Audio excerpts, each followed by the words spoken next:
Merrill Lynch has long been a household name in the world of finance and banking, but have you ever wondered how its founder lived? Hi everyone, Ken here. Today we are uncovering Charles Merrill's Southampton estate. Hit that subscribe button and let's explore this house. Charles Edward Merrill was not the sort of man to blend into the crowd. In 1885, he was born in the small town of Green Cove Springs, Florida, where he seemed destined for something far greater than his humble beginnings.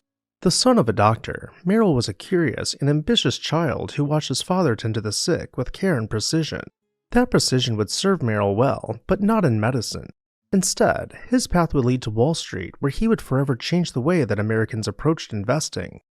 When his family moved to Jacksonville after the Great Fire of 1901, Merrill's education took a turning point. Sent to a preparatory school and later Worcester Academy in Massachusetts, Merrill developed a sharp intellect and a knack for seeing opportunities where others did not.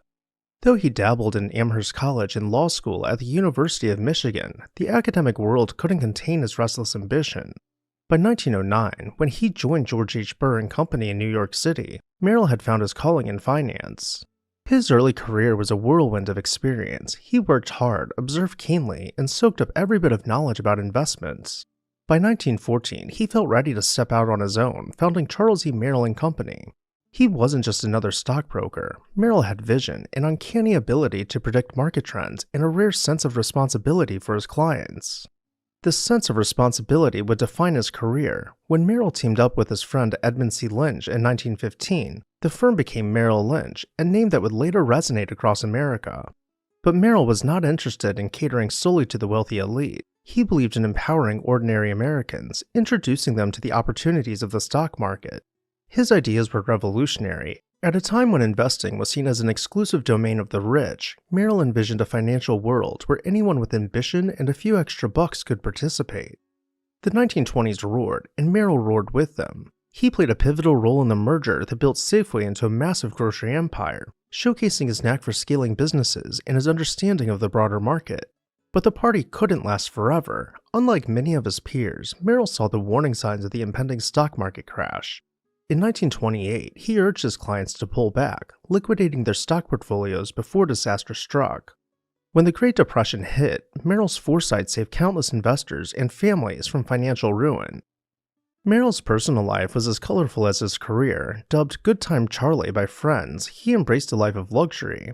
He owned a stunning estate in Southampton designed by the legendary architects Stanford White and Charles McKim. The estate, known as the Orchard, had originally been built for James L. Breese over a 9-year period from 1898 to 1907. Breese had been close friends with Stanford White and welcomed the architect to continue expanding on his vision through a series of seemingly never-ending renovations. The end result was a rambling mansion with large porticos and verandas surrounded by gardens and fields. Peering out from the rear of the mansion, we find parterre gardens, including everything from flowering bushes to fruiting trees, all framed by a U-shaped pergola. Going out another layer, we find a hedge maze wrapping about and concealing the garden from sight. All about the grounds, there were points of interest to be stumbled upon. Whether such spaces included statues, fountains, or transitioned into green tunnels covered over by vines, following the brick path would never disappoint the curious garden-goer. For as beautiful and tranquil as the grounds might be, the true aesthetic masterpiece waits for us beyond the front door. As we continue following the brick path, it will eventually lead us back around front. We'll shuffle around patio furniture and potted plants, making our way past 4 columns to find the front door. Before we head inside, let's take a quick look at the floor plan to orient ourselves, noting that the house is laid out with a service wing on one side and a leisure wing on the other. Swinging open the front door, we arrive in the entrance hall, doubling as the reception room, where we see the grand staircase rounding out with the wall in the background. Diving in deeper, we get a better look at the staircase and the double doors which lead to the conservatory. But instead of continuing through, we'll turn around and start our tour with the library. The library's ceilings are several feet taller than the entry halls, with walls clad in wood paneling and a colossal, rusticated stone fireplace spanning the entire height of the room. This feeds us into the conservatory, with vibrant floor tiles and lattice walls lined by planters. The sound of trickling water comes from just around the corner, where we find a large stone fountain marking the entrance to the music room. The music room is the largest room in the entire house, measuring 70 feet long, and is widely believed to be the last space that Stanford White designed before his untimely passing. The far wall in this photo contains a built-in pipe organ, though the fireplace mantel and coffered ceiling certainly compete for attention. Let's now cut back through the conservatory to the entrance hall and make our way to the room opposite the library.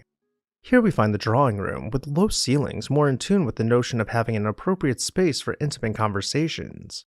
Beyond the archway is the dining room, meant to evoke a semblance of early American design with an eclectic mix of Americana, but of course with Stanford White's signature twist on historically inspired style.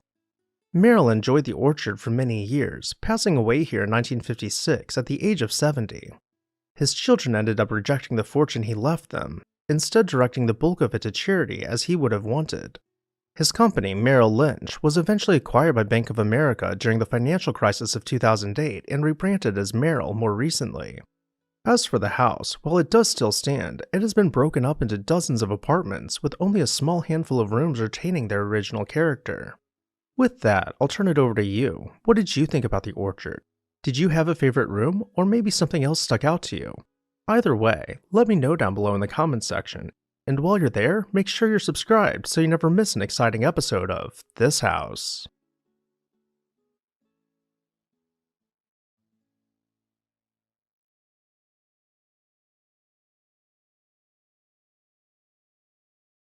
For the first time in history, we are going to take a fully colorized tour through the famous house of the Mrs. Aster, New York's leading member of high society during the Gilded Age. Hi everyone, Ken here. Welcome to This House. In the late 1800s, society was changing. New money families now had fortunes that rivaled the legacies of old money. With this shifting dynamic, the once exclusive members of high society were faced with the reality that times were changing and that, in order to stay relevant and wealthy, old money would have to mix with the nouveau riche. Mrs. Aster had been the leader of New York's high society, famously controlling who was allowed into the exclusive and lavish club of the elites. This group was known as the 400, being a nod to the amount of people in New York who were suitable to enter a ballroom, which, coincidentally, was the number of people who could fit inside the ballroom of her brownstone. As families like the Vanderbilts rose to prominence, their presence in Manhattan threatened the very fabric of Mrs. Aster's society. The nouveau riche barons of industry began building palaces lining Central Park, while Mrs. Aster's once-renowned mansion became viewed as outdated. She felt as if her mansion was no grander than a doghouse by comparison to her new neighbors. Not wanting to lose her influential grip on society, she purchased a lot at the corner of 5th Avenue and 65th Street and hired leading Gilded Age architect Richard Morris Hunt to design for her a limestone palace that would forever intrigue future generations. The Chateau-esque style double mansion was divided down the center as a duplex, with her residence on the north side and her son's residence on the south side. In the spirit of fierce competition to reign over New York, no expense was spared. The house was constructed from limestone blocks and accented with copper gutters and finials. All about the facade, intricate carvings graced each architectural element, blurring the lines between architecture and art. Without further ado, I present to you for the first time in history, the Mrs. William B. Aster house in full color. First we will enter Mrs. Aster's side of the double mansion and arrive in the stair hall. Light pours in through a leaded skylight, reflecting from the polished marble floors and walls, while gilded picture frames glisten in golden hues. From here we will be ushered into the reception room to await the arrival of our host, Mrs. Aster. Assuming we are here to attend a formal event, we will head straight back to the ballroom, where gilded picture frames hang on red velvet walls. This magnificent space could hold 1,200 guests on its herringbone marble floors, and above us, statues reach out as corbels to support the oversized cove ceiling as it rounds into the skylight. As we mingle with guests, we will explore the white and gold drawing room. Each wall panel has been framed by gilded plasterwork concealing mirrors, allowing the drawing room to bounce light around as if it were glowing. The dining room, with its dark color scheme, is the pinnacle of fashion for this time, and sitting behind Mrs. Aster's place at the table, a statue of Venus looks over her shoulder, a nod to her former residence which was configured in the same manner. In Mrs. Aster's later years, she slipped down the red velvet runner on her marble staircase and never did recover. When she passed away in 1908, her son John Jacob Aster IV combined both sides of the double mansion and renovated it to create one of the largest palaces to ever line Central Park. We will enter through the newly configured Great Hall, clad in marble and supporting a wrought iron dome. From here we will make our way through the gallery, as our footsteps echo from the marble floors through the tile mosaic groin vaults overhead. This brings us to the reception room, where his mother's white satin rose chairs are staged above a rug woven with the feathers of peacocks. First we will enter into his library, complete with gilded old-growth wood paneling. The walls are decorated in framed centuries-old European tapestries, and scattered about the room are priceless antique Chinese porcelains set on each surface. The dining room, with its marble walls and floors, rests below a gilded frieze, and while accounts vary of the color of the marble, the room is no less dazzling. John transformed his mother's drawing room through extensive renovations, adding gilded corbels in the form of angels along with intricate wall murals in each paneled section. While these rooms are open to artistic interpretation, I have done my best to colorize them based on the few surviving detailed descriptions of each space. And before you flood the comment section telling me these are AI-generated images, I will ensure you that I have hand-colored them, and I can demonstrate that for you. When I open one of these pictures in Photoshop and select the Colorize tool, this is what AI can do. Obviously, this is not great, nor does it follow the descriptions of each room. I went through and tediously hand-colored each photo over the last few months in my free time until the collection was complete. This project of colorizing each photo was not an easy one, but it is one that I believe is crucial for bringing history to life. Seeing color photos of Mrs. Aster's mansion helps us connect with the past and more tangibly understand the impact of her lasting influence on American society. I really hope that you enjoyed this video, and I encourage you to leave a like, comment which room was your favorite, and share the video so others can appreciate the legend which once was the Mrs. William B. Aster House.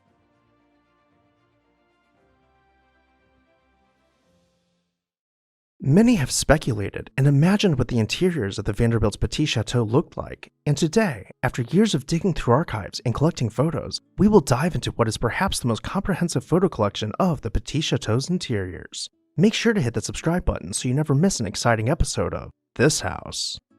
In 1849, William was born into the illustrious Vanderbilt family. His grandfather, Cornelius, had laid the foundation for what would become one of the most formidable fortunes in America, a legacy William was destined to inherit and expand.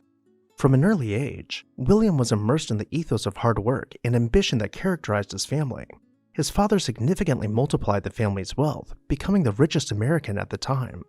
William, the third of 8 children, would carry forward this legacy of success and influence. Inheriting a staggering $55 million from his father in 1885, or the modern equivalent of over $1.7 billion, William adeptly managed the family's railroad investments.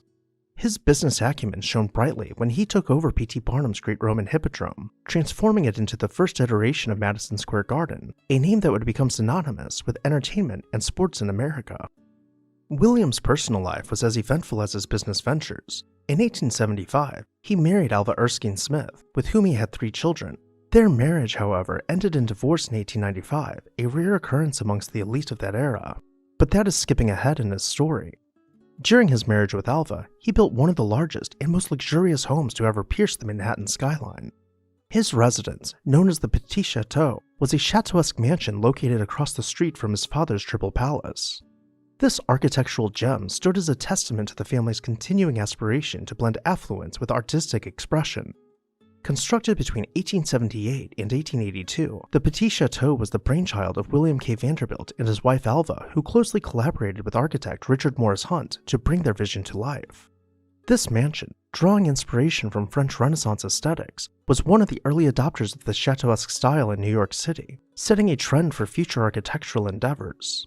The facade of the Petit Chateau, crafted from gray Indiana limestone, was a study in asymmetrical beauty topped with a blue-gray slate roof accented with copper.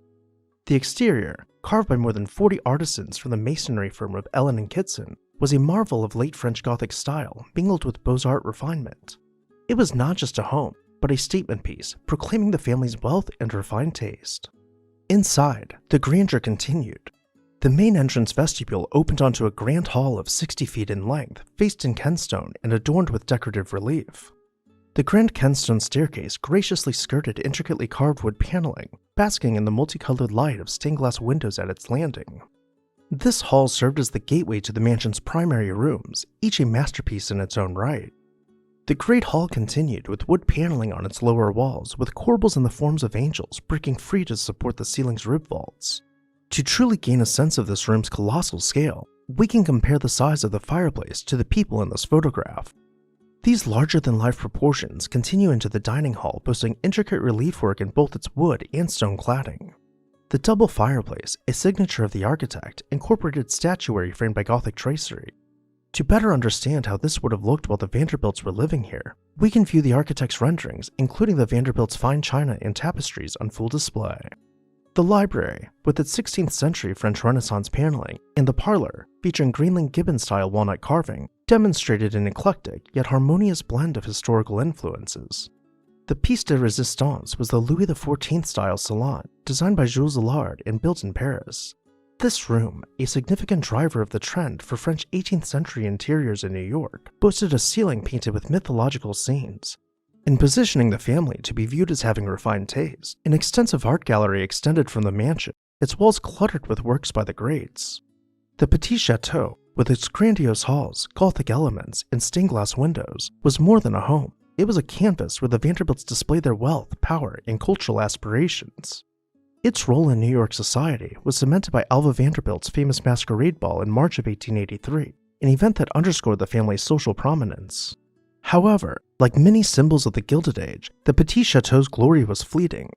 Sold in 1926 and demolished a year later, it gave way to the relentless march of modernity, its grandeur living on only in photographs and drawings. Of the many lavish rooms that once existed in the Petit Chateau, very few of them were photographed. Thankfully, there are a handful of pictures and drawings to remember one of New York's most architecturally significant mansions, one that set the tone for high society in the Gilded Age. Which part of the Petit Chateau was your favorite? Let me know down below in the comment section, and while you're there, make sure to hit that subscribe button so you never miss an exciting episode of This House. Manhattan, a beacon of towering skyscrapers, urban energy, and the pulse of the modern world. But long before the skyline was defined by steel and glass, it was the domain of Gilded Age glamour. Hi everyone, Ken here. Welcome to This House. Let's travel back to a time before Manhattan was dominated by super thin skyscrapers to explore the forgotten palaces of New York's elite and uncover the largest homes ever built in Manhattan. In the Gilded Age, a time of unimaginable wealth and unparalleled extravagance, Manhattan was home to some of the world's most magnificent mansions, monuments to an era where ambition knew no bounds. With very few taxes and rampant corruption, barons of industry were able to secure their legacies in Manhattan by building limestone palaces full of artisan details. Without further ado, let's begin exploring Manhattan's largest homes. If you are familiar with the surviving Gilded Age mansions of Manhattan, you might think that our list will include houses such as the Carnegie Mansion, but what we are exploring today makes his house look humble by comparison. In 1882, Charles Tiffany began construction on a 57-room mansion at Madison and 72nd Street. It was meant to house his entire family, including his son, celebrated artist Louis Comfort Tiffany, who collaborated with the esteemed architecture firm of McKim, Mead & White to create the towering abode. Louis had the entire upper portion of the house to himself, where he would spend endless nights tinkering with glass in his cavernous, 3-story tall studio. In 1933, while living in his Manhattan mansion, Louis Comfort Tiffany passed away. His heirs sold the house to a developer, and 3 years later, it was demolished and replaced with an apartment building. Next, we will travel to the Upper East Side, where we will find the Otto H. Kahn House, still standing at the corner of 5th Avenue and East 91st Street. The 80-room, palazzo-style mansion took 4 years to finish as sculptors and master woodworkers worked around the clock from 1914 to 1918. When it was completed, it became one of the largest private residences in the U.S. and included housing for more than 40 live-in staff. Entering the home, you would travel down the driveway guarded by a doorman to arrive in the interior courtyard. Here you would find a network of limestone stairs trimmed with balustrade, leading you between colonnaded arcades. Once inside, the long halls with high ceilings dwarfed the human scale, with each surface embellished in heavy stone relief work. But there are still larger and more ornate mansions to be found. Traveling further down Fifth Avenue, we will arrive at the former site of Mrs. Aster's double mansion. After demolishing her brownstone to replace it with the Astoria Hotel, she moved to Millionaires Row, where, in 1894, she constructed a mansion for both herself and her son, John Jacob Astor IV. She hired architect Richard Morris Hunt to design a duplex the likes of which New York City had never seen before.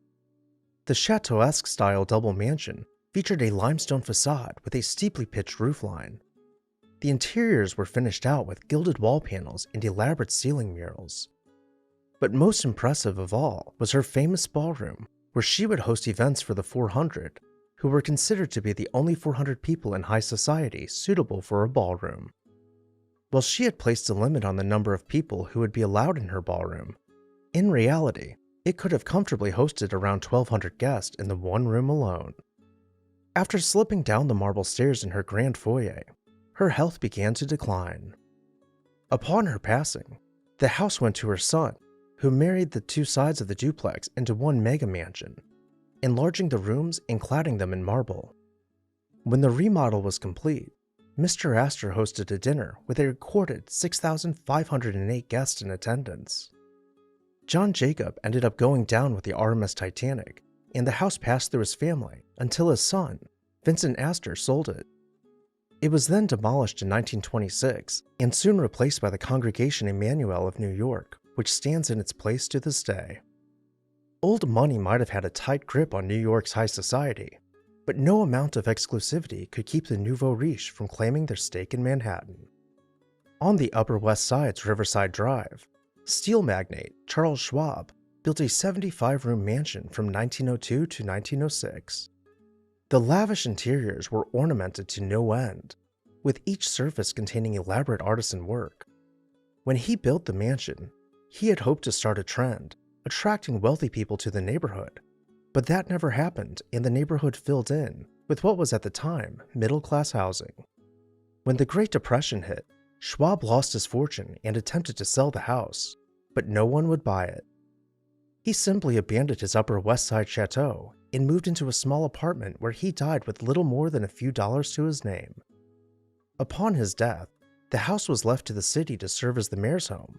However, the mayor at the time found the home to be far too grand for a public servant and declined the donation. It sat abandoned for over a decade, slowly decaying until it was torn down in 1948 and replaced by an affordable housing apartment building, somewhat ironically named the Schwab House. Next, we'll head down to Midtown, where one of the largest homes in New York once stood. The Vanderbilt Triple Palace was constructed in 1882 by William Henry Vanderbilt to be a home for himself and his two daughters' families.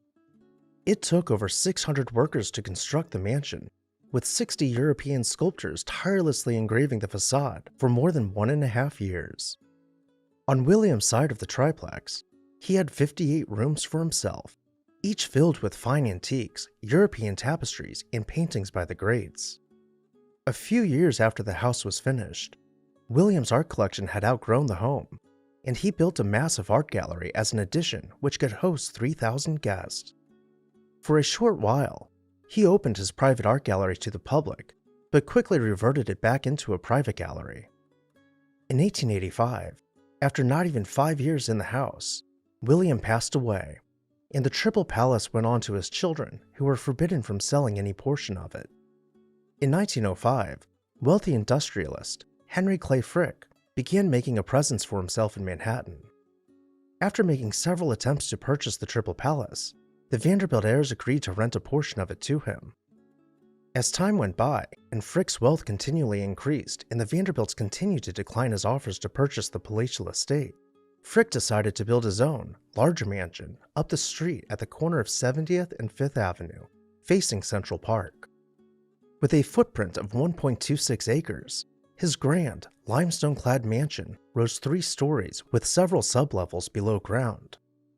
Not only did the estate take up an entire city block, the house was positioned 75 feet back from the street, giving it the largest lawn on 5th Avenue. Pulling through the nearly 2-story porte-cochere, we can wind our way through the courtyard and begin exploring Frick's palace.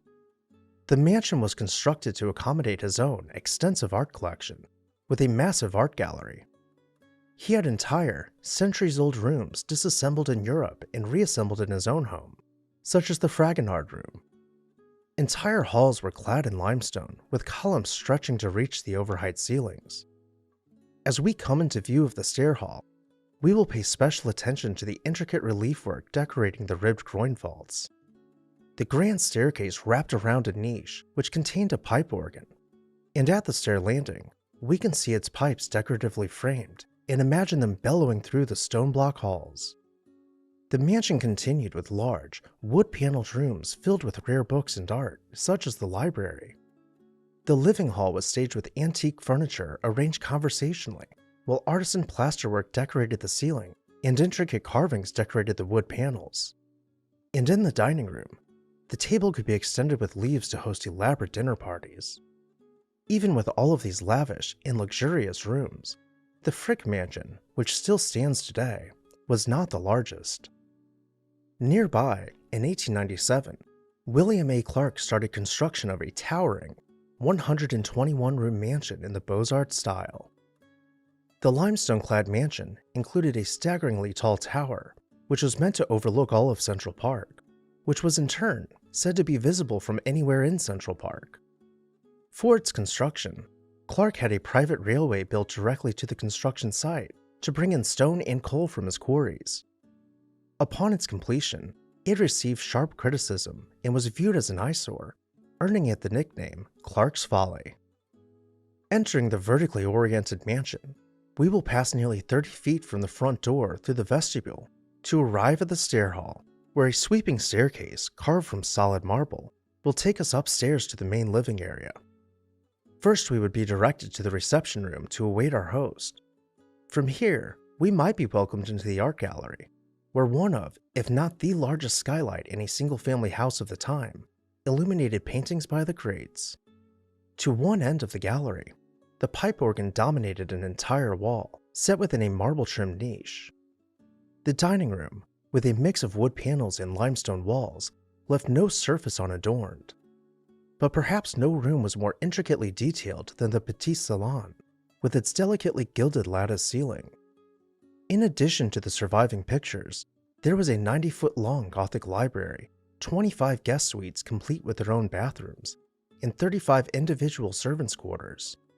The house, which took 14 years to build, only stood for 16 years. It was torn down in 1927 upon Clark's passing, and replaced with an apartment building which still occupies the lot to this day. Originally built in 1883, Cornelius Vanderbilt II felt insecure about the size of his mansion. His neighbors along Fifth Avenue were building larger and larger homes, and not wanting to be outdone, he purchased every house on the block and had them demolished. He then hired architect Richard Morris Hunt to expand his mansion so that it would fill the entire block. The 125,000 square foot Chateau-esque style mansion boasted 130 rooms spread throughout its 6 stories above ground, not including any of the space in the several sub-basements. The rambling mansion contained great halls, grand staircases, and perhaps more gold in its gilded rooms than any of the neighboring palaces. Cornelius enjoyed the mansion for only 13 years before passing away, at which point the chateau was left to his wife, Alice. She inherited a trust fund with more than enough money to maintain the chateau and their similarly sized cottage, the Breakers, in Newport, Rhode Island. By the 1920s, nearly all of the Gilded Age mansions in the neighborhood had been torn down and replaced with skyscrapers. Alice wanted to keep the house, but as time passed by, it became less and less affordable to do so. In 1926, she sold the house for the price of the land which sat below it, fetching a cool $7 million, or the modern-day equivalent of about $120 million. Before its brick walls were introduced to the wrecking ball, she opened the house for the public to tour and essentially gave away any and all architectural elements that people could strip from the mansion and repurpose. Today, the only remnant of the largest house ever built in Manhattan is the front gate of the Vanderbilt Chateau, which stands as the 105 Street entrance to Central Park. As we stand amidst the towering skyscrapers of modern Manhattan, it is important to remember the rich tapestry of history that paved the way for the city we know today. These once magnificent mansions, with their grandeur, opulence, and larger-than-life histories, remind us of an era when architectural grandiosity was a symbol of status, wealth, and power. Although many of these architectural marvels have been lost to time, their legacy lives on, whispering tales of the Gilded Age's affluence and ambition. As we took our tour, did you have a favorite house? Let me know down below in the comments section. And while you're there, make sure to hit that subscribe button so you never miss an exciting episode of This House. What would you do if you inherited $2 billion from an estranged relative? Would you buy a mansion, travel the world, or maybe throw legendary parties? For one man, this is exactly the situation he found himself in.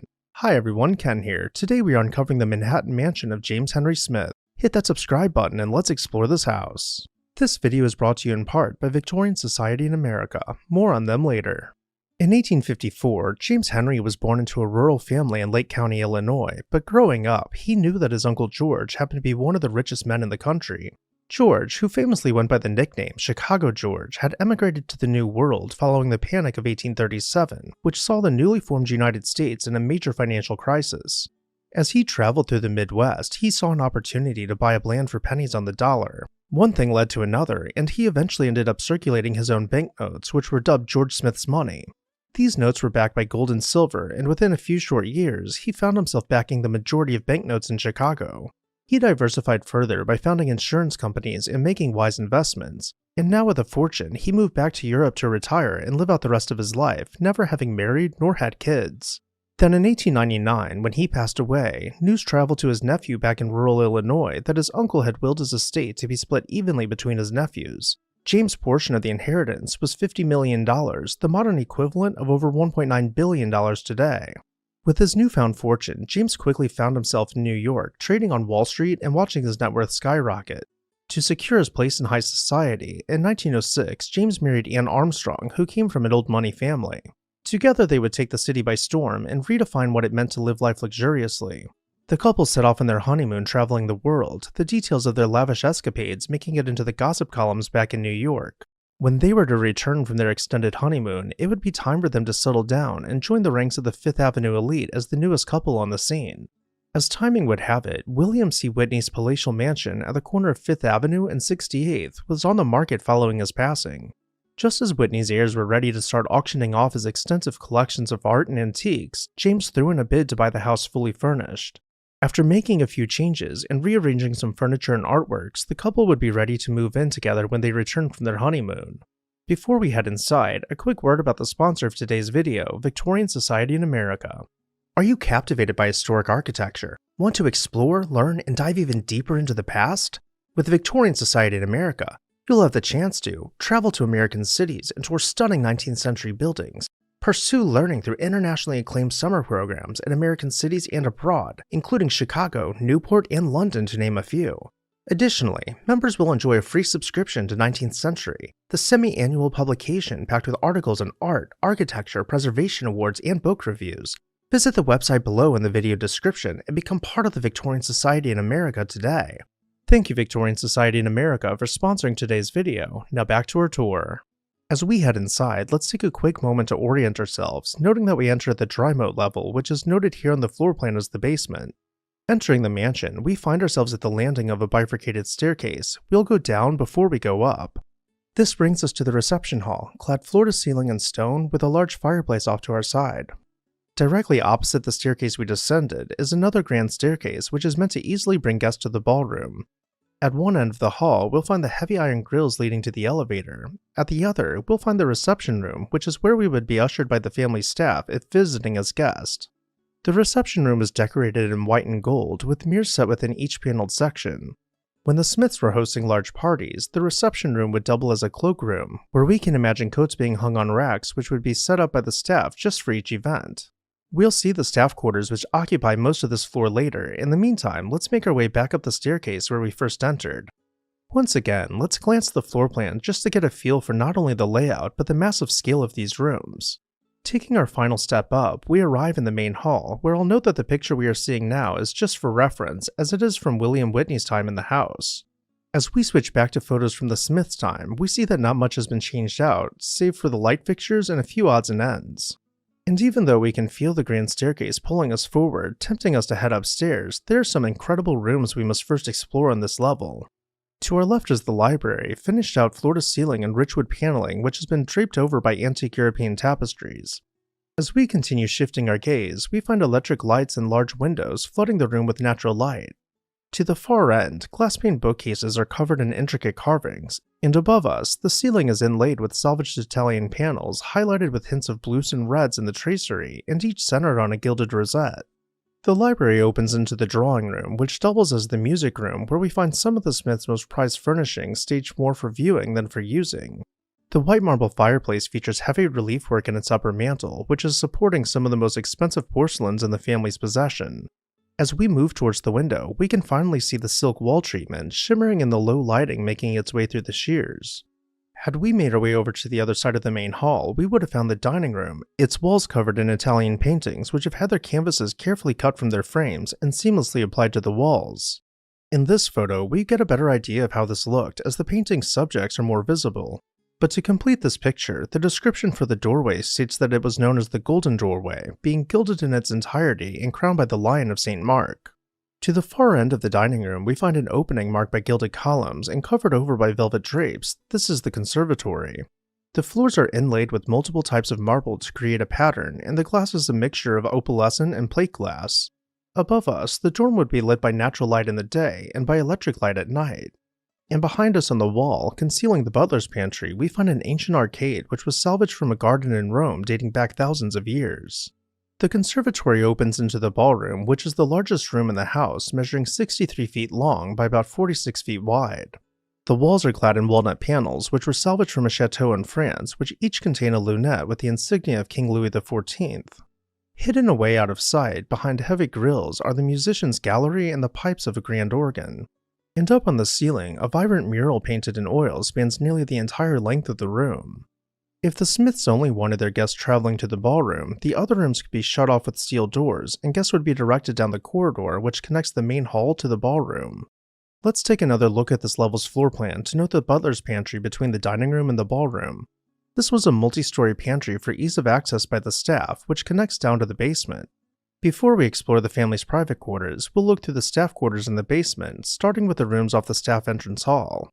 Here we find the kitchen, which has been fitted with only the most modern appliances for the time. There is also a large pantry for storing dry goods, and for everything needing chilled, there is a massive walk-in refrigerator. The servants' dining room is stately and proper, one of the perks of working for the Smiths. And the butler is even granted his own sitting room with electric lights and fine furniture. As for the family's laundry, that was a full-time job, with Mrs. Smith being known to change outfits several times per day, and bedsheets always being expected to be crisp and clean. Now that we've seen behind the scenes, let's make our way back over to the grand staircase and begin heading upstairs. The staircase winds its way around a skylight, continuing the same polished marble cladding the floors and walls. As we arrive at the second floor, we can take a step back to appreciate the stair hall's simple but elegant composition. On this level, we find a guest room, a maid's room, and a handful of bedrooms. The third floor is where things get interesting again, so we'll zip through the bedrooms, starting with the blue room. Then we'll head over to the Louis XVI room, which contains several antique French pieces. This room connects to the white and gold boudoir, which carries the general theme of the bedroom. This then connects to the sitting room, which in turn opens to the antehall, which feeds back to the stair hall. Many of the bedrooms in this house are named after colors, and there are more bedrooms than there are basic colors, and with that said, this is the first red room we'll see. The plan for the third floor might be a misprint because the grand staircase does not continue up to it, however, I do believe the rooms to be arranged correctly. As we travel down the third floor hall, this is where I believe a mistake was made in the floor plan. We can see the arcade overlooking an open-air area above the skylight below. With that said, let's check out the billiards room first. Here we can see the ceiling height is shrinking, and painted millwork is being introduced as a less formal setting for each room. On this level, we find more color-based rooms, starting with another blue room. Then we'll head over to the green room, where we can imagine Mr. Smith's single gentleman friends staying as guests. Then we get to the pink room, which was notably for Mrs. Smith's single lady friends. The last room we'll see on this floor is another red room, and possibly the smallest guest room in the house. Finally, as we reach the top of the house on the 4th floor, we find it to be incredibly utilitarian. This level is reserved almost exclusively for staff quarters, where we can imagine probably 2 servants to each bedroom. Unfortunately, James only got to enjoy his mansion for the brief period between his wedding and honeymoon. While the couple were in Japan, his heart gave out and he passed away, leaving Mrs. Smith with an estate of $70 million, the modern equivalent of over $2.3 billion. She decided to auction off the entirety of the house's contents. Everything from antique porcelains to sofas, chairs, and tables had to go. Even salvaged doors that were centuries old were up for grabs. The auction saw the house stripped of its contents and many of its architectural elements, and finally, in 1942, the house was demolished and eventually replaced by this building. And with that, I'll turn it over to you. Which room was your favorite, or maybe something else caught your attention? Either way, let me know your thoughts down below in the comments section. And while you're there, make sure you're subscribed so you never miss an exciting episode of This House.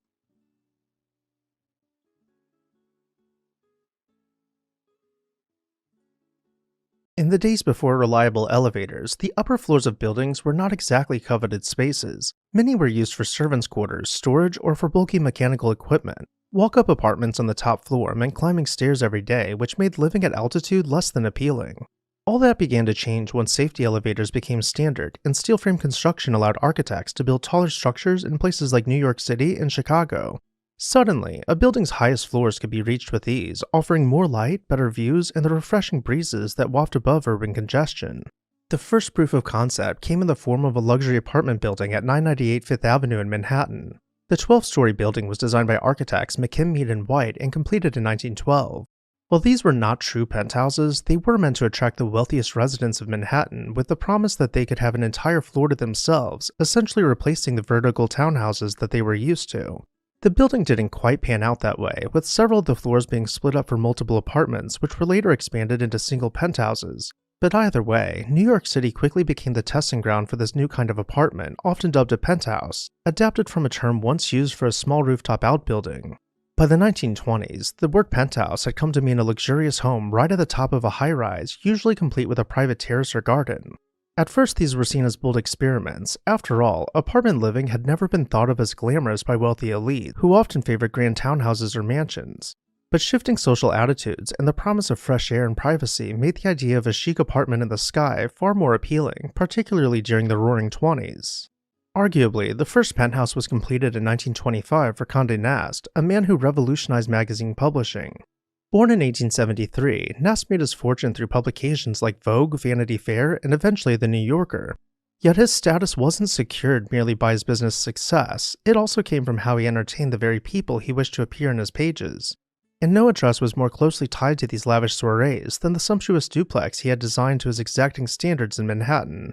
Before he moved into 1040 Park Avenue, Nast was already gaining a reputation for hosting small but lively gatherings at his former residence on 470 Park.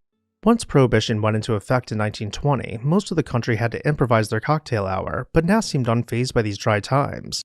Working with his capable secretaries, Mary Campbell and Estelle Moore, he managed to secure a seemingly endless supply of French champagne and spirits. If one arrived at a Nast affair, it meant crossing a hidden threshold, an elevator password was often required, and finding bathtubs filled with every conceivable variety of beverage.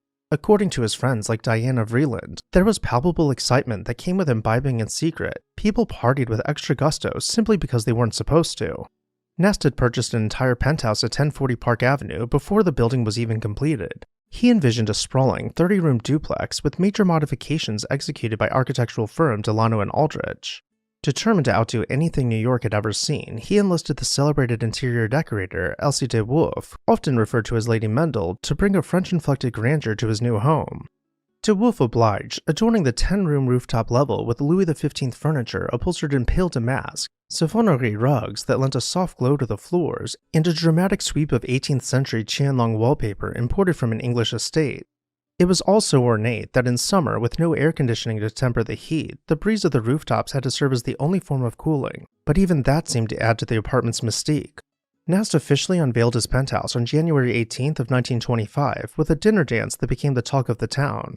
He left nothing to chance, from the carefully set tables in his conservatory to the orchestral cues timed for the moment the first elevator guest stepped in.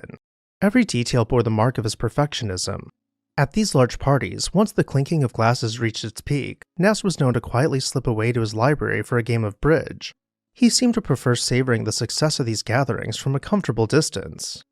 In the same year that he pioneered his new idea of penthouse living, in 1925, the George Fuller Construction Company embarked on a project that would forever change the landscape of Fifth Avenue and the concept of urban living, the creation of a 14-story apartment house at 1107 Fifth Avenue. This venture, however, hinged on a pivotal agreement with General Foods heiress Marjorie Merriweather Post Hutton, the owner of the Burton Mansion that occupied the site that Fuller had his eyes on. By this time, Manhattan had shifted from a land of palatial limestone mansions to office buildings. As the city grew exponentially, the land that sat below these grand estates became too valuable for any one family to occupy. Instead of turning people away for the suburbs, the demand to live in the city was too high.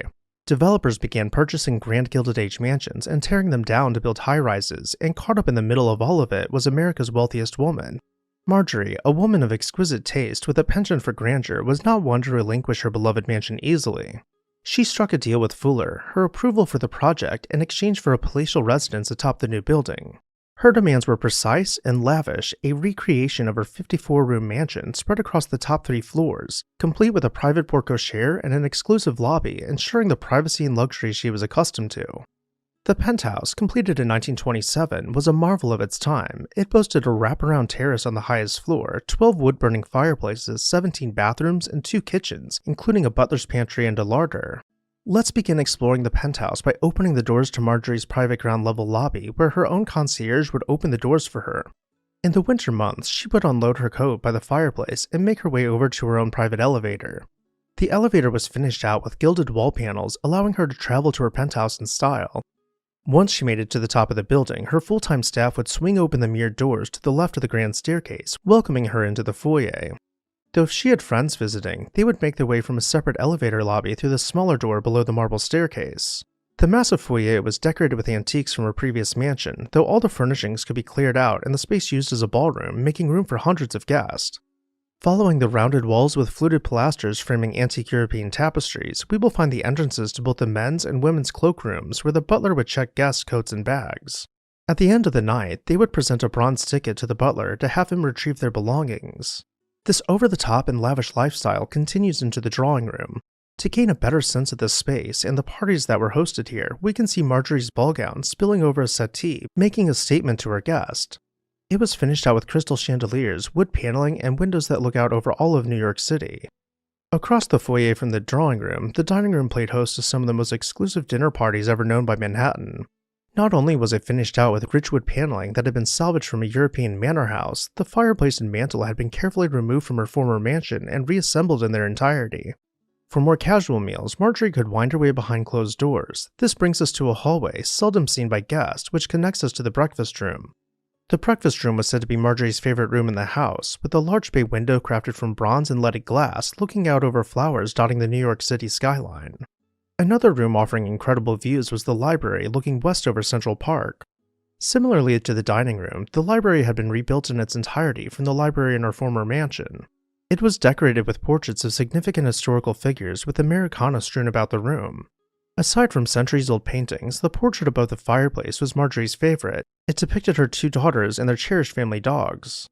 We can now begin making our way upstairs, noting the arrangement of the penthouse's second level, with live-in staff occupying nearly a quarter of the space. Arriving at the second-floor stair landing, sunlight pours through a massive skylight overhead. We can peek into one of the many decadent guest rooms furnished and decorated with only the most fashionable choices of the day. Next we'll peer into Marjorie's husband's bedroom, where Mr. E.F. Hutton would sleep separate from his wife, as was customary for the time. But the largest and most opulent bedroom of all was of course reserved for Marjorie herself. Its windows looked directly over Central Park, opening onto private terraces where she could enjoy the views by herself. Her private ensuite had been mostly reassembled from her previous mansion and included marble with a striking violet vein running through it. And in her dressing room, we can imagine her talking on the phone while her maid made sure Marjorie's hair and makeup were perfect before going out. As we venture up to the 3rd floor of the penthouse, we find that it was mostly reserved for their children. Their playroom opened onto a terrace with a private playground where the kids could swing above Fifth Avenue. Marjorie's penthouse was more than a home, it was a symbol of her status and influence. As the owner of General Foods Corporation and the wealthiest woman in the United States, she led a life marked by luxury and philanthropy with a commanding view of New York City. This appetite for living at the top caught on for several reasons. The Jazz Age was in full swing, and there was a general sense that life should be about celebrating modern comforts and style. Owning or renting one of these skyline retreats meant you'd made it. You could throw legendary parties high above the city, and you had a private outdoor space, which is a precious commodity in any dense urban center. Real estate developers soon recognized that the top floors, once tough to sell, could be marketed as exclusive sanctuaries with commanding city views. The logic was simple. If people were willing to pay a premium for a penthouse's perks, why not turn more rooftops into dazzling apartments? This trend quickly spread out of Manhattan to other major American cities, especially Chicago. Among the earliest intentionally constructed penthouses was that of W.J. Moore in the Jackson Towers Apartments, which was completed by 1926. The entirety of the upper floors were designed for his mansion in the sky to have unobstructed views of the city in every direction. With nowhere to go but up, several of the rooms boasted double-height ceilings and were finished out by only the most talented artists. Just like in New York, his Chicago penthouse became a haven for his art and antique collections, a place where high society could gather in comfort with plenty of space to spread out. Over time, the penthouse idea showed up in films, advertisements, and magazines, solidifying its connection to wealth, glamour, and even celebrity culture. Socialites, business magnates, and Hollywood stars sought out these towering addresses, which only added to the feeling that living on the top floor was a sign of high social status. Developers kept pushing the limits, culminating in what we now see around the world, entire levels of skyscrapers devoted to lavish sky palaces with pools, private gyms, and wraparound balconies. A peek into this evolution reveals the way technology, economics, and social change can come together to reshape how we live. The next time you pass by a tall building with a lavish rooftop terrace, it's worth remembering that such spaces were once unthinkable. Now they're not just coveted by the wealthy, but also stand as reminders of a transformative moment in city living, when the elevator turned the world upside down and the top floors suddenly became the ultimate place to call home. And with that, I'll turn it over to you. Which of these early penthouses was your favorite? Or maybe something else stuck out to you. Either way, let me know down below in the comments section. And while you're there, make sure you're subscribed so you never miss an exciting episode of This House.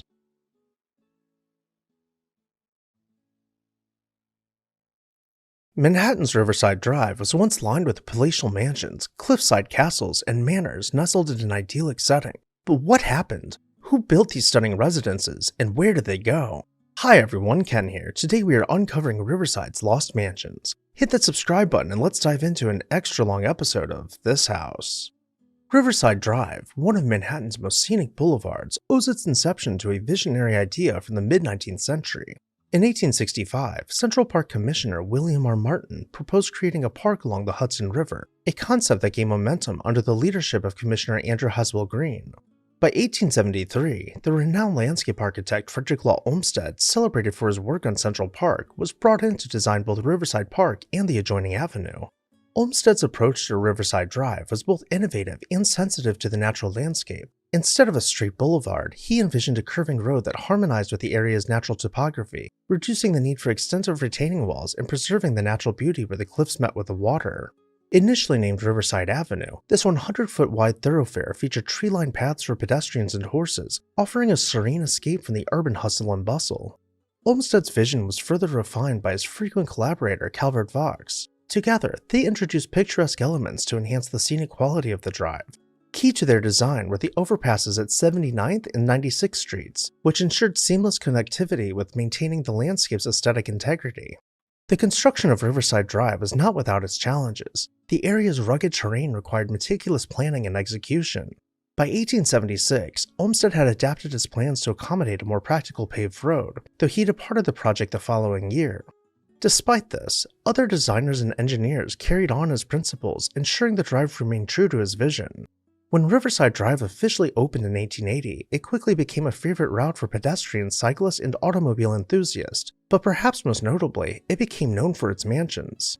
The New York Times once said, "In architectural design, richness of decoration, and completeness of details, this structure is calculated to surpass in luxury and magnificence any city home in America, if not the entire world."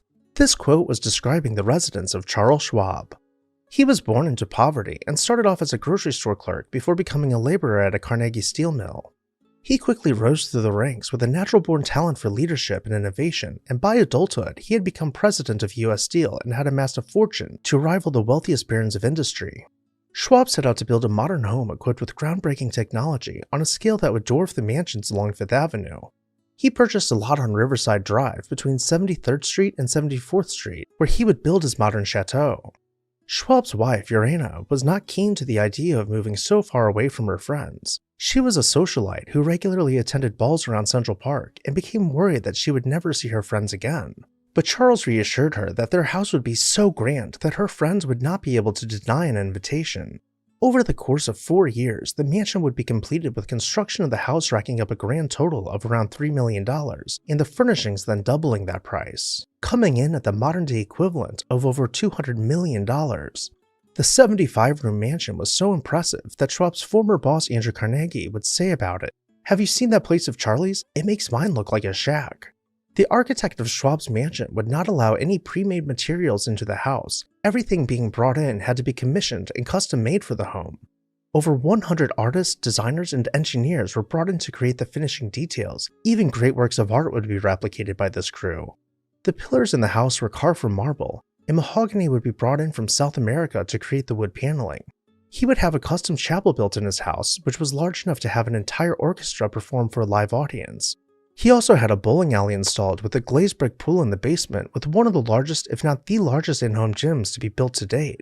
Other marvels of the home included a power plant, air conditioning, and 6 elevators. None of these features were common in even the most prominent of homes from the era, making it an ultra-modern house for its time. The Schwabs lived like royalty in the Riverside Chateau until the stock market crash of the Great Depression. Charles' fortune was wiped out overnight, and he desperately tried to sell the house but was unable to find a buyer. Without money to pay his servants, the house became impossible to live in. In 1939, he packed up his bags and moved into a tiny apartment along Park Avenue. The following year, he passed away with nothing more than a few pennies to his name. The abandoned mansion sat empty for many years before it was demolished and replaced by a utilitarian apartment building, ironically bearing the name Schwab House. As acclaimed as Schwab's mansion might have been, it was hardly the only mega mansion to line Riverside Drive.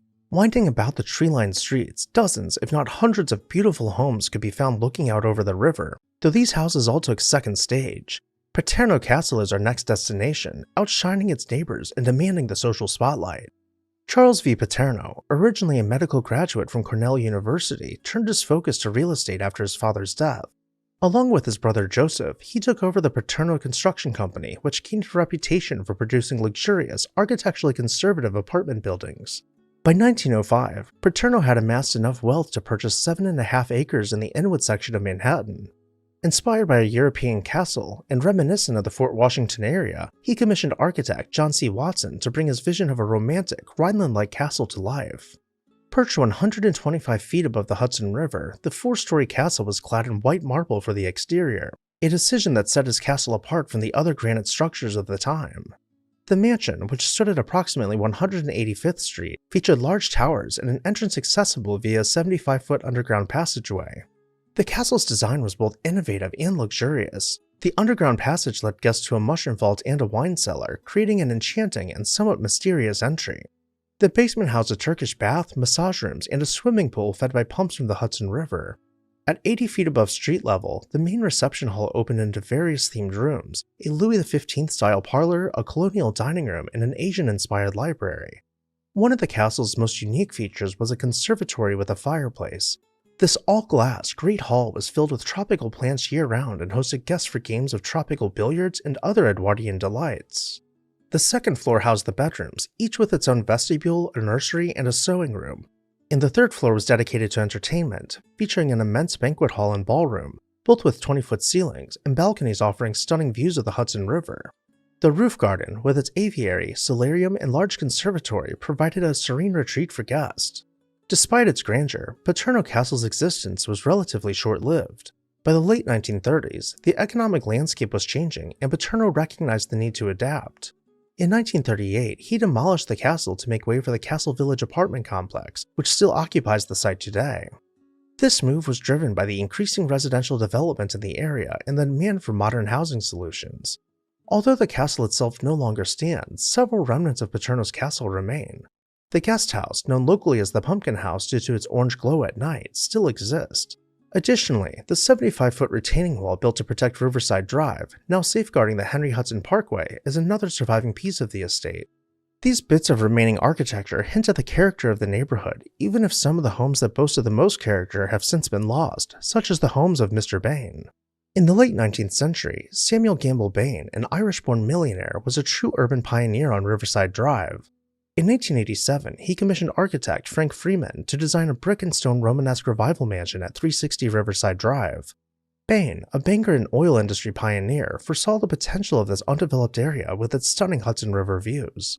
Bain's belief in the area's future was so strong that he began buying up lots on the entire block to the south. In 1890, he sold his original residence for $130,000 and set out to build an even more impressive mansion at 355 Riverside Drive. Bain brought back Freeman to design his new residence, which would become a harmonious yet more grandiose counterpart to his former home. The second house was a masterpiece of Romanesque architecture, featuring a blend of brick and stone with a red-tiled roof. Freeman's design alleviated the often heavy feeling of the Romanesque style with a soaring 4-story corner pavilion, rows of closely grouped openings, and a sweeping southern roofline. Balconies and bays added dimension, while several dormers provided additional character. The massive entrance arch and the squared angles of the corner porch created an interesting architectural juxtaposition. Always keen to the market, Bain sold his mansion to a developer in exchange for a pile of cash and a penthouse apartment at the same address. Back when the neighborhood was overflowing with character, it also had its characters. Along Manhattan's Riverside Drive, where every square inch of real estate is a prized luxury, there once sat a 25-acre equestrian estate daring to defy the concrete jungle.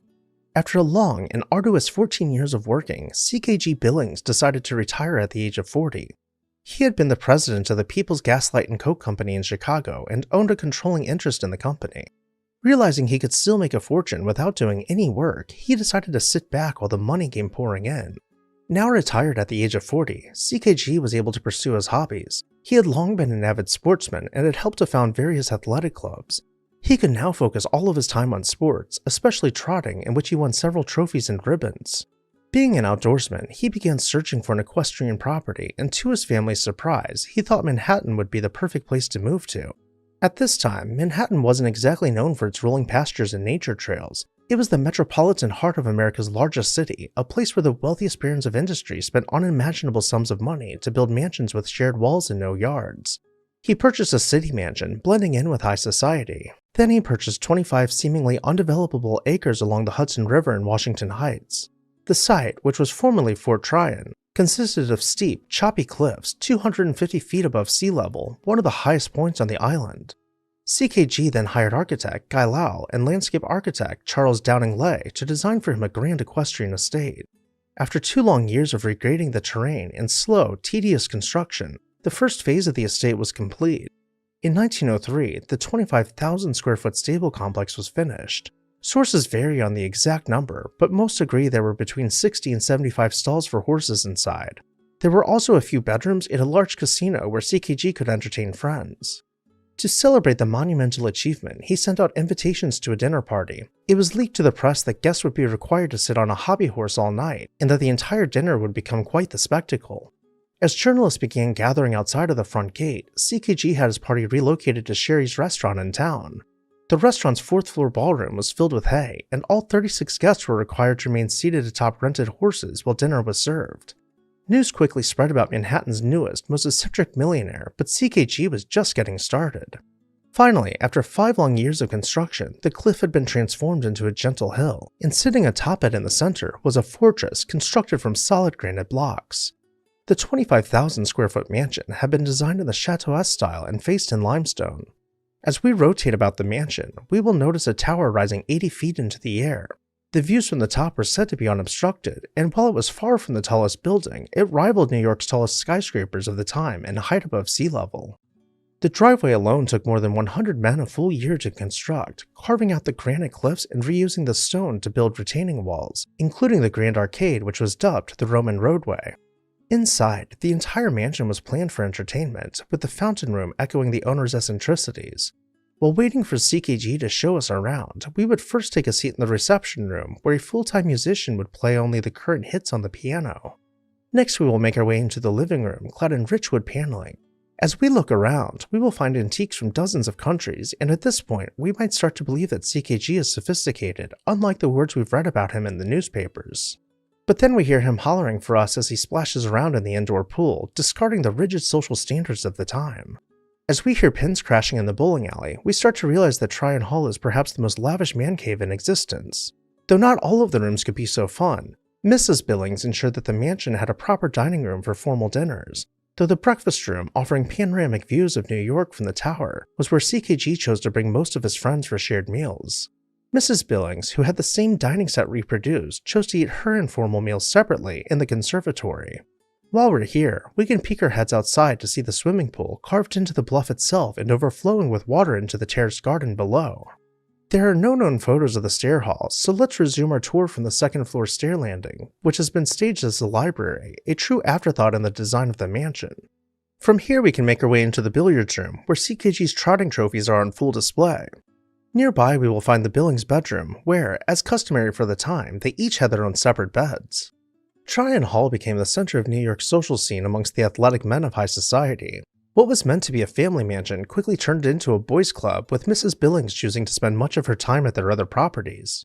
By 1917, CKG had had his fun and grew bored of the property. He purchased a 21-room apartment in town and set out to build multiple estates all around the country, but that's a story for another time. Meanwhile, John D. Rockefeller Jr. was building his legacy and was enticed by the opportunity to purchase Tryan Hall. Not only did he buy the Billings mansion, he purchased 2 adjoining estates and merged the land together in the hopes of founding a park. Unfortunately, John Jr. did not have the pull he thought he did in the city, and it was nearly impossible to get the local government on board with the creation of a new park. Nevertheless, he held onto the properties, renting out the house to an acquaintance while he waited for a decision from the city. After 9 years of his tenant renting the mansion, it caught fire. According to the various newspapers of the time, this disaster was of epic proportions. Not only were the hydrants too far away from the house, but the hoses weren't long enough to get within 50 feet of its walls. Firemen had to race down to the river to fetch water in tanks and bring it all the way up the drive. By the next morning, the fire was under control, but the mansion and everything inside of it had been reduced to ash. Among the most grieved incinerated items were 2 paintings by Rembrandt, a handful of European tapestries, and the plans to one day turn the house into a New York history museum. By the following year, Rockefeller had cleaned up the mess and reorganized the grounds with the aid of Frederick Law Olmsted Jr. Finally, with a finished park, the city was ready to accept Rockefeller's donation. While the mansion no longer exists, you can still find bits and pieces of the estate scattered about Fort Tryan Park, blending into the scenery. One of the other estates which Rockefeller had purchased for this park was known by 2 names. Libby Castle, originally named Woodcliff Castle, was an iconic Gothic Revival mansion perched on the hills near Tryan Hall. Built in 1855 by Augustus C. Richards, an importer, the castle was designed by the renowned architect Alexander Jackson Davis.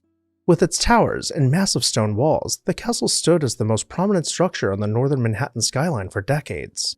Over the years, the castle changed hands multiple times, each owner adding to its storied history. In 1869, Union Army General Daniel Butterfield purchased Woodcliff Castle. Butterfield, credited with composing the bugle call Taps, owned the castle for less than a month before financial scandal forced him to sell it. The notorious Tammany Hall leader William Boss Tweed was the next owner. Tweed's tenure was also brief, and he never lived in the castle. Instead, he sold it to his son before fleeing to Europe to escape fraud charges. Tweed's downfall began in 1871, and he died in jail in 1878. In 1872, the castle was bought by department store magnate A.T. Stewart. After Stewart's death in 1876, his business partner William Libby acquired the estate. Under Libby's ownership, the castle underwent significant renovations and expansions, once again overseen by its original architect, Alexander Jackson Davis. The castle, now known as Libby Castle, finally became a luxurious year-round residence for the first time since it had been built. William Libby and his wife Elizabeth enjoyed their home until William's death in 1895. The castle remained in the family until around 1905, when it was sold to former New York City Mayor Hugh J. Grant.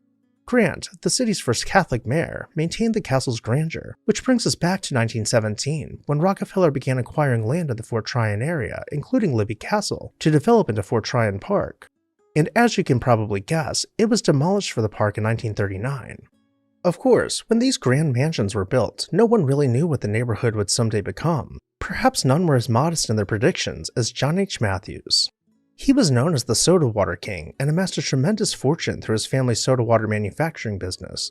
His grandfather, also named John Matthews, had patented machinery for producing soda water, making the family one of the wealthiest in the industry.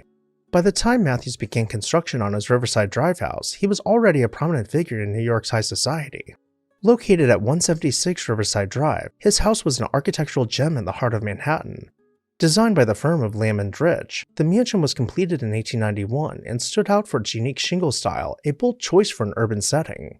Unlike many other contemporary city mansions that favored classical and showy styles, this house embraced the rustic charm of shingled surfaces, combined with vibrant shapes, angles, and contrasting materials, and would have been more at home in the middle of an open field than in the center of America's most populated city. His taste in architecture weren't the only thing that set him apart. Unlike many of his contemporaries who indulged in yachting or horse racing, Matthews had a passion for breeding bulldogs. He served as the president of the Bulldog Club, and his dogs were often seen accompanying his daughters on walks. His prized bulldogs, Bathos and Dolly Tester, were considered some of the finest in America. The mansion changed hands several times, with real estate operator Franklin Petit selling it to Mrs. Mary B. Pell in June of 1910. Mary Pell, who owned the neighboring mansion, purchased the property to prevent the construction of an apartment building next door, and lived there until her death in 1913. Despite initial fears that the mansion would be demolished after Mary Pell's death, the house survived until late 1921. On November 5th of that year, the New York Herald reported that Harry Schiff had secured a loan to construct a 13-story apartment building on the site. The new structure, designed by Schwartz & Gross, was completed in 1922 and still stands today, marking the end of an era for the blissfully out-of-place Matthews Mansion. One of the other neighbors who had helped spur the area's initial development was Cyrus Clark. In fact, the development of the Upper West Side into a modern suburb was significantly driven by Cyrus Clark, a man whose vision and persistence earned him the title, the Father of the West Side. After amassing a fortune from his wholesale silk business, Clark turned his attention to real estate development, specifically focusing on the rocky, hilly region of the Upper West Side. His tireless advocacy for infrastructural improvements such as mass transit, sewer lines, and gas street lamps laid the foundation for the area's transformation. In 1870, after studying real estate development in Europe, Clark began purchasing undeveloped land on the Upper West Side. He played a pivotal role in the establishment of Riverside Drive along Riverside Park. By February of 1884, he co-founded the Citizens West Side Improvement Association, later incorporated as the West End Association in 1889. As its longtime president, Clark's relentless efforts ensured the Upper West Side's growth and prosperity. By 1883, Clark and his family had moved into their new home on the southwest corner of Riverside Drive and 90th Street. Designed by architect Henry F. Kilburn, the mansion was an impressive blend of French Renaissance and Romanesque revival and featured a rough-cut stone facade, a tile-covered hip roof, towers, dormers, and clustered chimneys. Numerous porches capitalized on the location's river breezes and spectacular views. The Clark Mansion quickly became a prominent fixture on Riverside Drive. However, by December of 1891, Cyrus Clark and other mansion owners voiced concerns over the maintenance of Riverside Drive, accusing the park commissioners of neglect and allowing nuisances to invade the area. They argued that the commissioners' negligence led to failing property values and threatened legal action to address the construction of unsightly factories along the riverfront. The next owners, the Parsons, would have been affectionately known in today's terms as NIMBYs as well. The Parsons sued to stop the construction of the Soldiers and Sailors Monument because it partially obstructed one of their views through one of their windows. They lost in court, and the house changed hands several times, eventually being replaced by yet another apartment building. However, there was another Clark in the neighborhood, one with a more pleasant reputation. In 1896, Elizabeth Clark stood among the wealthiest widows in America. She had married Alfred Corning Clark, heir to the Singer sewing machine fortune in 1869. Together they had 4 sons and managed vast real estate holdings, including the iconic Dakota apartment building. Alfred's untimely death in 1896 left Elizabeth in control of a substantial estate, which she used to further her philanthropic endeavors and develop significant properties in New York City. Her vision for an architectural landmark materialized when she acquired a prime lot at the northeast corner of Riverside Drive and 89th Street. Architect Ernest Flagg was commissioned to design a mansion that would stand out among the finest residences of New York's elite. The result was a stunning 4-story Beaux-Arts-style mansion completed in 1898, featuring red brick and white marble accents. This grand home was described as one of the most striking residences on that beautiful thoroughfare by the Evening World. The mansion's design reflected Elizabeth's preference for understated elegance. The architectural record praised it, stating, "The house is finished front and back, inside and out, with equal care, and the workmanship and appointments are the best that money can buy. Probably no better built house was ever put up." The residence exuded a sense of permanence and dignity befitting of the Clark family's status. Despite its grandeur, the mansion was also a place of personal significance. Elizabeth's marriage to Bishop Potter brought new life to the residence, which became known as the Bishop Potter residence. The couple's social and charitable activities kept the mansion at the center of New York's elite gatherings. Following Elizabeth's passing in 1909, the house was sold to the Barnard family, who maintained its place in society. However, in 1922, the house was sold and eventually replaced by an apartment building. There were a lot of really beautiful homes, full of interesting people, many of whom led amazing lives full of luxury beyond our wildest dreams. And while we could spend years digging up information and photos to piece together Riverside Drive, I'll leave you with one last lost mansion, the Seaman Drake estate. The Seaman family were early American settlers, tracing their roots back to British Captain John Seaman, who settled in Hempstead, Long Island, in the mid-1600s. One of the most distinguished family members was Dr. Valentine Seaman, who introduced the smallpox vaccine to America in the early 1800s and founded the nation's first nursing school. In 1851, Dr. Seaman's son, John, purchased the land for the estate. The Seaman Mansion, with its gleaming white marble facade and ornate cupolas, was a sight to behold. The Italianate villa included numerous outbuildings, all constructed from the same local marble, creating a cohesive and striking aesthetic. The estate was described in 1898 by James Roll Smith as magnificent, with grounds laid out in the Italian villa style, complete with statues, walks, and marble steps flanked by lion statues. Inside, the mansion boasted 30 rooms, including a grand hall extending from front to rear, a richly appointed library with mahogany bookcases and marble bust, and a conservatory filled with exotic plants. The second floor housed a chapel, reflecting the Seaman family's Quaker faith.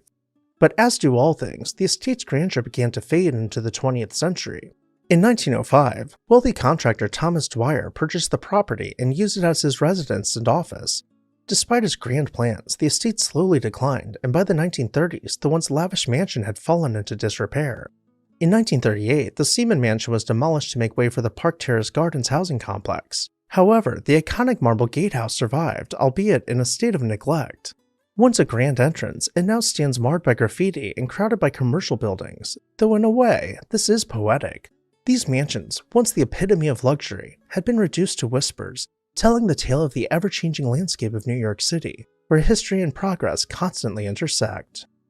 Thank you all for joining me on this tour through Riverside's Lost Mansions. Leave a comment below and make sure you're subscribed so you never miss an exciting episode of This House.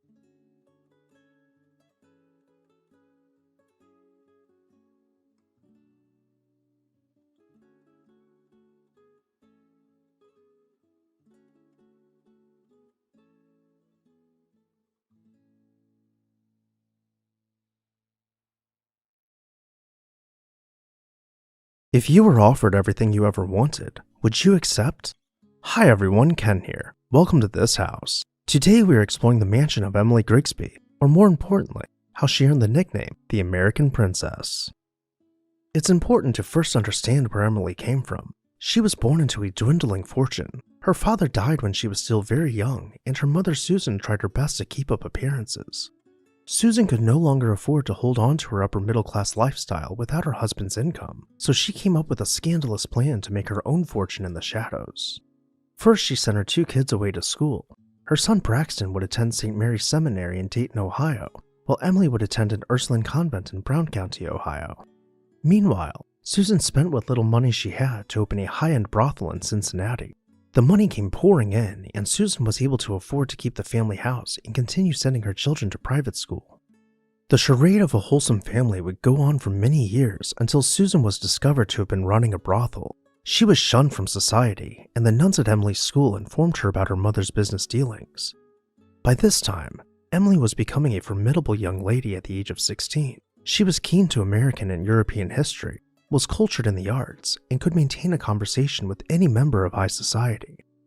As Emily began to blossom, she became the talk of the town. Ellen Dunlap Hopkins, a member of New York's high society, wrote about her. I think she was the most beautiful woman I ever saw. Her eyes were brown, her hair had the reddish gleam of gold, her face sad in expression, her complexion like alabaster. Her form was beautiful. She had the manner of an empress. Emily had been refining herself for her entire life, yearning to be at the top of society. So it came as no surprise that when her brother Braxton got his first job with millionaire Charles Yerkes, that she saw an opportunity. She began flirting her way into the upper echelon, catching the attention of every prominent young gentleman. Charles Yerke's son, Charles Jr., was so enamored with her that within months of their meeting, gossip had spread, speculating about an impending engagement. But Emily had bigger plans. Charles Jr.'s father was worth $25 million, or the modern-day equivalent of nearly $900 million. Even though Charles Sr. was married and Emily was only 16, she had noticed the perverted gaze of the old man. When she glanced back, she was not disgusted, but instead saw opportunity. Emily was said to have been in love with Jr., but he wasn't the one with the large pocketbook. She would return Charles Sr.'s glances, and in no time, she became his mistress, much to the chagrin of his heartbroken son. Charles was in the process of uprooting his life to move to Manhattan and would not leave without Emily. Of course, the affair had to be kept under wraps for sake of his reputation, so he built her own personal palace just 2 blocks away from his. Emily's house would be built at the corner of Park Avenue and 67th. It would be only 20 feet deep, but 100 feet wide and 5 stories tall. The imposing facade was composed of white granite set below carved stone balustrade with a tiled roof boasting peaked dormers, cresting, and finials. No expense was spared for his secret lover. By the time the palace was finished, Emily was now a young adult. Regarded as the most cultured woman of her age, Charles trusted her to decorate her own house and promised her the world. Emily held him to that promise. She set out to acquire antiques from every culture along with art from the masters. Lillian Barrett said about Emily's house, her home was indeed beautiful, not the gorgeous, dazzling type that vaunts its wealth, nor the soulless kind that argues the decorator, but beautiful with a beauty that bespoke an innate delicacy in its owner, a good taste that was the outcome not of a few years' education and travel, but of the culture of centuries. The library was decorated with wood paneling on the walls, with hidden doors to conceal her collection of rare and expensive books, each book having been rebound in leather and stored out of sight. The dining room was surrounded by wainscoting and decorated with Flemish tapestries. She had acquired other tapestries that were already several centuries old at the time and had them cut up to upholster her high-backed chairs. The house boasted painted canvas wall panels, with one of the guest rooms containing 15 needleback tapestries which she paid $15,000 apiece for, or the modern-day equivalent of about $500,000 apiece. More stunning than the guest room was her music room. It expanded across the entire 4th floor and contained some of the best in her collection. One of the chairs was inlaid with ivory, too brittle to ever be sat in, but stunning nonetheless. The centerpiece was an ornately carved Vernis Martin piano, with every visible part having been gold-leaved. Each room had its own presence. Another bedroom had been nicknamed the Rose Room and was furnished in the Empire style, bearing the insignia of Napoleon Bonaparte. Her own bedroom would be more subdued and timeless even by today's standards. The wall panels were crafted from old-growth walnut which had been imported from Italy and contrasted by her prized collection of blue and white Chinese porcelains. Set poetically in the center of the house, above the stair landing, was a life-size portrait of Emily herself. She continued to hold dear her mother who was still running a brothel, though having her mother involved in the seedy profession pained her, so she paid to have her relocated to be with her in New York. Emily now had the house of her dreams, and the stage was set for her to enter high society, and she did so in fashion. She obtained a box in the Metropolitan Opera House and impressed the most elite of society. Gossip spread about her travels in Europe, about how she would rent entire trains to haul her antiques as she went country to country, acquiring the rarest and most expensive pieces for her collection. Everything was going well. She was the most beautiful woman in high society with seemingly unlimited funds. She was bold and could confidently engage any man in the room in academic discussion. She was regarded as the best and brightest in New York social circles, but people wanted to know, who is this mysterious young lady? Why is she more educated than the men who attended Harvard? Why is she wealthy, and where did the money come from? Emily kept the mystery alive for as long as possible, adding to the fire of gossiping conversations, until one day, when she was discovered. News broke that her mother owned a brothel, and she was the mistress of Charles Yerke's. Emily was done for. No one wanted to associate with her. She had been cut off from New York's high society. Emily knew she could do better than New York's high society. She wanted to be world class, but this would have to wait just a little while. Charles had become very ill and spent his last days in the Waldorf Astoria Hotel instead of in his home. He did not permit his wife to see him, but instead requested that Emily cater to him as a nurse. He passed away, not leaving anything to Emily in his will, but it did not really matter. He had spoiled Emily over the years, and had ensured that no matter how much she spent, she would never run out of money. Emily set out for London, where she would be welcomed into the social circles of old money and royalty. She became friends with dukes and duchesses, lords and ladies, being invited to the most exclusive dinners with the world's most elite. The Times ran the headline, "Ignored Here Wins Royals," with the article saying, now she can boast that Buckingham Palace and Windsor Castle are her domain by right of conquest, and she snaps her fingers at the plutocrats who hit her and turned their back upon her. She was now in Windsor Castle and Buckingham Palace, cozying up to the royal family. Emily became close with Princess Mary, who was 14 at the time. Princess Mary was quite fond of Emily, because she would treat her as a little girl and was not intimidated by her status. The royal family took notice of this and welcomed her with open arms. She was the perfect role model for Princess Mary, a confident woman of conviction, class, and elegance, articulate and educated, gracefully demanding respect. Both Emily and her mother were invited to the coronation as the special guests of the king and queen. The papers in New York reported this, and it did not take long for word to spread across the pond about Emily's mother's shady business. The royal family, dismayed by the news, put out a statement about Emily's attendance at the coronation saying her presence was officially unknown, as they began to distance themselves from her. Emily returned to New York to sell her palace, antiques, and art collection, which included Claude Monet's Highlands of the French coast. She returned to London with an absorbent amount of cash.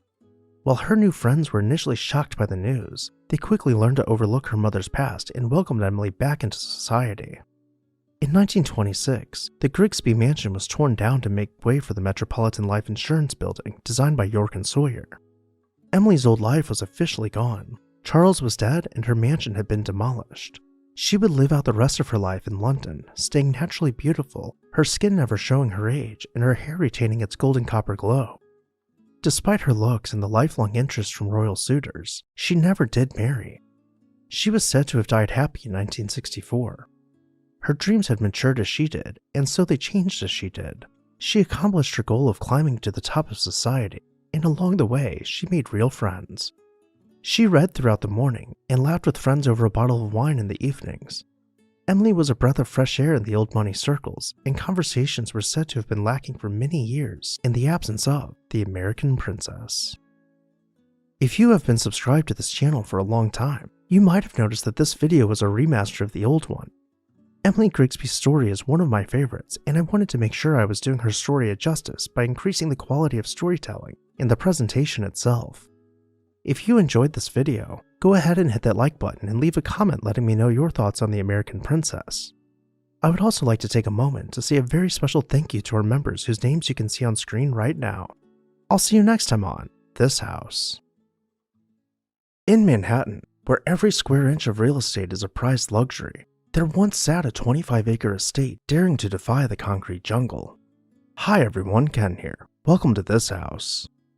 In 1861, C.K.G. Billings was born into a prominent New York family. His father relocated the family to Chicago after accepting the position of president at the People's Gaslight and Coke Company. Running a near monopoly on utilities in one of the world's largest cities was incredibly lucrative, so it was no surprise that when C.K.G. graduated from college, his father opened the company door for him. In 1887, as his father retired, C.K.G. took his place as president. When he took control of the company, he aggressively acquired the other 12 smaller energy companies servicing the greater Chicago area and merged them into his company. At this point, in 1901, the company profits were at a record high, and C.K.G. decided to cash in. Retiring as president while holding a controlling interest in the company, he chose to take a seat on the board so he could sit back and collect cash with ease. Now retired at the age of 40, C.K.G. was able to pursue his hobbies. He had long been an avid sportsman and had helped to found various athletic clubs. He could now focus all of his time on sports, especially trotting, in which he had won several trophies and ribbons. Being an outdoorsman, he began searching for an equestrian property, and to his family's surprise, he thought Manhattan would be the perfect place to move to. At this time, Manhattan wasn't exactly known for its rolling pastures and nature trails. It was the metropolitan heart of America's largest city, a place where the wealthiest barons of industry spent unimaginable sums of money to build mansions with shared walls and no yards. He purchased a city mansion, blending in with high society, Then, he purchased 25 undevelopable acres along the Hudson River in Washington Heights. The site, which was formerly Fort Tryon, consisted of steep, choppy cliffs 250 feet above sea level, one of the highest points on the island. CKG then hired architect Guy Lowell and landscape architect Charles Downing Lay to design for him a grand equestrian estate. After 2 long years of regrading the terrain and slow, tedious construction, the first phase of the estate was complete. In 1903, the 25,000 square foot stable complex was finished. Sources vary on the exact number, but most agree that there were between 60 and 75 stalls for horses inside. There were also a few bedrooms and a large casino where CKG could entertain his friends. To celebrate this monumental achievement, he sent out invitations to a dinner party. It was leaked to the press that guests would be required to sit on hobby horses all night and that the entire dinner would become quite the spectacle. As journalists began gathering outside of the front gate, CKG had his party relocated to Sherry's restaurant in town. The restaurant's 4th floor ballroom was filled with hay, and all 36 guests were required to remain seated atop rented horses while dinner was served. News quickly spread about Manhattan's newest, most eccentric millionaire, but CKG was just getting started. While the architects were busy overseeing the next phase of his estate, CKG commissioned the Vanadis, a 232-foot steam yacht, to keep docked in the Hudson at the foot of his property. Finally, after 5 long years of construction, the cliff had been transformed into a gentle hill, and sitting atop it in the center was a fortress constructed from solid granite blocks. The 25,000 square foot mansion had been designed in the Chateau-esque style and faced in limestone. As we rotate about the mansion, we will notice a tower rising 80 feet into the air. The views from the top were said to be unobstructed, and while it was far from the tallest building, it rivaled the tallest skyscrapers of the time in height above sea level. The driveway alone took more than 100 men a full year to construct, carving out the granite cliffs and reusing the stone to build retaining walls, including the grand arcade which was dubbed the Roman roadway. Inside, the entire mansion was planned for entertainment, with the fountain room echoing the owner's eccentricities. While waiting for CKG to show us around, we would first take a seat in the reception room, where a full-time musician would play only the current hits on the piano. Next, we will make our way into the living room, clad in rich wood paneling. As we look around, we will find antiques from dozens of countries, and at this point, we might start to believe that CKG is sophisticated, unlike the words we've read about him in the newspapers. But then we hear him hollering for us as he splashes around in the indoor pool, discarding the rigid social standards of the time. As we hear pins crashing in the bowling alley, we start to realize that Tryon Hall is perhaps the most lavish man cave in existence. Though, not all of the rooms could be so fun. Mrs. Billings ensured that the mansion had a proper dining room for formal dinners. Though, the breakfast room, offering panoramic views of New York from the tower, was where CKG chose to bring most of his friends for shared meals. Mrs. Billings, who had the same dining set reproduced, chose to eat her informal meals in the conservatory. While we're here, we can peek our heads outside to see the swimming pool carved into the bluff itself and overflowing with water into the terrace gardens below. There are no known photos of the stair hall, so let's resume our tour from the 2nd floor stair landing, which has been staged as the library. From here we can make our way into the billiards room, where CKG's trotting trophies are on full display. Nearby, we will find the Billings bedroom, where, as was customary for the time, they each had their own separate beds. Tryon Hall became the center of New York's social scene amongst the athletic men of high society. What was meant to be a family mansion quickly turned into a boys' club, with Mrs. Billings choosing to spend much of her time at their other properties. By 1917, CKG had had his fun and grew bored of the property. He purchased a 21-room apartment in town and set out to build multiple estates all around the country, but that's a story for another time. Meanwhile, John D. Rockefeller Jr. was building his legacy and was enticed by the opportunity to purchase Tryon Hall. Not only did he buy the Billings mansion, he purchased 2 adjoining estates and merged the land together in the hopes of founding a park. Unfortunately, John Jr. did not have the pull he thought he did in the city, and it was nearly impossible to get the local government on board with the creation of a new park.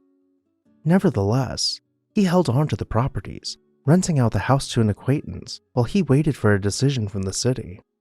After 9 years had passed, and while his tenant was still renting the mansion, it caught on fire. According to the various newspapers of the time, this disaster was of epic proportions. Not only were the hydrants too far away from the house, but the hoses were not long enough to get within 50 feet of its walls. Firemen had to race down to the river to fetch water in tanks and bring it all the way up the drive. And while the tenants escaped unharmed, there were reports of a dog trapped in the tower. According to the Times, the dog leapt from the second floor into the flower bed, and while it was scared, it survived uninjured. Just after that, the tower collapsed in on itself, causing a pillar of fire to rocket into the sky, which could be seen from miles away. By the next morning, though the fire was under control, the mansion and everything inside of it had been reduced to ash. Among the most grieved incinerated items were 2 paintings by Rembrandt, a handful of European tapestries, and the plans to one day turn the house into a New York history museum. By the following year, Rockefeller had cleaned up the mess and reorganized the grounds with the aid of Frederick Law Olmsted Jr. Finally, with a finished park, the city was ready to accept Rockefeller's donation. While the mansion no longer exists, you can still find bits and pieces of the estate scattered about Fort Tryon Park, blending into the scenery, reminders of what came before. Which part of the house was your favorite? Let me know down below in the comment section. And while you're there, make sure to hit that subscribe button so you never miss an exciting episode of This House. Tuxedo Park, a small yet historically rich village in Orange County, New York, serves as a unique microcosm of American cultural and architectural heritage. Part of the larger New York metropolitan area, Tuxedo Park boasts a humble population of just 645 residents. Its name, Tuxedo, derived from the indigenous Lenape language, meaning crooked water or crooked river, encapsulates the village's deep-rooted connection to its natural and cultural history. The origins of Tuxedo Park trace back to the colonial era, where it was known for its undeveloped iron deposits. This natural wealth attracted English interest, leading to the establishment of a company by William Alexander, Lord Stirling, which built furnaces and mined iron in the vicinity. This early industrial venture set the stage for the area's transformation when in 1790 Pierre Lorillard II acquired the company and its lands. However, once the iron deposits were depleted, the area transitioned to lumbering, marking the end of its first industrial era. The real transformation of Tuxedo Park, however, began in 1885 when Pierre Lorillard IV developed the area into a private hunting and fishing reserve, a move that would redefine its identity.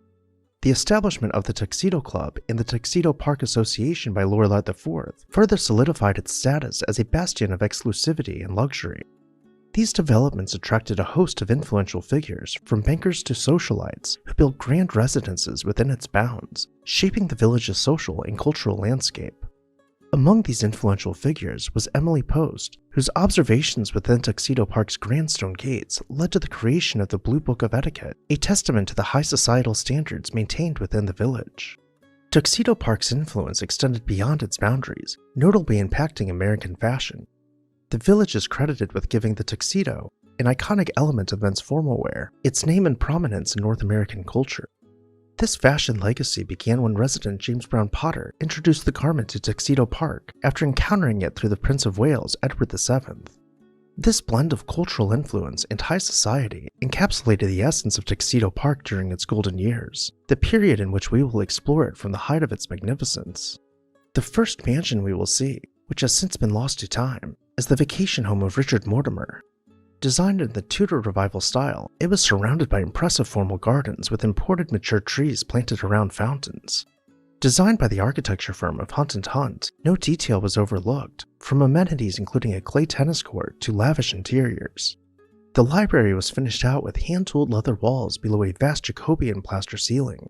And in the dining room, antique European furniture and tapestries took second stage to the floor-to-ceiling stone fireplace covered in intricate relief work. Next, we will travel around the lake to find the sprawling estate of George St. George. Entering the mansion, a polar bear rug sprawls about the stairhall's perfectly polished wood floors, hinting at the eccentricities that lie ahead. The dining room, designed in the Palladian style, combines classical architecture with nautical decor, distinguishing this house as a place for relaxation without sacrificing luxury. The seemingly never-ending series of parlors played host to huge parties where hundreds of guests would mingle about in formal attire.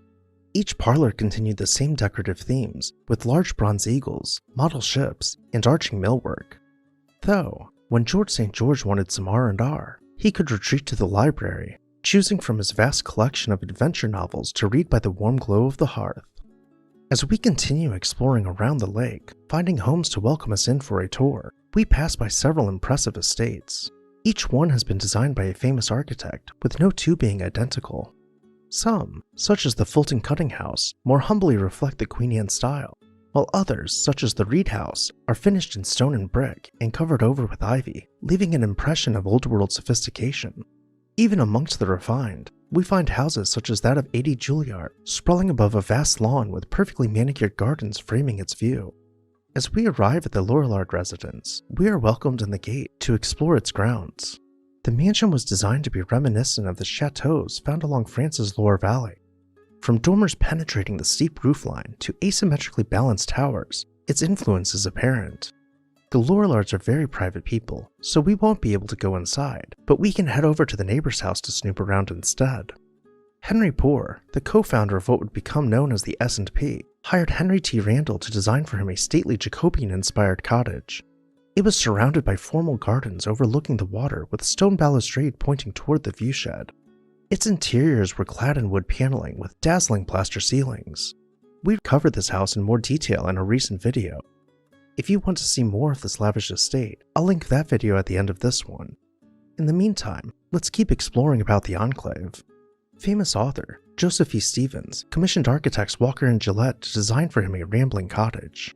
The architects designed the house to sit perfectly on a steep ridge, maximizing both its views and its footprint. Following the topography of the site led to the creation of a floor plan with many angled walls, and to some extent, an early adaptation of open-concept living. The eclectic exterior is carried inside, with a ribbed groin vault joining the dining room ceiling from its octagonal footprint. For all the luxury around Tuxedo Park, it was also a place for great minds to find inspiration. Mark Twain would visit frequently as a guest of honor, though as seemingly innocuous as life behind the stone gates of Tuxedo Park was, it still held its secrets. Of the many so-called blue blood residents was one by the name of Alfred Lee Loomis. He held degrees from several Ivy League schools and was known as one of the earliest ballistics experts. Behind the facade of his charming Tudor Revival mansion, the greatest minds in the world were propelling technology at a rate unknown to the public. Loomis called on scientists such as Albert Einstein, Enrico Fermi, and Werner Heisenberg to use his mansion as a secret lab to develop radar technology. In later years, as World War II forced them out of their countries, they took refuge in Loomis' lab. But perhaps we are getting too far ahead. Let's go back a decade to the arrival of the Great Depression, which marked a shift in Tuxedo Park's fortunes. The once thriving community saw a decline in its affluent population, though it continued to attract a select few new residents. Despite these challenges, the village's spirit of resilience shone through.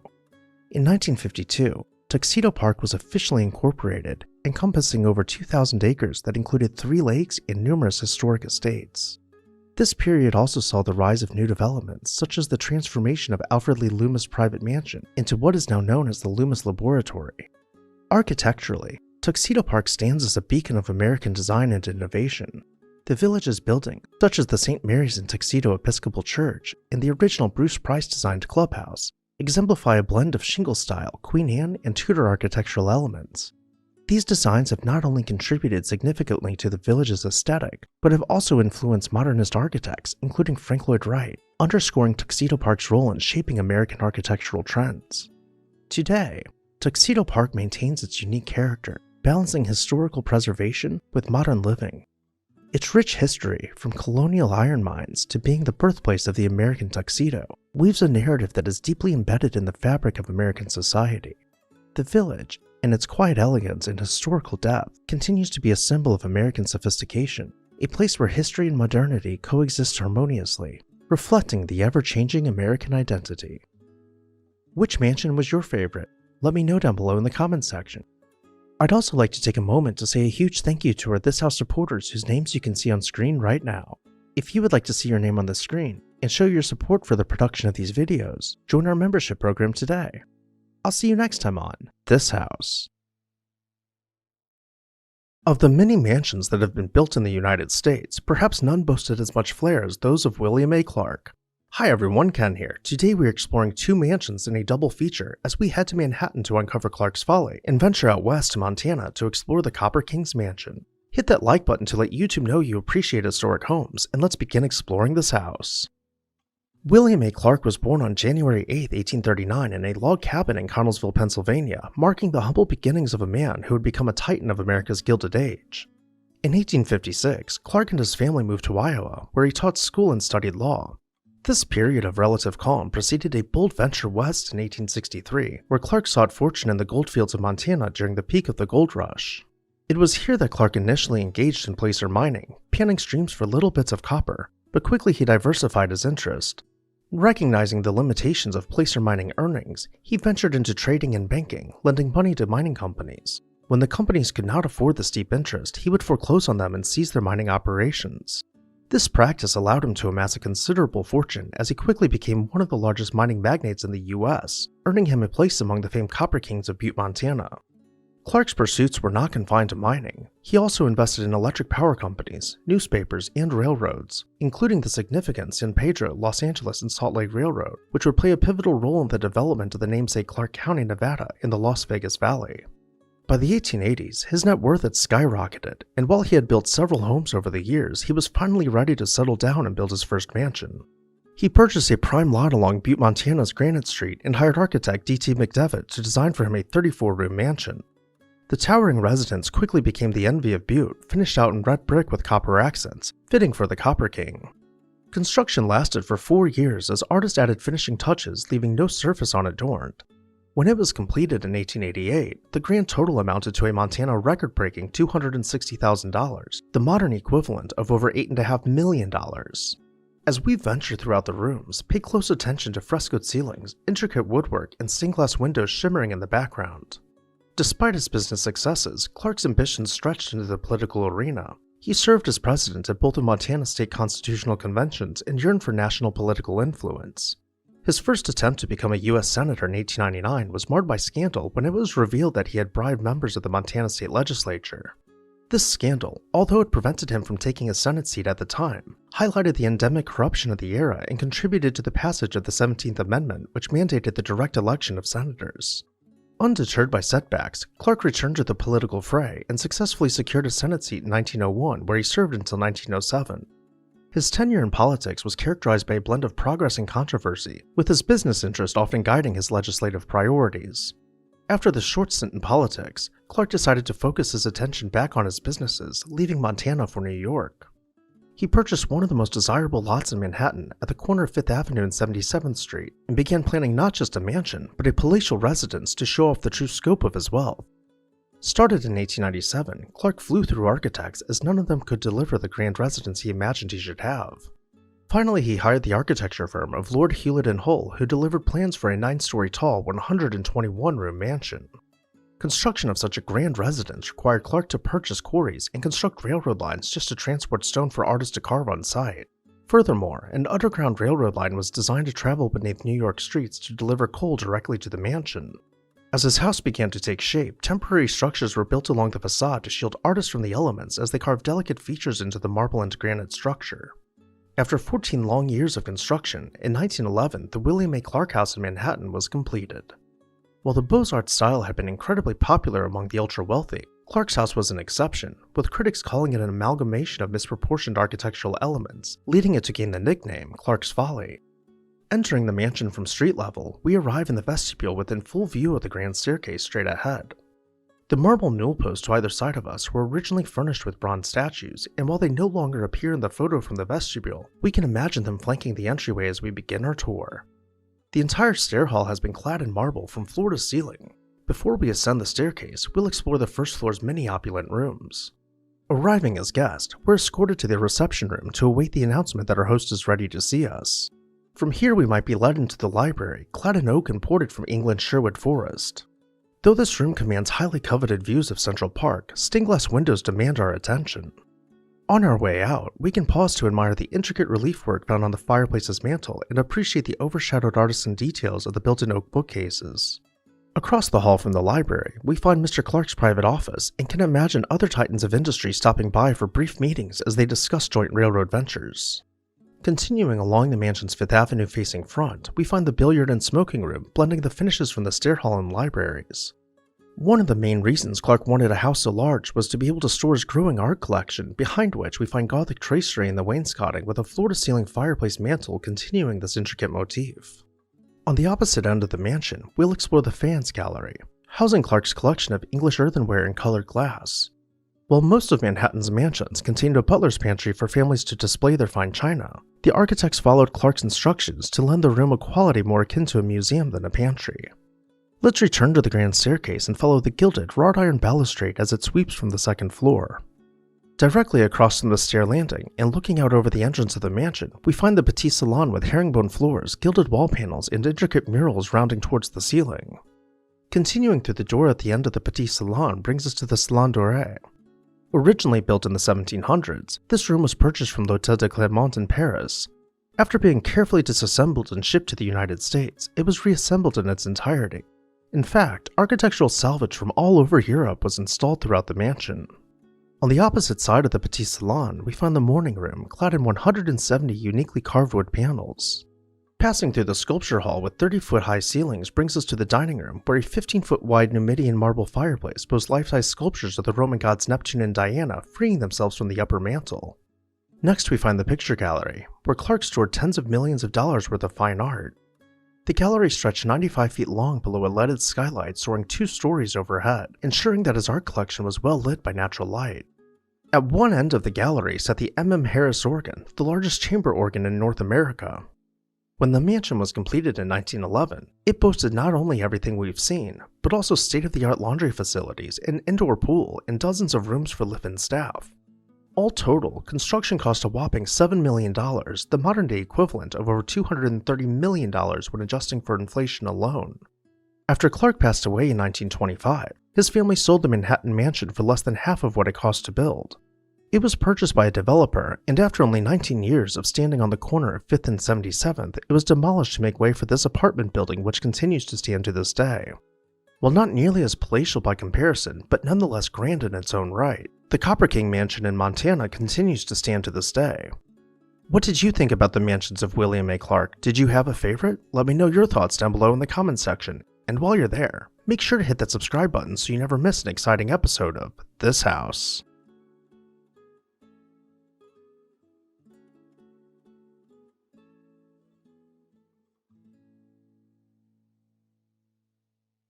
The Chrysler brand is known worldwide for its cars, but have you ever wondered how the founder of the automobile giant lived?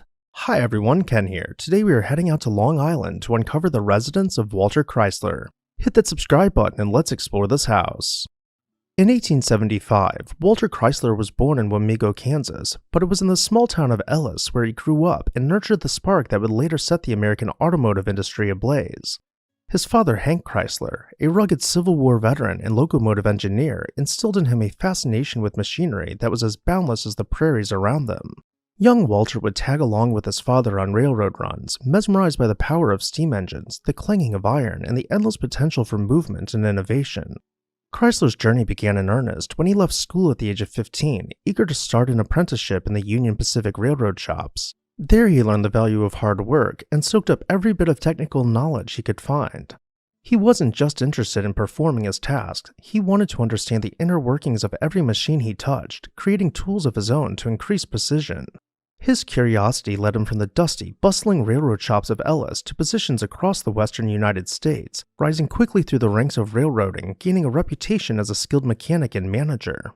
In 1908, Chrysler's career took a defining turn. The newly wealthy railroad manager was captivated by a luxury automobile he saw at a Chicago auto show, the Locomobile. Despite the car's astronomical price tag, he was determined to buy it, not merely to drive, but to disassemble, study, and understand it inside and out. This relentless curiosity marked Chrysler's first steps into the automotive world. He took apart and reassembled the Locomobile repeatedly, cultivating a deep technical understanding that would prove invaluable in his next venture. A few years later in 1911, the auto industry was still in its infancy when Chrysler was approached by Charles Nash, president of Buick. Although the move meant a pay cut, Chrysler accepted, intrigued by the opportunity to apply his knowledge of machinery to an emerging industry. Buick's production line was chaotic, with inefficiencies galore. Chrysler's first move was to bring order to the manufacturing process, introducing a meticulous cost accounting system and streamlining production. Under his leadership, Buick's daily production soared from 45 cars to over 200, making it one of the most productive plants in the world. In 1916, with the company thriving, General Motors founder William C. Durant offered Chrysler an unprecedented $500,000 a year contract to lead Buick as its president. Chrysler accepted, but by 1919, tensions with Durant's management style led him to leave Buick, cashing out his GM stock for a handsome $10 million, or the modern-day equivalent of nearly $290 million. This financial windfall positioned him as an independent player in the automotive industry, ready to make his next bold move. Chrysler's reputation drew him to the ailing Willys Overland Motor Company, and shortly after, the similarly struggling Maxwell Motor Company. While his efforts at Willys Overland were thwarted by internal politics, he soon took full control of Maxwell. It was here that Chrysler finally found the freedom he sought. In 1924, he introduced the Chrysler 6, a groundbreaking vehicle with hydraulic brakes and high-compression engines that put Maxwell back on the map. The Chrysler 6's success led to the rebranding of Maxwell Motor as the Chrysler Corporation in 1925, and over the next few years, Chrysler expanded his company by acquiring the Plymouth and Dodge brands, firmly establishing his place among the titans of the automotive industry. By 1928, Chrysler Corporation was producing over 1 million cars a year, surpassing Ford and becoming the second largest automaker in the United States. Walter Chrysler's entrepreneurial journey would not be complete without mentioning his other crowning achievement, the Chrysler Building. Completed in 1930, this Art Deco skyscraper in New York City stood as the tallest building in the world for several months. Adorned with automobile-inspired motifs, the building became a monument to Chrysler's achievements, but this is getting a bit ahead in our story. Back in 1923, he headed out to Kings Point on Long Island to purchase the former estate of Henri Bendel. It had originally been built just a few years prior in 1916 and designed in the Beaux-Arts style. The main house boasted 23 rooms and even an indoor swimming pool, which we will see soon enough. The mansion was planned out with formal gardens surrounding the house, which was framed by stone balustrade and accented by dozens of terraces. Zooming out, we can get a really good feel for the overall size of this massive abode and its 450 feet of shoreline. Looking out from the rear of the house, a grand portico frames views of the water beyond an expansive lawn. As we explore the grounds, we'll come across a large swimming pool, and then as we wander further down, we'll find the docks where we can imagine his yacht coming and going throughout the summer. On the other side of his house, a sunken parterre garden extends towards a fountain, and even though the neighbor's house was just on the other side of the trees, the expert landscaping would have you believing we were in the middle of nowhere. Of course, Mr. Chrysler had a state-of-the-art 8-car garage packed full of everything a mechanic could dream of. And as far as the estate's maintenance, the superintendent's 9-room house was hidden away, not to mention several other apartments for staff scattered about the property. I think we've spent enough time exploring the grounds and amenities. Let's go ahead and make our way towards the front door. To give us a good idea of how the house is laid out, we can take a quick look at the floor plan before moving on. Heading through the vestibule, we'll make our way into the 2-story entrance hall, clad in stone, with a grand staircase sweeping off to the side. Towards the front of the house, the grand arcade we saw above the entrance hall feeds into the 2-story music room, dominated by a floor-to-ceiling pipe organ and once again clad entirely in stone. Stepping down from the music room leads us into the living room, with exposed beams soaring above the 10-foot Gothic fireplace mantel. Directly across the entrance hall from us is the dining room, once again fashioned with a floor-to-ceiling fireplace and intricately carved wooden pilasters. Let's go ahead and take the grand staircase up to the second floor, where we'll find the bedrooms, servants' quarters, and the library. Interestingly for this time period, the library is among the smaller rooms in the house, and instead of being a showpiece for a rare book collection, it is treated more as a private retreat. Downstairs in the basement, we can imagine the family using the indoor pool all year long. By the 1930s, Chrysler had transitioned away from daily operations, leaving his trusted team to run the company. In 1938, after a stroke and the passing of his beloved wife Della, Chrysler's health began to decline. He passed away on August 18th of 1940 at his Long Island home. Today, Walter P. Chrysler is remembered not only as a pioneer who challenged industry giants, but as a visionary who embodied the spirit of American innovation. As for his Long Island estate, it was sold to the government where it found new life as the United States Merchant Academy. From the moment you step through the front door, it is evident that it has been exceptionally maintained and cared for throughout the years. Everything from the stone fireplaces to the parquet floors appears in immaculate condition, as if though completely untouched by time. Even though the furniture and artwork have largely been changed out, many of the rooms remain as they did when Walter Chrysler called the estate home.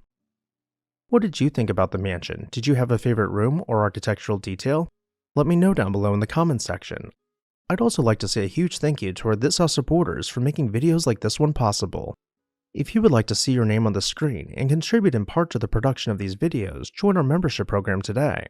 As always, thank you all for watching, and I'll see you next time on This House.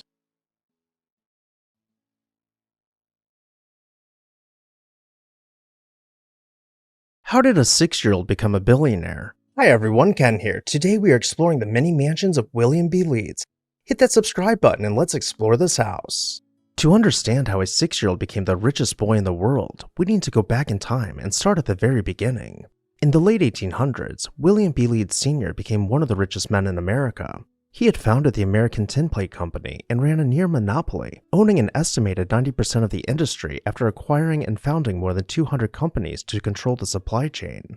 Along the way, he also founded the National Steel Corporation, which sold to U.S. Steel, allowing Leeds to pocket an additional $40 million, or the modern equivalent of over $1.5 billion. He sat on half a dozen boards for various railway companies, and his wealth continued to multiply. Little did he know, he would not have much time to enjoy it. Just as his net worth was skyrocketing, Leeds divorced his wife in 1900 and married Nani Stewart, who had just divorced her husband a year earlier. In celebration of their new marriage, Leeds purchased 987 Fifth Avenue in Manhattan, a towering Beaux-Arts-style city mansion. The facade had been clad in limestone and adorned with intricate relief work. He reportedly spent $260,000 on it, the modern equivalent of nearly $10 million. Within a year, their first and only child was born, William Leeds Jr., whom the story is really about. Let's begin exploring the family's mansion before we find out how Jr. becomes a billionaire at the age of 6.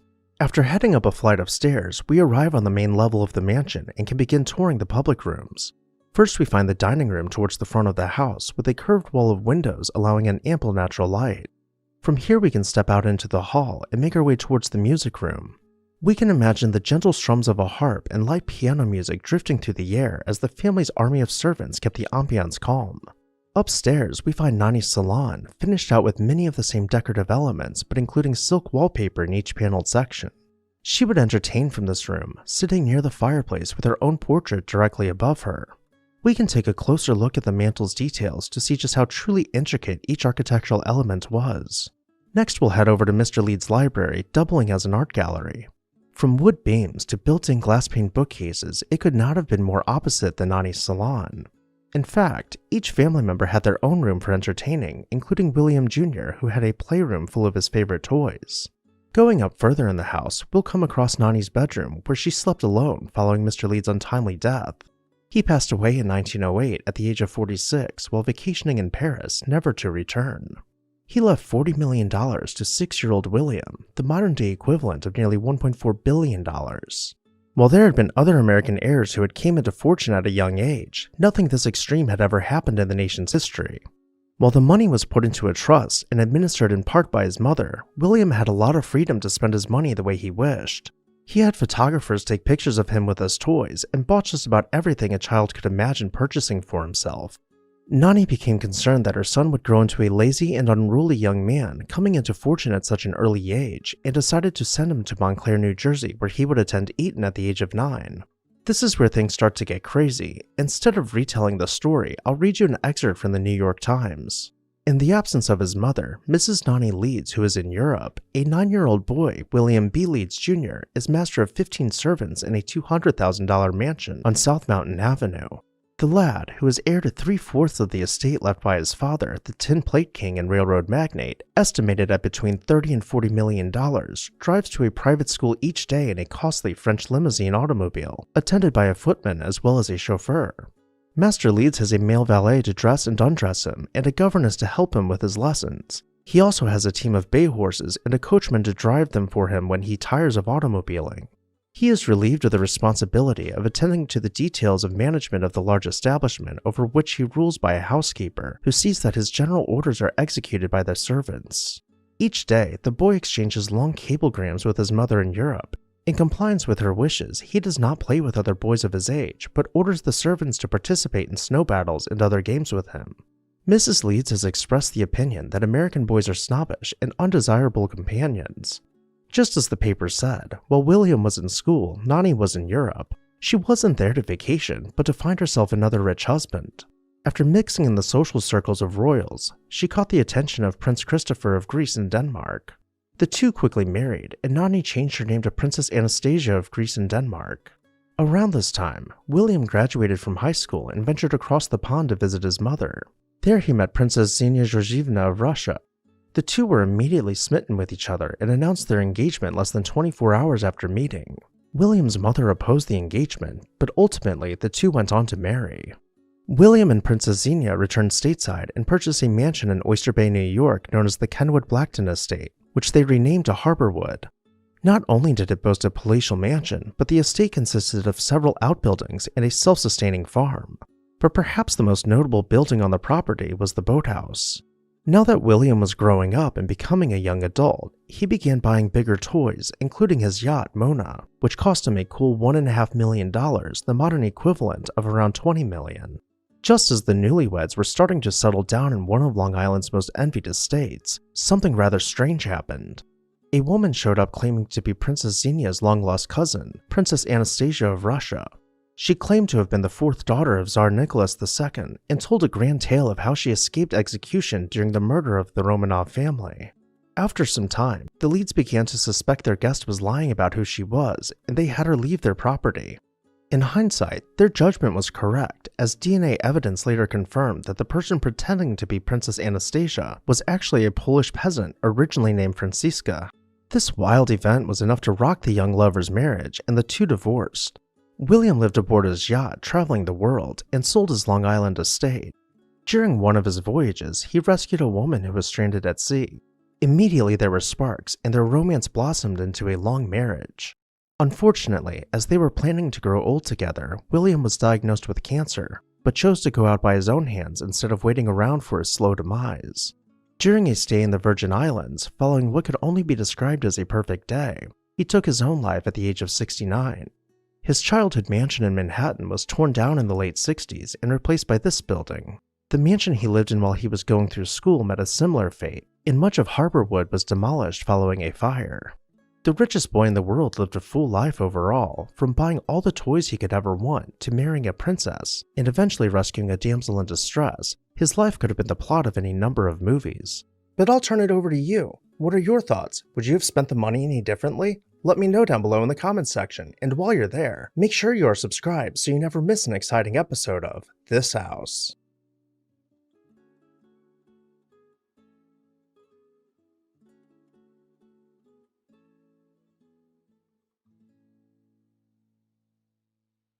Imagine being one of the wealthiest people in the world and being told that you are not allowed to pursue your hobbies. Hi everyone, Ken here. This is the story of the Gertrude Vanderbilt Whitney Art Studio. Hit the subscribe button and let's explore this house. Gertrude Vanderbilt Whitney was born into one of the most illustrious families in American history, the Vanderbilts, known for their vast fortune made through railroads and shipping. Born in 1875, Gertrude was the daughter of Cornelius Vanderbilt II, and her great-grandfather was none other than the Commodore, the man who built a financial empire that made the Vanderbilt name synonymous with wealth. Growing up in New York City, Gertrude lived in opulence at the family's Fifth Avenue mansion, a palatial residence that was a symbol of Gilded Age grandeur. She spent her summers at the Breakers, the family's summer cottage in Newport, Rhode Island, where she developed a love for art and sport, competing with her brothers in various activities. However, despite her privileged upbringing, Gertrude was not content to merely live the life of a socialite. Her artistic inclinations became evident early on as she filled her journals with sketches and watercolors. But her true passion for art blossomed when she visited Europe in the early 1900s, immersing herself in the avant-garde art scene of Paris.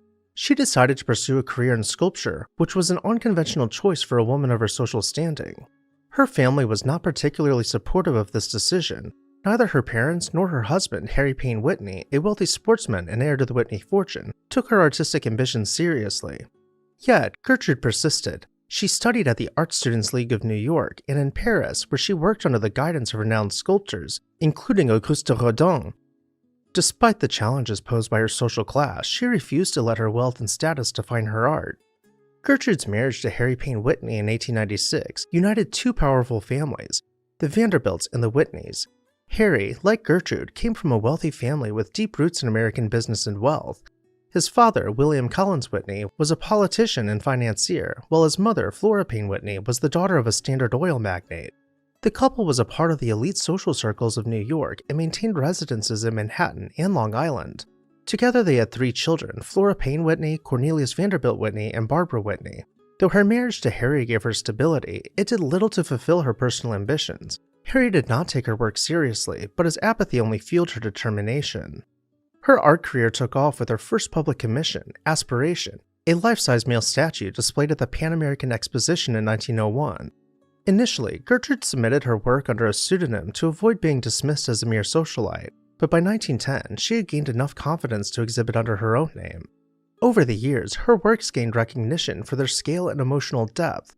One of her most celebrated pieces is the Titanic Memorial in Washington, D.C., a somber tribute to the lives lost in the tragedy. Her Buffalo Bill, the Scout in Cody, Wyoming, further solidified her reputation as a monumental sculptor. Around this time, she began searching for a private retreat where she could get away from society and focus solely on her love for creation. In Old Westbury, she commissioned the renowned firm of Delano and Aldrich to design for her an artistic haven, a pavilion surrounded by nature where she could create day in and day out. Completed in 1913, Delano was quoted as saying, "Mrs. Harry Payne Whitney asked me to build a studio in the woods at Westbury where she could get away from Harry's polo-playing friends. She put me in full charge, with no mention of cost." In a signature move by the architects, the studio was planned with formal gardens extending from the front and rear, but nestled within a heavily wooded area to give Gertrude the isolation and natural setting she desired. To enter the studio, we step into the vestibule above an intricate pebble mosaic and below an ornate groin vault. This leads us into the antehall, color-drenched in pink with white accents and opening into the main hall. Turning around, we find the main room of the studio measuring 40 by 60 feet with 20-foot ceilings framing a skylight. Here she could entertain friends and host parties by arranging the furniture into conversational circles. She could also bring out the dining room table and stage it for dinners, though that wasn't the primary purpose of this room. When not entertaining, sculptures were suspended from the ceilings with scaffolding set up all around so that she could spend her days in artistic pursuit. The entire studio was designed to be modular, with screens acting as movable walls that could define spaces as needed. These screens were the brainchild of artist Robert W. Chandler, who was known for tinting his ivory paint to create golden hues. While there are very few rooms in the studio, the stair hall is one of them, wrapped in colorful murals with checkered marble floors and rounded millwork, including doors that round out ever so slightly to conform to the room. The studio has been updated over the years to include bedrooms and a more modern kitchen, but for the most part, much of it remains intact with artworks by Gertrude herself. But sculpture wasn't her only contribution to the art world. She was a generous patron of American art and artists, particularly during a time when European art dominated the cultural landscape. In 1914, she opened the Whitney Studio in Greenwich Village, providing struggling artists with a space to exhibit their work. This act of philanthropy evolved into the Whitney Studio Club, a forerunner to the Whitney Museum of American Art, which she would later establish in 1931. Gertrude's collection of nearly 700 pieces of modern American art formed the foundation of the museum after her offer to donate it to the Metropolitan Museum of Art was rejected. The Whitney Museum, now a landmark institution, is one of her greatest legacies. But her philanthropy did not stop at art. World War I deeply impacted Gertrude, leading her to devote time and resources to wartime relief efforts. She even set up a hospital for wounded soldiers in France and created a series of sculptures depicting the horrors of war. These experiences transformed her work, making it more serious and emotionally resonant. Though her professional life was fulfilling, Gertrude faced significant personal challenges. She suffered from postpartum depression after the birth of her third child and discovered that her husband was unfaithful. Her unconventional life also put her at odds with societal expectations, and she formed deep emotional attachments to women, particularly a close friend, Esther Hunt, with whom she shared intimate letters. This aspect of her personal life was kept private, but it is a testament to her complex emotional world. In 1930, tragedy struck when her husband Harry died of pneumonia. This loss, however, did not stop Gertrude from continuing her work. In 1934, she became embroiled in a highly publicized custody battle for her niece, Gloria Vanderbilt. The court case, which painted Gertrude as a stabilizing force in her niece's life, further established her reputation as a strong and compassionate woman. Gertrude Vanderbilt Whitney's contributions to American art are monumental. Not only did she break barriers as a female sculptor in a male-dominated field, but she also championed the cause of American modernism, ensuring that future generations of American artists had a platform to showcase their work. By the time of her death in 1942, she had left behind a legacy that transcended her Vanderbilt and Whitney heritage. Through her art and the museum that bears her name, Gertrude Vanderbilt Whitney's influence endures, ensuring her place in the pantheon of American cultural icons. What were your thoughts on her studio? And for the artists watching this, would her studio be your dream workshop? Let me know down below in the comments section. And while you're there, make sure you're subscribed so you never miss an exciting episode of This House.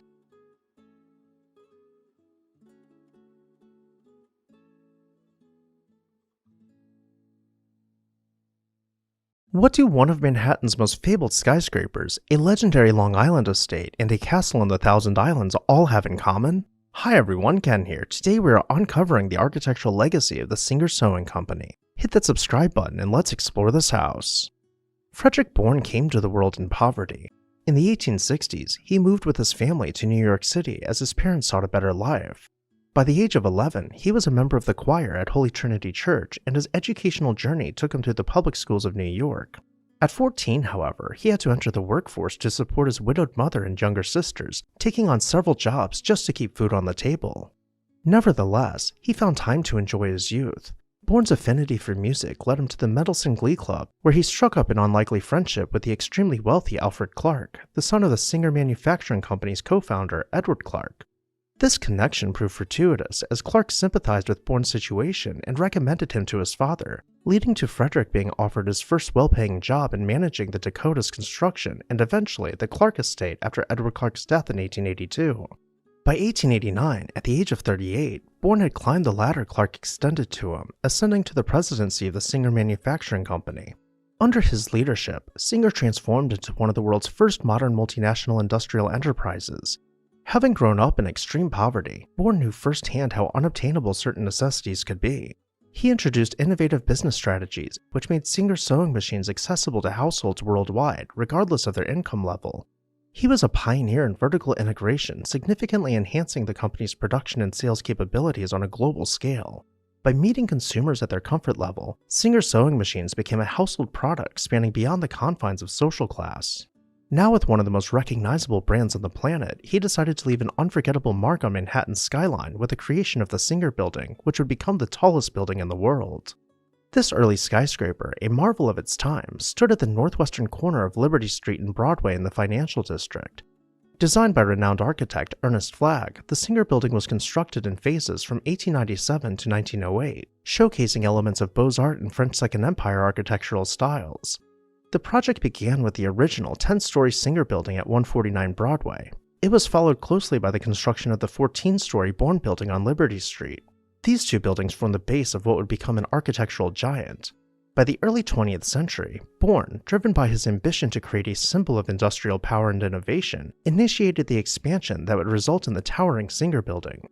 Ernest Flagg's design for the Singer Building incorporated advanced construction techniques and materials. The facade was composed of red brick, light-colored stone, and decorative terracotta, with a steel skeleton providing structural support.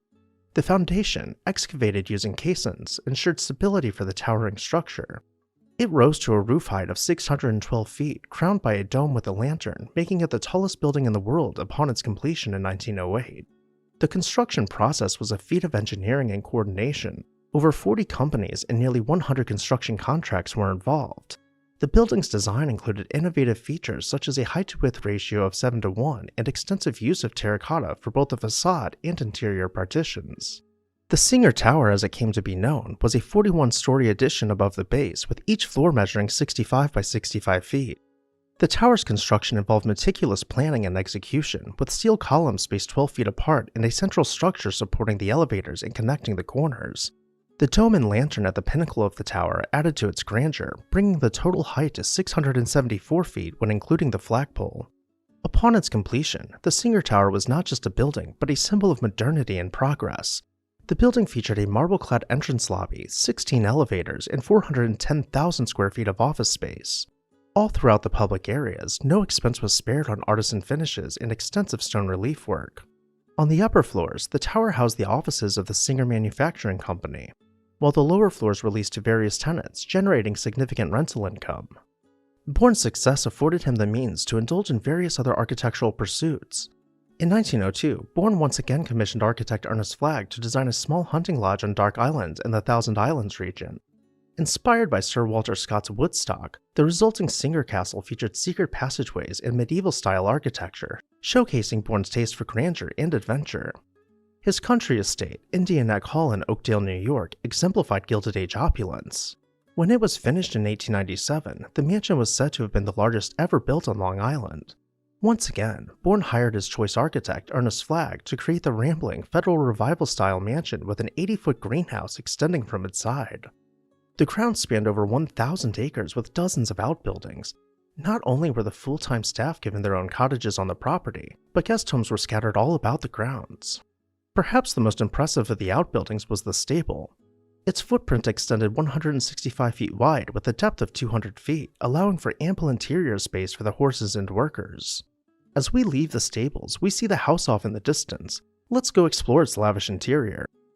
The music room was designed to be dominated by a pipe organ extending between the walls to the second story. At the opposite end of the room, across the polished parquet floors, we find a grand piano nestled up to the fireplace, giving us a true sense for the scale of this room. The library continues with the same flooring, introducing half-height bookcases to skirt the walls. Next we'll find the drawing room, with wall panels covered over in brocade and cherry wood millwork concealed beneath a white enamel finish. And tying together all of these finishes is the dining room, and while the table is casually set for 10, when its leaves were in place, it would take up nearly the entire room.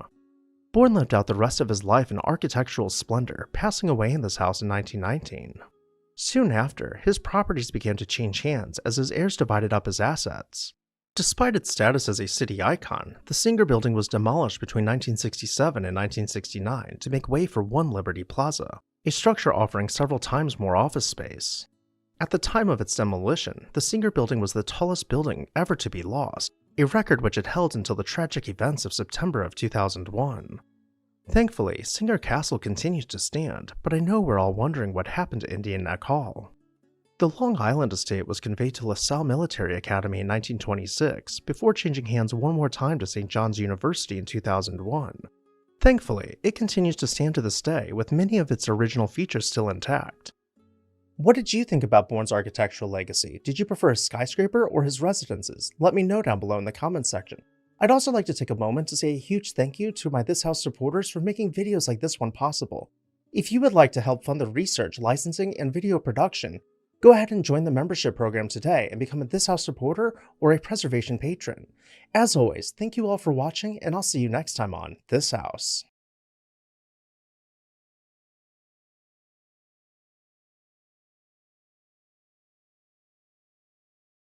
The Aster family once ruled over New York's high society as one of the wealthiest and most influential families to ever call the United States home. But what happened to their fortune? Hi everyone, Ken here. Today we are exploring Vincent Astor's townhouse and uncovering the end of the Aster era. Hit that like button to let YouTube know you appreciate historic homes, and let's begin exploring this house. This video is sponsored by Victorian Society in America. More on them later. In 1891, Vincent Astor was born into one of the wealthiest families in the United States. His grandmother, the Mrs. Aster, ruled over New York's high society, which was known as the 400, and his father, John Jacob Astor IV, controlled the family fortune, which included massive real estate holdings all around New York and beyond. Vincent grew up in the family's Manhattan double mansion along Fifth Avenue, one of the most palatial homes to ever grace Central Park. Here he enjoyed a childhood amongst marble halls, rubbing shoulders with presidents and titans of industry as they attended balls hosted by his grandmother in the double mansion shared ballroom. In 1908, while Vincent was still a teenager, Mrs. Aster passed away and his father combined both sides of the duplex to create one of Manhattan's largest mansions. The palatial estate was completely renovated and quickly gained a reputation as being one of the finest houses in the world. However, his father's days in the mansion were numbered. In 1912, while Vincent was attending college at Harvard, John Jacob Astor IV boarded the Titanic for its maiden voyage, never to return. As news of his passing reached New York, 20-year-old Vincent learned that he had inherited the family fortune, estimated to be worth as much as $200 million, the modern equivalent of about $6.5 billion when adjusting for inflation alone. Now one of the most eligible bachelors on the planet and the patriarch of the Aster family, Vincent dropped out of college. He began courting Helen Dinsmore Huntington, and the couple tied the knot just 2 years later. Unfortunately, Vincent had been stricken by a case of the mumps, which left him unable to have children, and without a family to think of nor any reason to work, he began searching for other ways to occupy his time. The following year, in 1915, he enlisted with the Naval Reserve and was called to active duty less than 2 years later in 1917 to serve in the New York Naval Militia. Vincent was close friends with future President Franklin Delano Roosevelt, who suggested that if Vincent wanted to see some real action that he should volunteer for active duty, which is exactly what he did. Vincent not only volunteered himself, but also his private yacht, the USS Noma. While he was deployed, not only did he survive striking a mine, but also managed to capture a German U-boat as it was planting more mines. In 1919, now known as Lieutenant Aster, Vincent returned stateside as a decorated war hero. A few years later, in 1926, he sold the family's Fifth Avenue mansion to a developer who had it torn down. In that same year, Vincent began purchasing houses in the less fashionable area of Manhattan around East 80th Street and 79th Street to demolish, with plans to build his own mansion. He hired architect Matt B. Schmidt to draw inspiration from 18th century English architecture to design for him a neoclassical city mansion. Unlike his father's house, Vincent's would be restrained and comfortable. While it was designed to be considerably smaller than the house he had grown up in, it was still large enough to host parties and fashionable enough to entertain esteemed guests. When it was finished in 1928, Vincent Aster's townhouse was praised for its simple and timeless appearance. Before we head inside, a quick word about the sponsor of today's video, the Victorian Society in America. Are you obsessed with historic architecture? Have you ever wanted to go beyond reading and learning to actually experience historically and architecturally significant sites? With the Victorian Society in America, you can travel to American cities and tour exceptional 19th century buildings and pursue learning in internationally acclaimed summer study programs in Chicago, Newport, and London. Join the Victorian Society in America this May for an educational tour in Baltimore. The itinerary is packed with exciting visits to key architectural sites, landscapes, and artistic gems. Click the link in the video description to visit victoriansociety.org to register today. Your architectural adventure starts here. Thank you, Victorian Society in America, for sponsoring today's video. Now let's begin exploring this house. After passing through the vestibule, we arrive in the entrance hall, facing a fireplace with a grand staircase off to the side. Let's head through the opening before we go upstairs. This leads us to the dining room, finished out with rich wood panels and a checkered marble floor. Once upon a time, this photo was erroneously labeled as the dining room, so if you are already familiar with the mansion, this might be new for you. Making our way up the grand staircase, we can look up to find a leaded glass skylight soaring above wall murals and marble floors. To one side we find the library with built-in bookshelves and simple but refined wall paneling. To the other side, we head down a hallway with barrel-vaulted ceilings and open double doors into the living room. The living room is the largest room in the house with a south-facing bay window to allow an ample natural light. When the Asters were entertaining, the furniture could be cleared and the space could double as a ballroom. The upper two floors were divided for his and hers living, with Vincent's and his wife's bedrooms on separate floors. Their bathrooms were considered state-of-the-art at the time of construction and decorated with colorful murals. While living at the townhouse, the world once again became unstable and Vincent was ready to volunteer his services. Now the president, FDR sent Vincent on an intelligence-gathering mission to Japan in 1938 aboard his new private yacht. Then as World War II broke out, Vincent was given the title of commander and area controller for New York, where he used his position in the banks to gather intelligence on enemy spending and account activity. Eventually he was promoted to captain and decorated with various military awards, including the World War II Victory Medal. Backing up, in the heat of World War II, Vincent and Helen had divorced in 1940, and he had remarried Mary Benedict Cushing in that same year. They sold their townhouse in 1943 and moved into an apartment, following which Vincent went on a selling spree. His family had held the same income properties for several generations and had gained a reputation for being slumlords. Vincent began offloading these properties and building new apartments with modern amenities, along with parks to accompany them. 10 years later, he and Mary divorced on the condition that Mary find for him a replacement wife, which she did. Not even a month after the divorce was finalized, Vincent married Brooke Russell. Now approaching the end of his life, and with no children to inherit the family fortune, Vincent and Brooke formed a pact to donate all of their wealth. When he passed away in 1959, the entirety of his fortune was left to the Vincent Aster Foundation, and several of his properties were donated to good causes, including his country estate known as Ferncliff, which was left to the benefit of Benedictine Hospital. Brooke continued to live well, but she honored Vincent's wishes, devoting her life to philanthropic work. For funding the arts, hospitals, zoos, libraries, and dozens of other causes, she was awarded the Presidential Medal of Freedom in 1998. When Brooke Aster, the last Mrs. Aster, passed away in 2007 at the age of 105, the Aster era officially ended.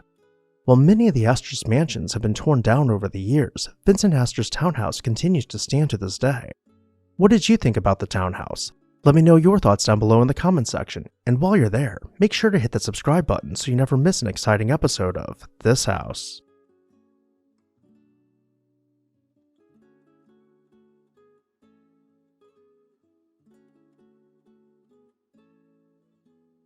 Pirates, gold, and near-death experiences make for a great story, but for some people, it was their actual life. Hi everyone, Ken here. Hit that like button and let's explore this house. Born into a world of privilege in Amsterdam, young Joseph de Lamar's life took a dramatic turn at age 4 with the early loss of his father, a respected banker. This twist of fate ignited a flame of adventure in him. As a daring young soul, he ran away from home and stowed away on a Dutch vessel bound for the West Indies, marking the beginning of his lifelong adventure. The sea became de Lamar's first love, and he quickly rose through the ranks, becoming a ship's master by 20 and a captain shortly after. His voyages to the world's ports were not just travels, but a quest for knowledge, each destination enriching his understanding of the world, from finding the best in people to witnessing horrible acts of evil and cruelty. De Lamar's adventurous spirit found a new outlet in underwater salvage during the American Civil War, a venture that proved both profitable and perilous. During one of his salvage dives off the coast of Martha's Vineyard, he had a brush with death. While examining a shipwreck, his diving suit became wedged, trapping him for over 36 hours until he was able to be rescued. From that day on, he gave up diving, but continued with a spirit of adventure. De Lamar voyaged into the heart of Africa, navigating its rivers in a ship equipped with cannons, like an inland pirate, fighting tribes to claim treasures and trading with local villages. His success in his endeavor was as remarkable as it was fraught with danger, not just from sword fights and dodging arrows. No, these were things he and his men could manage. It was the deadly African fever that claimed many of his crew. Back in America, the call of the Wild Wild West lured de Lamar next, where he plunged into the world of mining. His ventures in Leadville, Colorado, and later in Idaho, Utah, and Nevada were marked by spectacular successes, transforming him into a mining magnate. His innovative approaches in mining technology, particularly in the refining processes, set new standards in the industry. Without regard for his workers' safety, his companies became notorious for their job fatality rates, and de Lamar dominated the mines, unearthing loads of copper, silver, and gold, until he had gained a net worth of $29 million, the modern equivalent of nearly $600 million. In 1904, he built an imposing Beaux-Arts-style mansion on Manhattan's Madison Avenue and began trading stocks, only increasing his net worth. By the 1910s, de Lamar had transformed from an orphan stowaway and had become one of America's wealthiest men. He purchased 47 acres of land on New York's Gold Coast in Glen Cove and hired leading architect C.P.H. Gilbert to design for him not only a dream house, but an American palace. Coming in at 60,000 square feet. When it was completed in 1916, it was one of the largest homes to have ever been built in the United States. To begin exploring this colossal estate, we will pull through the front gate and begin making our way up the drive. Winding about the property, every inch of it has been professionally landscaped with hundreds of species of flowering plants maintained by dozens of full-time gardeners. The Beaux-Arts-style mansion was clad in limestone and complemented by rows of ornate balustrade. No surface of the mansion known as Pembroke was left untouched by the masterful hands of stonemasons and artists. Furthermore, not only were the grounds spectacular, but the earth was rammed to form terraces pushing the mansion upwards to tower over Glen Cove as its crown jewel of architectural splendor. Even if you were to bypass the drive and arrive by boat, the long, horizontal frieze between the first and second floor mirrored the parallel shore below. Let's dock our boat on the pier and begin traveling towards the front door from the water. As a carriage arrives to pick us up, we will first travel past the bathing pavilion. Then we can wind around the Japanese gardens, seeing only the 70-foot private water tower breaking our immersion. Finally, we arrive at the sunken garden, the only thing now between us and the house. As we continue forward, butterflies flutter about the lilacs and rose bushes, planted and pruned to be perfectly symmetrical from the garden path.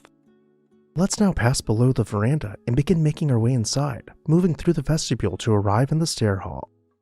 Entering the mansion, we find that it is every bit as grand inside as it is outside, with the limestone-clad stair hall welcoming us to the interior. Directly ahead, and continuing in opulence, the living hall acts as the grand reception room where we will wait for our host to be announced. In the meantime, we can begin looking around, peering into other rooms in anticipation of what comes next. Dining room erupts with an assemblage of culture with wall murals spanning between a gilded cornice and salvaged European wall panels. The space is further decorated with antiques spanning centuries and regions apart, all anchored above an antique Persian rug. To the other end of the living hall, the den is staged with overstuffed furniture, providing a comfortable place for DeLamar to carry on long conversations over cigars. From here, the formal elements of the home begin to relax as we enter the billiards room and realize that one of the largest and most expensive homes in America was designed primarily for relaxation with a small group of friends. Not only does the house contain a billiards room, but there is an entire indoor tennis court concealed behind its facade. But perhaps the most spectacular space lies at the end of the long corridor. Wrapped in columns with floor-to-ceiling windows, the adjoining tropical house was the showstopper of the estate. This entire wing of the house was designed as an indoor tropical oasis, going far beyond a conventional greenhouse to include a circular indoor swimming pool. And in the very center, you could cross a bridge and enjoy the humid air from a pagoda seemingly floating on the water. DeLamar's private water park made headlines in various architectural publications of the time, causing a cascade of similar rooms to be built for other super wealthy individuals. Not even 2 years after Pembroke had been finished, DeLamar suddenly and fatally contracted pneumonia, leaving his mansion to his daughter Alice in 1918. Pembroke was then placed up for sale and purchased by film magnate and founder of MGM, Marcus Lowe, who enjoyed the mansion until his passing in 1927. The estate was passed down to his son, who decided to demolish the mansion in 1968 before marketing the land to developers. Today, a neighborhood with 46 houses occupies the site, along with the Legend Yacht and Beach Club. If Pembroke would not have been torn down, it would still be one of the largest homes in the US, coming in at 26th place. Thankfully, we still have a handful of photos to remember the crown jewel of Glen Cove. Which part of this estate was your favorite? Let me know down below in the comments section. Make sure you're subscribed with the bell notification turned on so you never miss an exciting episode of This House.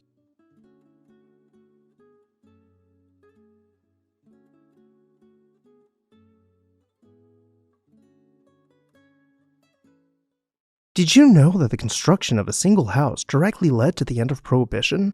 Hi everyone, Ken here. Welcome to This House.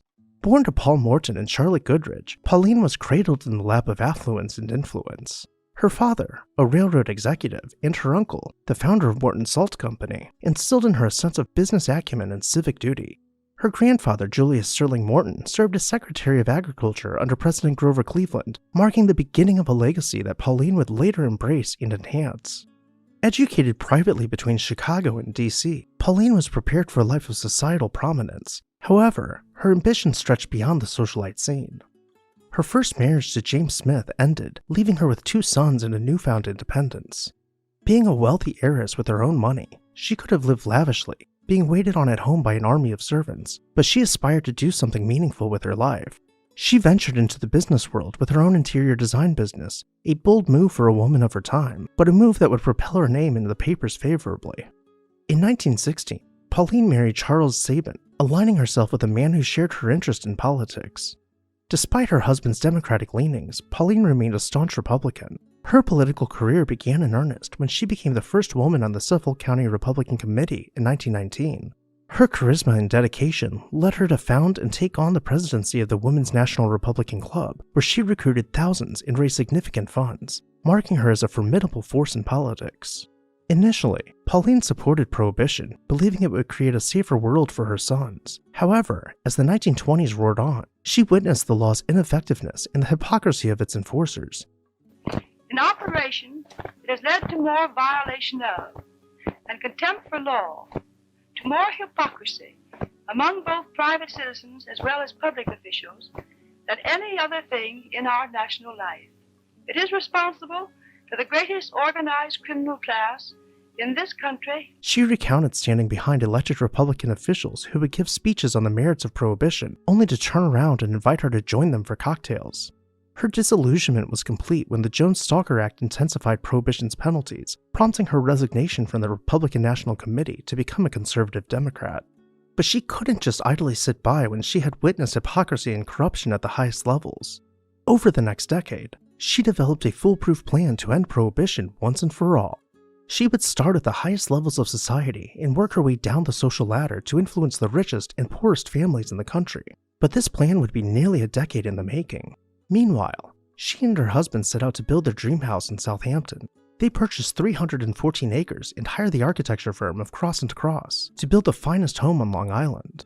When it was completed, Pauline invited nearly every architecture and design publisher out to photograph the home she named Bayberry Land. In the days before internet, her house went viral, being featured in small newspapers and magazines all around the country. Whether you lived in a big city or in a rural community, whether rich or poor, Pauline Sabin's name was known. The nation was thrilled to see updates on each phase of the estate, from the finishing of the house to the building of the stables. Special issues were even run to feature the expansive gardens with their lavish fountains and long reflecting pools. For over a year, this saga continued as the US became more and more fascinated with Bayberry Land and the family who owned it. Entering the mansion, you would pass below the double staircase to arrive in the decadent stair hall, complete with iron balustrade, French doors, and refined wood paneling. It was filled by natural light pouring in through the solarium, offering breathtaking views of the gardens and the water. Back inside, into one end of the stair hall, the library shared these same views. It had been finished out with antique European wall panels and filled with fresh flowers from the gardens. Continuing down the hall, we will find our way through the double doors to unveil the living room. The living room was the largest room in the house, and every finish from the plaster ceilings motifs to the gilded wall panels, from the furnishings to the pottery, had been designed and hand-selected by Pauline herself. To the other end of the stair hall, the dining room also garnered attention for its unique features, such as the Art Deco fireplace paired with traditional wall paneling. These pairings of the old and new continued into the breakfast room, setting trends that would define the Roaring Twenties. Now that she had a captive audience, it was time for Pauline to initiate the next phase of her plan. In 1929, she founded the Women's Organization for National Prohibition Reform, attracting numerous wealthy and influential high society women. The organization quickly grew all across the nation, transcending the social hierarchy, its membership dwarfing that of the Women's Christian Temperance Union, her main competition for the heart of America, which acted in favor of prohibition. Pauline's eloquence and poise made her a media darling, and her arguments against prohibition resonated with a nation weary of the noble experiment. And that the time has come for us to organize and to become articulate and to work for some sane solution of this problem which will replace the present corruption, lawlessness, and hypocrisy with honesty and sobriety. She stayed in the limelight for years, transitioning from an esteemed interior designer to a political activist while retaining much of the same audience. Her advocacy was not just about the ability to legally drink, it was a fight for respect for the law and the Constitution. She argued that prohibition eroded the moral fabric of society, encouraging the youth to be labeled as criminals just because they had a drink. Her efforts culminated in the repeal of prohibition in 1933, largely due to her leadership and the power of collective action. Later on in life, after Mr. Sabin passed away, Pauline remarried tennis icon Dwight Davis, who founded the Davis Cup International Tennis Competition. During this time, she became heavily involved with the American Red Cross, donating millions of her own money. Then, in 1943, the couple purchased a historic mansion in Washington, D.C., moving there so Pauline could consult on the renovations of the White House under President Harry S. Truman. She passed away there in 1955, but her iconic Southampton mansion persisted. It wasn't until the early 2000s that its fate became questioned. A developer purchased the estate with the intentions of demolishing Bayberry Land. There was an uproar from the public, including protests and petitions to stop its demolition, but it was to no avail. Bayberry was torn down in 2004 to make way for a golf club. The iconic mansion that witnessed the rebirth of Pauline's political career and played a pivotal role in repealing prohibition now lives on only in photographs. Which room was your favorite? Let me know down below in the comments section. And while you're there, make sure you are subscribed with that bell notification turned on so you never miss an exciting episode of This House.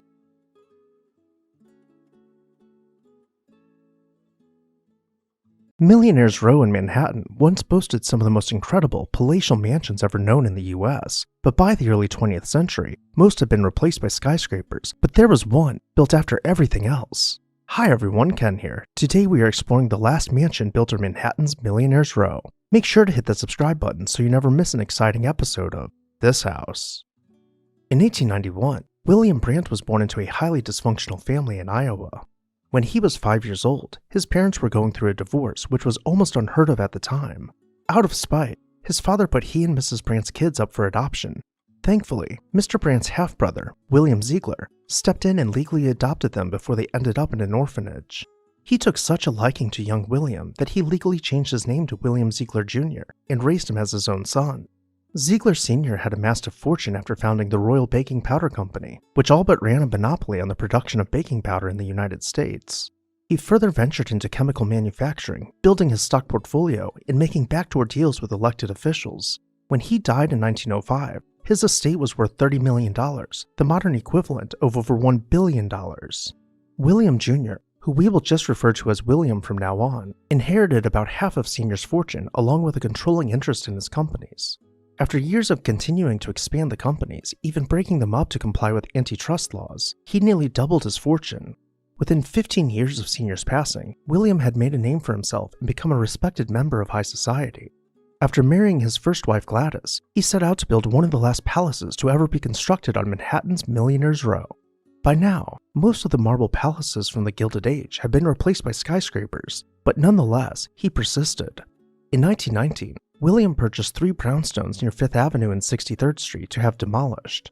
He then hired architect Frederick Sterner to design for him a palatial residence in the Italian Renaissance or Palazzo style, resurrecting the likeness of Manhattan's Gilded Age, the styling of which had all but ceased 20 years earlier. Boasting 26,000 square feet wrapping around a central courtyard, the William Ziegler House was completed for the grand price of $1 million, the modern equivalent of nearly $18 million. To begin exploring the mansion, we will make our way in through the double doors at street level. This leads us into the foyer, with multicolored marble floors mirroring a coffered plaster ceiling above us. As we make our way up a few steps from the entrance hall to dive deeper into the mansion, note that the walls are all crafted from travertine blocks, giving the mansion the feel of a fortress. Winding our way through dark corridors, we see sunlight pouring in from the courtyard to illuminate the stair hall. Let's continue forward. Every surface in this space has been crafted from the same travertine, and while it might be tempting to run up the floating staircase, we still have much to see on the main level. The stair hall's sets of French doors open up into the central courtyard, allowing every room in the house to receive ample sunlight. As we explore the house, we will continue in a circle around the courtyard, starting with the drawing room. First, we will pass through an intricate door surround graced by a broken pediment to find our way into the drawing room. In keeping with the tradition of the Gilded Age design standards, this room's wood paneling was salvaged from a house in London and reassembled in William's mansion. Just out of view on the right-hand side, we will take the door into the library.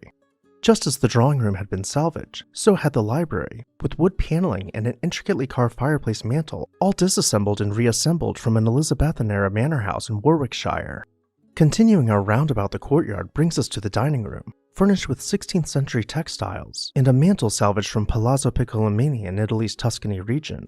We can imagine lavish dinner parties in the dim light of candelabras softly illuminating the barrel-vaulted ceiling. And of course, Mr. and Mrs. Ziegler never had to lift a finger to create the ambiance.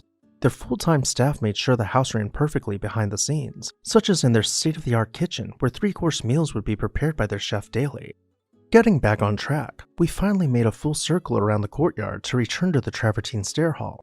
With our footsteps echoing through the second-floor stair hall, let's continue exploring the mansion.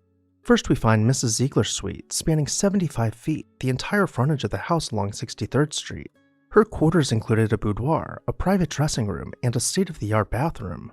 Mr. Ziegler's quarters weren't quite as large as his beloved wife's, but that did not mean he had to sacrifice on style.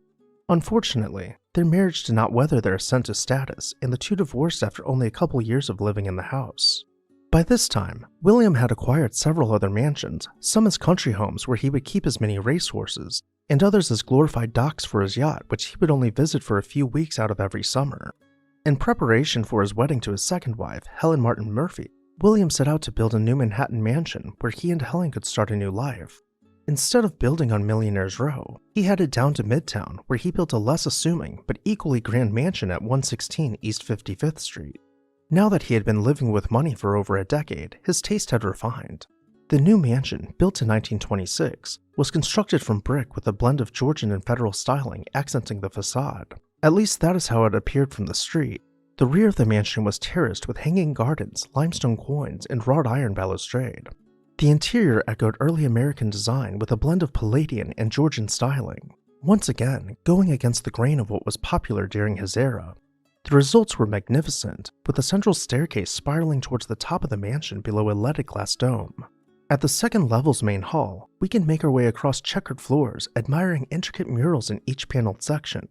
This leads us into the dining room, decorated not with European antiques like his previous mansion, but with Americana. This refined approach to design led to built-in cabinets for displaying choice china, and a Georgian fireplace mantel framing hand-painted tiles and adorned by a bald eagle breaking free from its broken pediment. Heading back across the main hall, we will find the passageway to the living room. Instead of being a place only for show, the living room was meant to be enjoyed not only in style, but in comfort. Despite its large size, it was furnished with overstuffed furniture cozied up to the fireplace, and instead of having a separate library, the living room contained books he and his wife actually wanted to read. They both enjoyed living here in quiet luxury until their passing. Initially, there was a push to demolish the mansion on Millionaires Row and replace it with a hospital, but thankfully those plans fell through. Today, both of his Manhattan mansions continue to stand. Which one was your favorite? Let me know down below in the comment section, and while you're there, make sure to hit the subscribe button so you never miss an exciting episode of This House.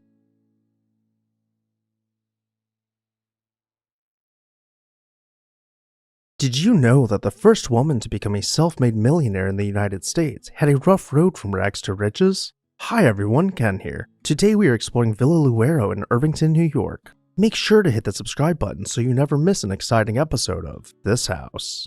After Abraham Lincoln signed the Emancipation Proclamation, Sarah Breedlove was the first free person to be born in her family. Her parents had labored their entire lives as slaves near Delta, Louisiana, and when they were finally freed, they did not even have a single penny to their names. Sarah got a rough start to life, which became even worse as she began to grow up. First, her mother died when she was only 6 years old, then her father passed away the following year. By the age of 7, she was an orphan. For 3 long years, she had to fend for herself while most children attended school, until the age of 10 when her sister and brother-in-law living in Vicksburg, Mississippi took her in.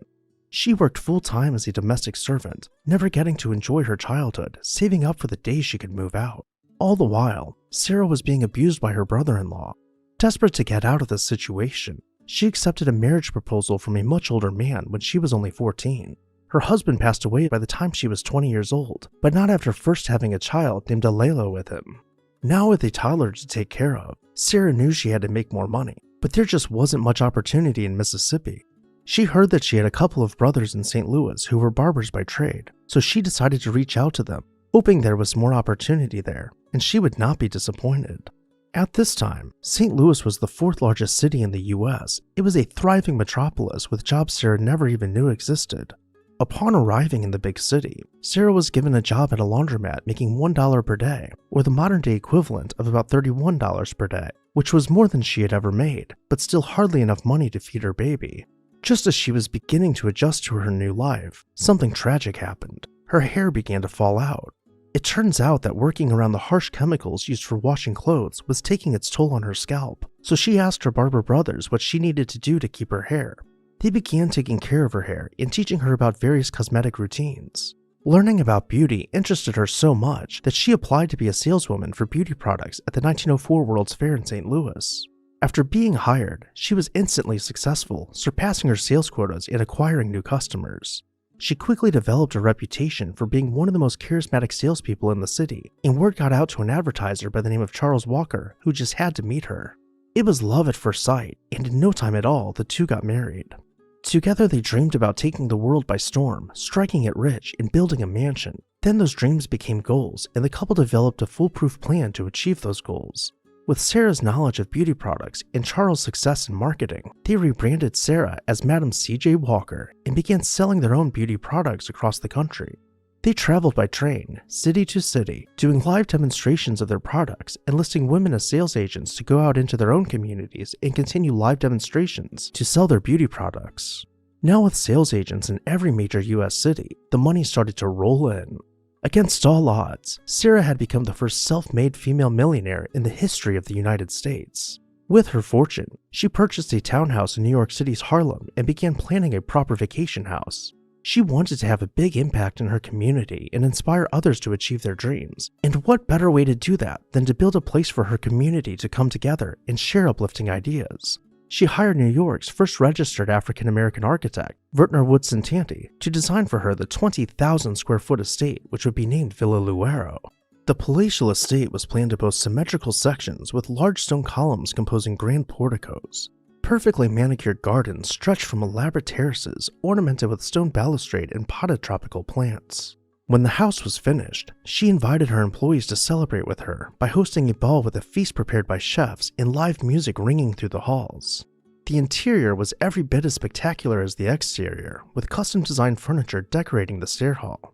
Each archway had been carved from stone and set below a gilded, coffered ceiling. The music room was finished out with painted wood panels separated by gilded pilasters with rounded windows and built-ins set in intervals on the walls. In the center of the room, suspended from the ceiling, was an electric crystal chandelier glittering amongst gold accents. Music was very important in this house, with not only a grand piano elegantly placed in front of the window, but also a pipe organ at the opposite end of this room. The drawing room was every bit as elaborate, with a floor-to-ceiling marble fireplace boasting intricate relief work in its upper mantel. Soaring above antique Persian rugs, the coffered ceiling was hand-stenciled, mirroring the floral motif below it. The dining room boasted antique furniture centered on French doors opening out to the terrace, and the barrel-vaulted ceiling contained hand-stenciling between its ribs. Unfortunately, Sarah did not get to enjoy Villa Lewaro for long. Just 1 year after its completion, her kidneys began to fail, and in 1919 she passed away. Her daughter inherited her company, with 2/3 of her wealth being donated to charities. Alela continued to live at Villa Lewaro until her death in 1931, when she donated the house to the NAACP. Unfortunately, the timing just did not work out.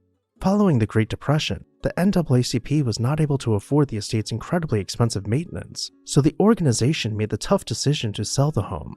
The house went on to be used by several other charitable organizations, until it was purchased in the 1980s by a developer who had plans to demolish it and replace Villa Lewaro with cookie-cutter housing. Thankfully, those plans fell through. In 1993, Harold Doley purchased Villa Lewaro and began extensive restoration work to restore the house to its original condition. Upon completion of the restoration work in 2014, the house was named a National Treasure by the U.S. National Trust for Historic Preservation. Ideas were tossed around about opening the house as a house museum. However, Harold Doley eventually ended up selling the villa to the New Voices Foundation, who used it as Sarah had originally intended, as a think tank for African American women to collaborate on their entrepreneurial endeavors. As always, I'd love to hear your thoughts down below in the comment section. If you've been subscribed for a while, you might recall that I featured Villa Lewaro in a previous video. This is the third of 5 remakes I'm doing from the time period following my car accident. I'll be spacing these remakes out so that we can still discover stunning homes together. Make sure to hit that subscribe button and ring that bell so you never miss an exciting episode of This House. How did a 500-year-old Spanish castle end up in the heart of Manhattan? Hi everyone, Ken here. Today we are uncovering the Blumenthal Mansion. Make sure to hit that like button to let YouTube know you appreciate historic architecture, and let's begin exploring this house. In the late 1800s, George Blumenthal moved to the US from Germany to work for Speyer & Company as a banker. Quickly, however, he sought out new opportunities. He went to work for Lazard Frères, an international investment banking and asset management firm, and in no time at all, he was heading the company's US branch from New York City. During this time, he amassed a fortune and began building palatial residences around Manhattan. His first notable mansion was at 23 West 53rd Street. He hired renowned Gilded Age architect Richard Morris Hunt to design for him a Beaux-Arts style residence to compete directly with the likes of the Vanderbilts who lived nearby. Completed in 1904, George would only call this palatial residence his home for a short 12 years. Meanwhile, his fortune continued to grow and his taste became more refined. George began collecting art and cultural artifacts, so much in fact that he needed a bigger house to display his collection.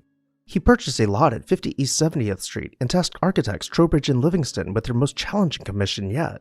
George's largest artifact was too large to fit in a room, so it needed to become a room in and of itself. He had acquired an entire castle's courtyard known as the patio from the Castillo de Velez Blanco, originally built in Andalusia and completed in 1515.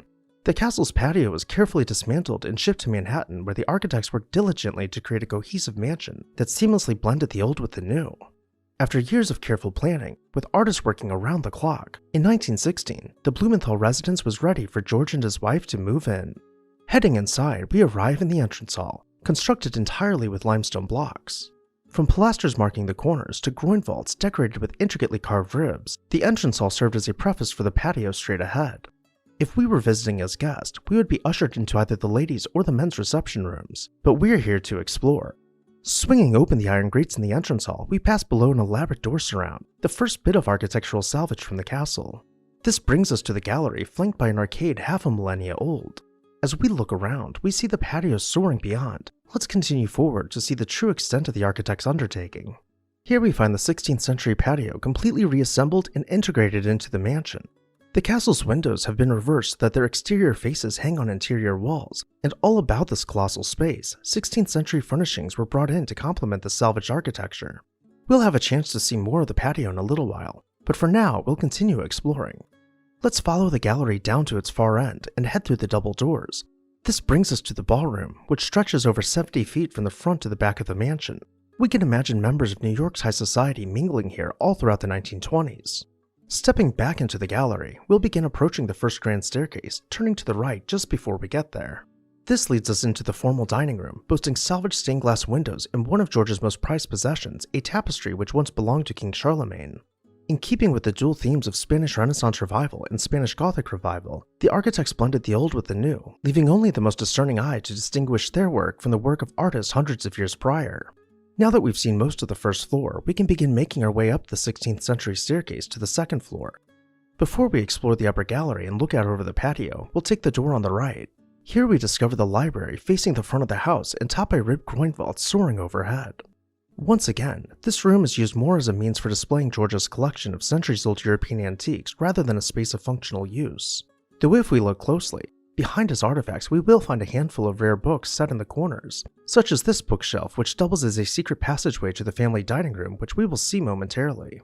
Stepping back out into the upper gallery, we have a chance to see some of the more intricate details of the castle's window surrounds, and above us, the coffered ceiling's intricate relief work almost disappears into the shadows.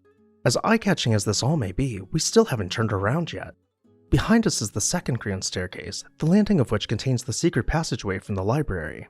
Let's just take a moment here to absorb and appreciate the tiny details which make the staircase so grand. To the other side of the staircase, we find the family dining room behind closed doors. This is where George and his wife would dine while not entertaining. The far end of the upper gallery feeds into the Italian Renaissance salon, or more practically, the drawing room. The stone block walls here are covered over in thick fabric to be reminiscent of an Italian Renaissance castle, and if we follow the minimally ornamented coffered wood ceiling towards the end of this room, we'll find a pair of double doors leading to the study. Instead of working from the library, which was mostly for show, George would sequester himself in his study where electric lights and modern office supplies wouldn't run the aesthetic he was going for. Nonetheless, his study still included hand-stenciled ceiling beams, stained glass windows, and a cozy fireplace alcove. Now that we've explored the public rooms in the house, let's return to the second staircase and make our way up to the third floor. Even though guests would not have ventured this far up in the house, the private quarters of Mr. and Mrs. Blumenthal were finished out just as well as the rest of the house. As we make our way down the third floor corridor, admiring floor-to-ceiling wood paneling, we will begin exploring the bedrooms. First we find George's bedroom, boasting an unassuming elegance, with a daybed and photos of his family members cluttering each surface. Then we'll venture into Mrs. Blumenthal's suite, which is one of the most lavish we have seen so far on this channel. Her suite is more akin to a private apartment with a series of rooms including the sitting room. Her two-story boudoir extends into the attic, where we can imagine her maid flying up and down the stairs several times per day for each outfit change. Continuing further into the suite, we find her bathroom finished from floor to ceiling with inlaid marble and gilded accents. Opposite the vanity, her bathtub was carved from a single block of marble and custom fit for her comfort. George lived out the rest of his life here until his passing in 1941. Before he died, however, he realized that his house would most likely be torn down and replaced by a skyscraper, as had been the trend for decades. To ensure that his prized possession, the patio, would not be lost to a landfill, he left $1 million for the Metropolitan Museum of Art to salvage and reconstruct the patio to preserve it for future generations. Thanks to his foresight, when the mansion was demolished, the museum was able to save the patio and reassemble it with the money he left them. Today, visitors to the Metropolitan Museum of Art still continue to enjoy the remnants of a 500-year-old castle in the middle of Manhattan. Which part of the Blumenthal residence was your favorite? Let me know down below in the comments section, and while you're there, make sure to hit that subscribe button so you never miss an exciting episode of This House. While many of the palatial Fifth Avenue mansions have been torn down over the years, some suffered a fate worse than the wrecking ball. Hi everyone, Ken here. Welcome to This House. Today we are putting on our hazmat suits and heading into the worst horde in American history. Born into a lineage steeped in early American history, the Collyer Brothers were the scions of a family that traced its roots back to the esteemed Livingston family, members of New York's high society. With a dwindling bloodline, their father and mother, who were first cousins, ensured their money would stay in the family. This heritage bestowed upon the brothers not just affluence, but a legacy of high expectations and societal prominence. The brothers' early life was a mix of intellectual brilliance and eccentricities. Educated at Columbia University, Homer and Langley proved themselves full of potential. Homer became a lawyer, while Langley pursued degrees in engineering, chemistry, and music. Yet beneath this facade of success, the seeds of their future isolation were germinating. Even in their 30s, the brothers had never moved out of their parents' Fifth Avenue brownstone, nor had they shown any interest in marriage. When their father and mother passed away, they inherited the city mansion, which became a hermitage for the brothers. Their retreat from society was gradual, but irreversible. Homer suffered a hemorrhage behind his eyes, leaving him completely blind, and Langley retired early to take care of his brother. Around this time, Langley began collecting newspapers every single day so that his brother could read them if his eyesight were ever cured. But that was just the beginning. The once prominent neighborhood, a fleeting beacon of Gilded Age opulence, had lost its luster following the Great Depression.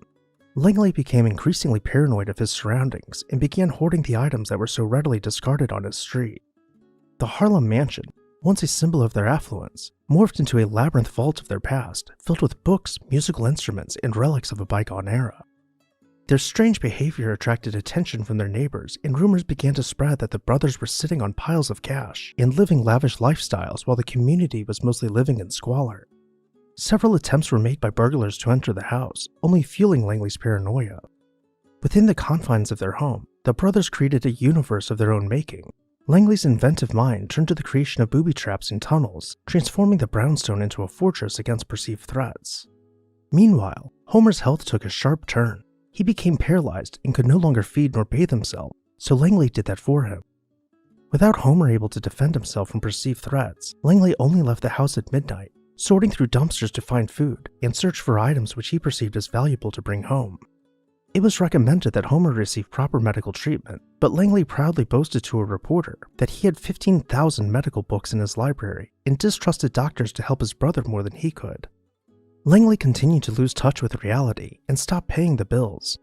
In 1939, he refused to let the utility companies inside to turn off his gas, forcing the utility company to climb in through a window.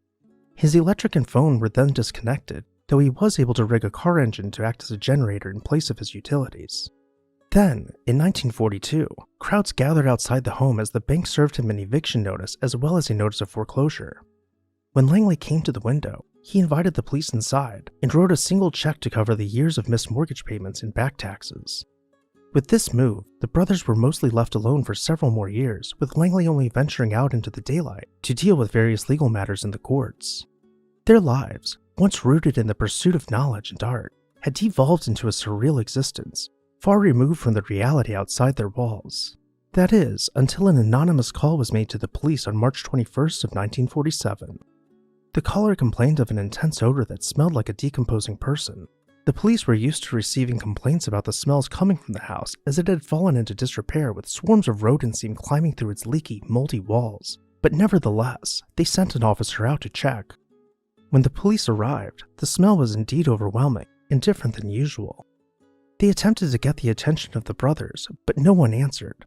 The police broke down the door with an axe, only to discover a wall of junk blocking their entry. They began pulling out trash and items one by one, lining the street as they went. Then they attempted to climb in through a window, only to discover Homer's body sitting in a chair and unresponsive. They pronounced him dead on the spot and brought his body out of the house. It was determined that he had starved there with no way of moving or feeding himself. Police immediately opened an investigation into Langley, but he was nowhere to be found. When he did not show up to his brother's funeral, not even from a distance, police began to suspect he might still be in the house. They returned to the brownstone and began sifting through every room, tossing junk out of windows, and being careful not to trigger any of the dozens of traps in each room. They removed over 25,000 books, over a dozen pianos, pickled human remains, and an estimated 120 to 140 tons of other items and trash. Finally, there in the same room where Homer's body was discovered, they found Langley. He had been crawling through one of his makeshift tunnels with food for his brother when he had accidentally triggered a booby trap. Thousands of pounds of trash fell on top of him, asphyxiating him. As they began digging him out, the police discovered the source of the smell, as rats had been feasting on him for weeks. Even with the house in the state it was, with trash, waste, and rodents everywhere, there were 56 claims to the estate filed by distant family members, who wanted not only the contents of their bank accounts, but the centuries-old jewelry and other items that had been passed down to them by their blue-blood ancestors. When these things were divvied up, the value was estimated to be around the modern-day equivalent of about $1.2 million. Their house, however, was in such a dire state that there was no other option than to tear it down. It was demolished with most of the worthless items and soiled antiques still inside before being dumped in a landfill. Today, the lot where one of America's earliest and most prominent families once lived remains unoccupied, having been transformed into a pocket park named after the brothers Collyer. As we leave their home, I'll ask for your thoughts down below in the comments section, and while you're there, make sure you're subscribed with the bell notification turned on so you never miss an exciting episode of This House.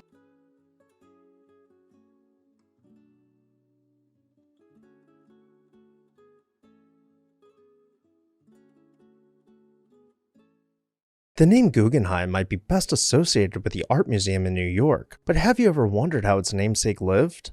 Hi everyone, Ken here. Today we're uncovering Villa Corolla, the home of Solomon Guggenheim. Hit that subscribe button and let's explore this house.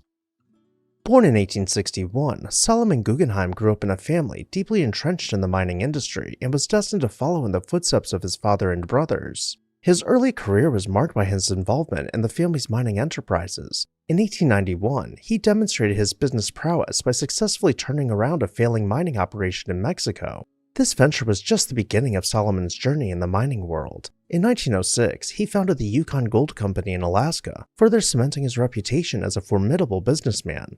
His ventures extended then beyond North America, reaching into the mining territories of Chile, where he became president of the Braden Copper Company. Despite his success in business, Solomon's true passion began to emerge in the 1890s when he started collecting art.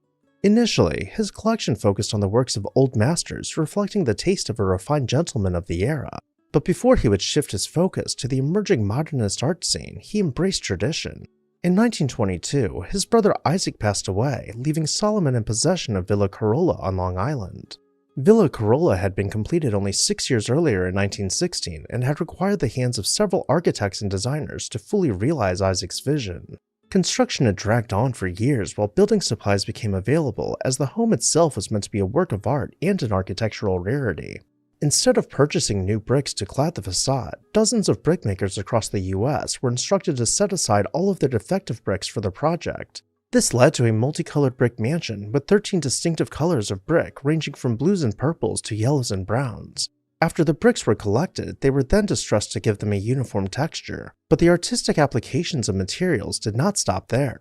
White marble columns were brought in to accent the facade, each one being stained to have a yellowish hue, and beyond that, decorative terracotta work was treated with a polychromatic finish so that its polished surfaces reflected different colors as you passed by them.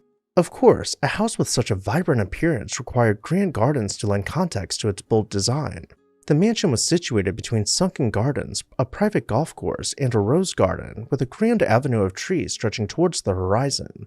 Originally, there were supposed to be more garden structures, including a tempietto, but those projects weren't realized before Isaac's passing. Nonetheless, the estate was complete enough for Solomon and his wife Irene Rothschild to move in. As we transition from the grounds to the interior, we can take a quick look at the floor plan to know that the house was laid out around a massive central courtyard, which we will explore momentarily. We'll start our approach by pulling around to the porte cochere, where we find the main entrance marked by a vibrant marble door surround. This leads us into the limestone vestibule, separating us from the mansion with an intricate grille featuring birds of paradise cast into its design.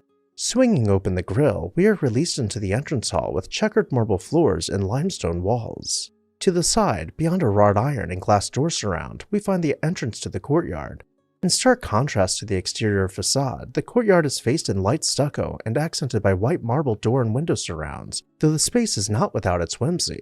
At the heart of the home is a mermaid fountain with grotesque creatures squirting water about the reservoir. Let's head back inside and continue exploring this fascinating villa. The summer dining room can be imagined with vibrant mosaics coupled with the sound of trickling water, not only from another fountain, but from the large, central aquarium. As we continue down the halls, we pass by many doorways, each completely unique with vivid artisan designs. One of these doors will lead us into the music room. The music room features not only a grand piano and gilded wall paneling, but an entire wall is dedicated to a built-in pipe organ.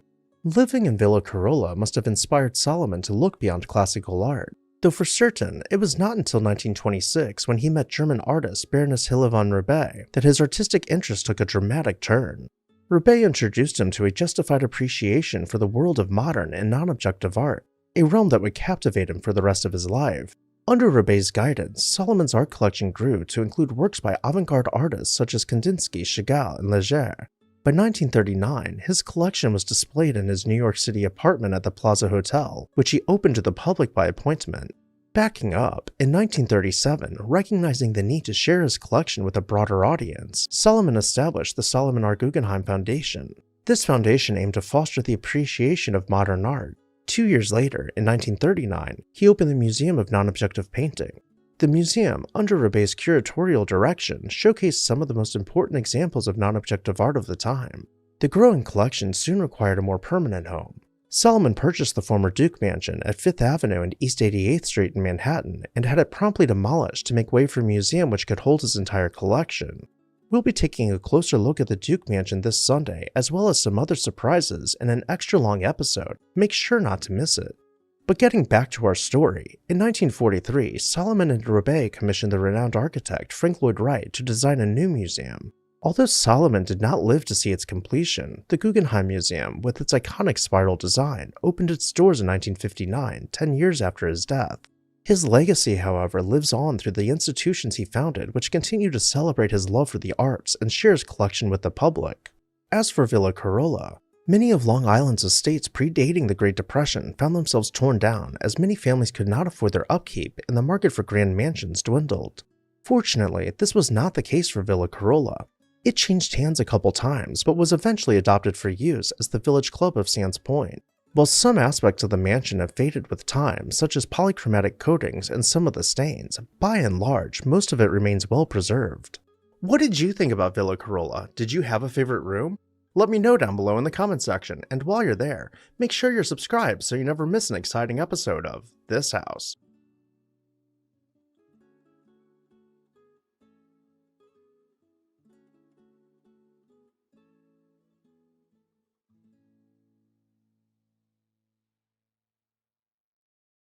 The 72,000 square foot Inisfada, one of Long Island's most remarkable mansions, was once the grand estate of Nicholas Brady and his deeply religious wife Genevieve. Built between 1916 and 1920, Inisfada was situated in North Hills and became known not only for its sheer size, but for its extraordinary detail and craftsmanship. Designed by Philadelphia architect John T. Wyndham, the mansion featured 87 rooms situated on 300 acres of lush land. Hi everyone, Ken here. Hit that subscribe button and let's explore this house. Nicholas Brady, born into immense wealth, was the son of wealthy industrialist Anthony N. Brady. Nicholas, who had converted to Catholicism in order to marry Genevieve, dedicated himself to philanthropic endeavors and deeply supported the Catholic Church. His commitment earned him recognition from the Vatican, including a rare honorific title of Papal Duke. Genevieve became a papal duchess in her own right, renowned for her extensive charitable work and notable positions in organizations such as the Girl Scouts and the Welfare Council of New York. Those details will be important as we explore Inisfada. The mansion seemed to meander on, with exquisite masonry work leading the eye up to dozens of chimneys appearing to pierce the clouds. Each and every face of the home was given the utmost attention to craftsmanship and precision. From stained glass windows framed by limestone to crenellated towers, the mansion was said to rival England's largest manor houses. All about the main house, formal gardens were planned to slowly graduate into lush forest. From the short side of the mansion, we can look up from the reflecting pool to see towers fading off in the distance. And as we continue further away, we step down into terrace gardens. The greenhouse would ensure that a never-ending cycle of fresh flowers could be brought into the house. The The garage was essentially its own mansion to house the Brady's collection of automobiles, and the pool house is where memories were made. But we didn't come here for the grounds necessarily, we came to explore the mansion. Pulling up the long drive, we skirt by the left wing of the mansion, rounding the lawns towards the porte cochere. Once here, we can make our way towards the front door, which is surrounded by incredibly intricate limestone relief work. Heading inside, we enter the vestibule, where we are met with polished stone walls reflecting the flickering flame of the inglenook. Straight ahead and beyond a gallery, we find the grand staircase with deep steps almost making it appear stretched out. As our gaze continues upwards, we see vibrant antique European tapestries hanging on the walls. Now, had we turned just after the vestibule, this is the view of the gallery we would have had, with rich oak paneling and a dizzying plaster ceiling barreling overhead. The first public room we'll explore is the Great Hall, rising nearly 4 stories to its peak. Once again, we find European tapestries hung on the walls and elaborate trusses supporting the ceiling. The scale of this room is simply so large that as we take several steps forward, nothing seems to change. Let's move another 20 or so feet in to get a better look at the fireplace, admiring the delicate detailing along the mantel. To truly appreciate how large the fireplace is, here we see Mrs. Brady entertaining the Pope in the Great Hall. Without the furniture, we lose reference for the scale. However, in this photo we can see the series of leaded bay windows beyond stone arches which allow this cavernous room to be filled with natural light. From here we'll make our way over to the billiards room, where I want to call special attention to the inglenook, where it's almost like you sit below the upper mantel to enjoy the warmth of the fire. From the gallery, we will make our way through the double doors to find the dining room. Clad in wood paneling, which is broken up by pilasters, our eyes once again drift upwards to find elaborate plasterwork framing an intricate ceiling mural. And as you can imagine, the Bradys had nearly 100 full-time staff members to take care of everything, including cooking their every meal. In breaking with the dark woods we've been seeing throughout, the drawing room or salon is painted in a creamy off-white. But as we find the library, we return to this rich dark woodwork and heavily striated polished stone. Not every room was quite as grand. The living room was set on a more comfortable scale for daily use, though it still boasted the same level of craftsmanship with wood-paneled walls and built-ins. Even the lesser salon was scaled down for comfort, though it would have been considered beyond grand in just about any other home from this time period. As mentioned earlier, Mrs. Brady was deeply religious, and to her this meant having a private chapel inside of the house. This is perhaps one of the more heavily embellished rooms where she was known to spend a lot of time.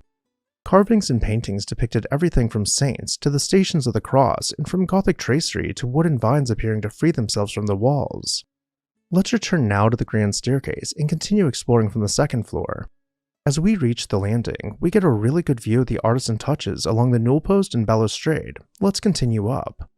The first bedroom we'll see is Mrs. Brady, styled with a mix of new and centuries-old furnishings to lend to the aesthetic.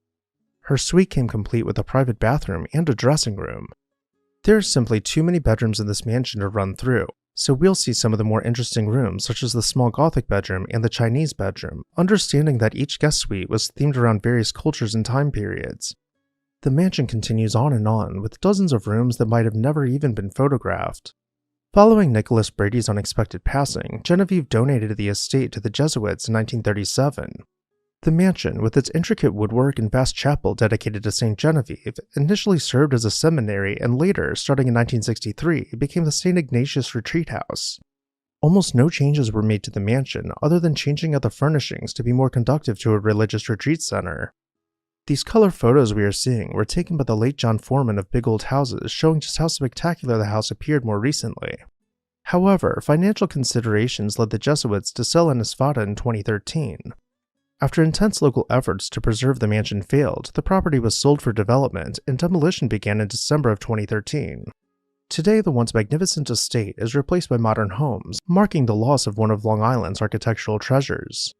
And with that, I'll turn it over to you. Which part of this grand estate was your favorite? Let me know down below in the comments section. And while you're there, make sure you're subscribed so you never miss an exciting episode of This House.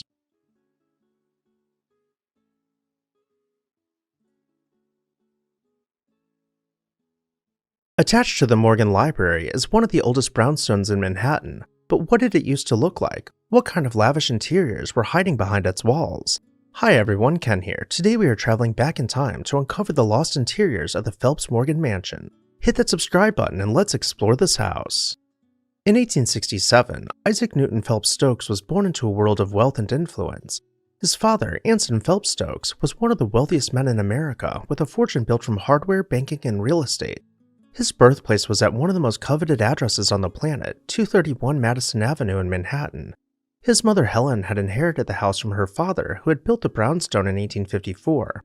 Growing up amidst New York's elite, Isaac had a privileged upbringing, but he wasn't content to simply bask in luxury. He wanted to leave his own mark. Stokes' journey began at prestigious institutions where he absorbed the finest education money could buy. After attending St. Paul's School in Concord and the Berkeley School in New York, he graduated from Harvard in 1891, but his thirst for knowledge wasn't easily quenched, and he pursued further studies at Columbia School of Mines and the École des Beaux-Arts in Paris, where he refined his architectural skills. In 1895, Stokes married Edith Minturn, a woman of charm and intellect, and together they settled in Paris, where his architectural journey took flight. By 1897, Stokes co-founded the architectural firm Howells & Stokes, embarking on a career that would blend design with social reform. While his early projects reflected the grandeur of his upbringing, like designing private homes for New York's elite, Stokes found his calling in public service. His work wasn't just about creating beautiful buildings, he wanted to change lives. His role in crafting New York's 1901 tenement house law was a pivotal moment, demonstrating his commitment to improving living conditions for the city's poorest residents. This law aimed to regulate the dangerous and often overcrowded tenement buildings that plagued the Lower East Side, and it became a model for housing reform across the country. Stokes' architectural legacy also included iconic structures like St. Paul's Chapel at Columbia University and the American Geographical Society building. His designs were a marriage of function and beauty, but his influence stretched beyond bricks and mortar. As a member of the New York Municipal Arts Commission for nearly 3 decades, he helped shape the aesthetic landscape of the city, ensuring public spaces were as thoughtfully designed as private estates. But perhaps his most monumental work wasn't a building at all. For 20 years, Stokes worked obsessively on the iconography of Manhattan Island, a 6-volume magnum opus chronicling the early history of New York City. This compilation became an essential resource for scholars, historians, and even myself as I make these videos. Stokes' meticulous research and obsessive collecting, sometimes at great personal expense, ensured that future generations could access the rich history of Manhattan's development. But perhaps that is getting a bit ahead in this story. Let's rewind a few decades and go back to the late 1800s. New inventions were revolutionizing the way people lived, and his birthplace had become all but obsolete. While many wealthy New Yorkers tore their homes down and started over, or moved northward to be around the newly fashionable Central Park, that wasn't the case for the Stokes. The exterior of his childhood home would remain exactly as it had always been, but the interior would be completely refreshed. While I wish there were before photos of the interior to show you, the afters are all that are known to exist. We'll start our tour with a white and gold drawing room, finished out with gilded wainscoting and gilded plaster panels set against silk wallpaper, with each panel containing murals. The room was filled with fine furnishings, almost completely blocking the intricate parquet floors from view. Nestled in another corner of the house was the dining room, with electric lights worked into the coffered ceiling and stained glass windows worked into the built-in hutch. The other 2 walls were covered over in antique European tapestries, with Stokes designing each doorway to perfectly accommodate smaller tapestries where transoms might otherwise be. Next we'll head into the Moorish smoking room, perfectly round and plan, with a domed ceiling soaring overhead. We can imagine men retreating here after dinner, smoke wafting through the air and breaking on the fretwork's delicate openings. Next we'll head into the library, clad in rich oak wainscoting and finished out further with leather wall treatments. At the very end of the library is an ingle nook, where we can imagine the stained glass windows flickering as they reflect a roaring fire. Turning around, we get a great view of this room and how it all comes together, but there is more to see beyond the limestone passageways. Here we find the study, decorated with centuries-old armor and other European antiques.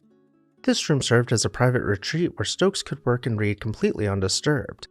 While there might be a lot of artifacts that we could zoom in on, let's not linger and head through the grill. This leads to one of the smaller bedrooms in the house, also decorated with antique European pieces as well as replicas. The other bedrooms in the house are much larger and finished out in styles more cohesive with the rest of the home. Unfortunately, this chapter of the house's history would be cut short. In the early 1900s, J.P. Morgan purchased the mansion for his son, who immediately set out to renovate the mansion, essentially gutting the interior. A few decades later, it passed to a church, which made very few changes to the structure. In 1965, demolition permits were filed by the church, but protests dragged the permit process out for so long that by the time they got the green light to demolish the mansion, the church no longer had the funding to replace it with a new building. Over 20 years later, they offloaded the mansion to the ever-expanding Morgan Library, which had been set up by J.P. Morgan after demolishing a couple of the other houses on the block to make space for it. Thankfully, the house was spared the wrecking ball and was incorporated into the campus. Many of its interior features from Morgan's renovation continue to delight guests, though they aren't quite the same as what we saw from Stokes' renovation. What did you think about the mansion? And for those of you who have visited the Morgan Library, how do you think the interiors compare to what came before it? Let me know down below in the comments section. And while you're there, make sure you're subscribed with that bell notification turned on so you never miss an exciting episode of This House.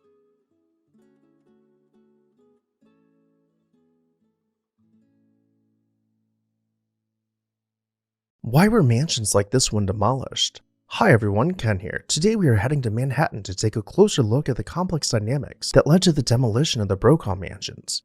Make sure to hit that like button to let YouTube know you enjoy videos about historic homes, and let's begin exploring this house. At the height of Victorian clothing fashion emerged Isaac Brokaw, who went into business with his brother to create one of the most desirable clothing lines branded as the Brokaw Brothers. From its founding in 1856, Brokaw Brothers embraced the idea of seasonal styles, changing out all of their inventory in their stores every few months. With this newly implemented concept of fast fashion, Brokaw Brothers was able to push their clientele to return multiple times per year for completely new wardrobes. This of course led Isaac to amassing great wealth as one of the most successful merchants in the United States. He purchased a lot at the corner of 79th and 5th Avenue in Manhattan in 1887, and hired the architecture firm of Rose & Stone to design for him a grand, chateau-esque mansion. After years of artists adding finishing touches to the limestone facade, the mansion was ready for Isaac and his family to move into it in 1891. Entering the mansion, the halls were clad in polished Kenstone below a gilded, coffered ceiling.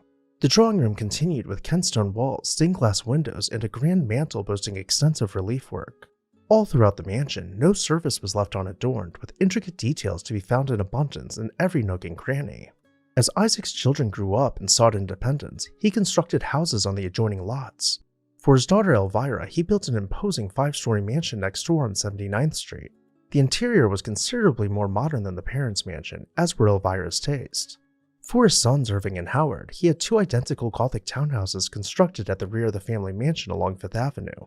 Each mansion rose 6 stories below a mansard roof, and were planned to extend beyond the family mansion to create a courtyard with Elvira's house. Their youngest son George, however, stood to inherit the family mansion, so he continued to live at home despite his wishes to have his own house. As time went on, Howard proved himself to be the most business-minded of Isaac's children, as Irving had become a professional athlete, and George was mostly interested in leisure. In 1913, when Isaac passed away, he skipped his eldest son and left the majority of Brokaw Brothers to Howard, who immediately replaced his father as president, with the will stipulating that he must share profits with his siblings. Howard successfully grew Brokaw Brothers just as his father knew he would, and over time, Howard amassed a fortune of his own. While he continued living in his Manhattan townhouse, he began planning an expansive country estate known as the Chimneys on Long Island. Completed in 1917, the grand 40-room Georgian Revival-style mansion had been designed by Horace Trumbauer with directions to keep it informal. The Chimneys was nestled in a clearing of an otherwise heavily wooded lot, allowing the house to maintain a low profile in a natural setting. Aside from a few lawns and gardens, the mature trees which had been extant long before the house gave the Chimneys an air of old-world sophistication. We enter the mansion first below the landing of the grand staircase and make our way across black and white marble floors towards the hall. The hall, finished out in painted paneled sections, extends from one wing of the house to the other, leading us first into the living room.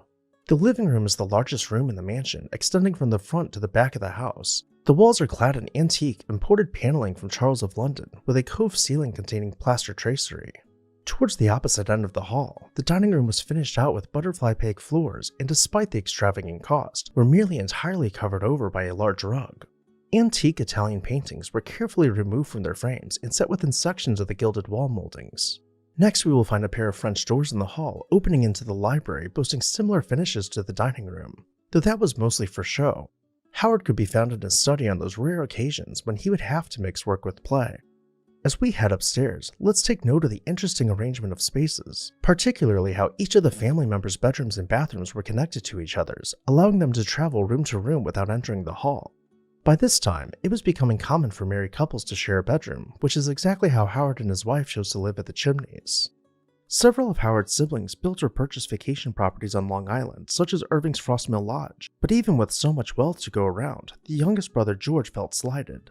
In their father's will, Isaac stipulated that the family mansion was not to be torn down nor sold out of the family and would serve as George's house. And even though Howard was making all the money without George needing to lift a finger, George wanted more.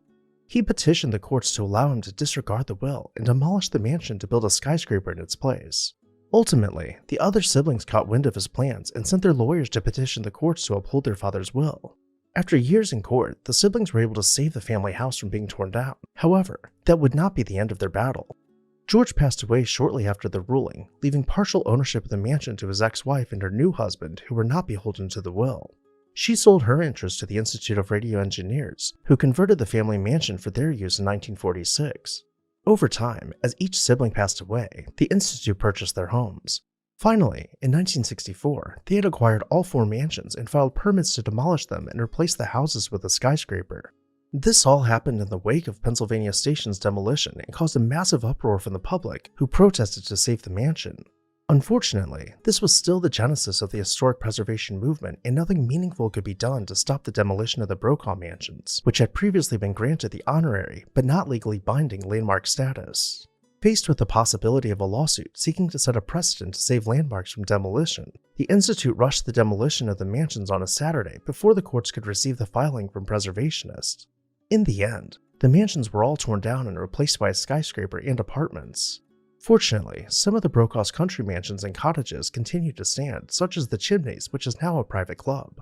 As always, I'd love to hear your thoughts down below in the comments section, and while you're there, make sure you are subscribed so you never miss an exciting episode of This House.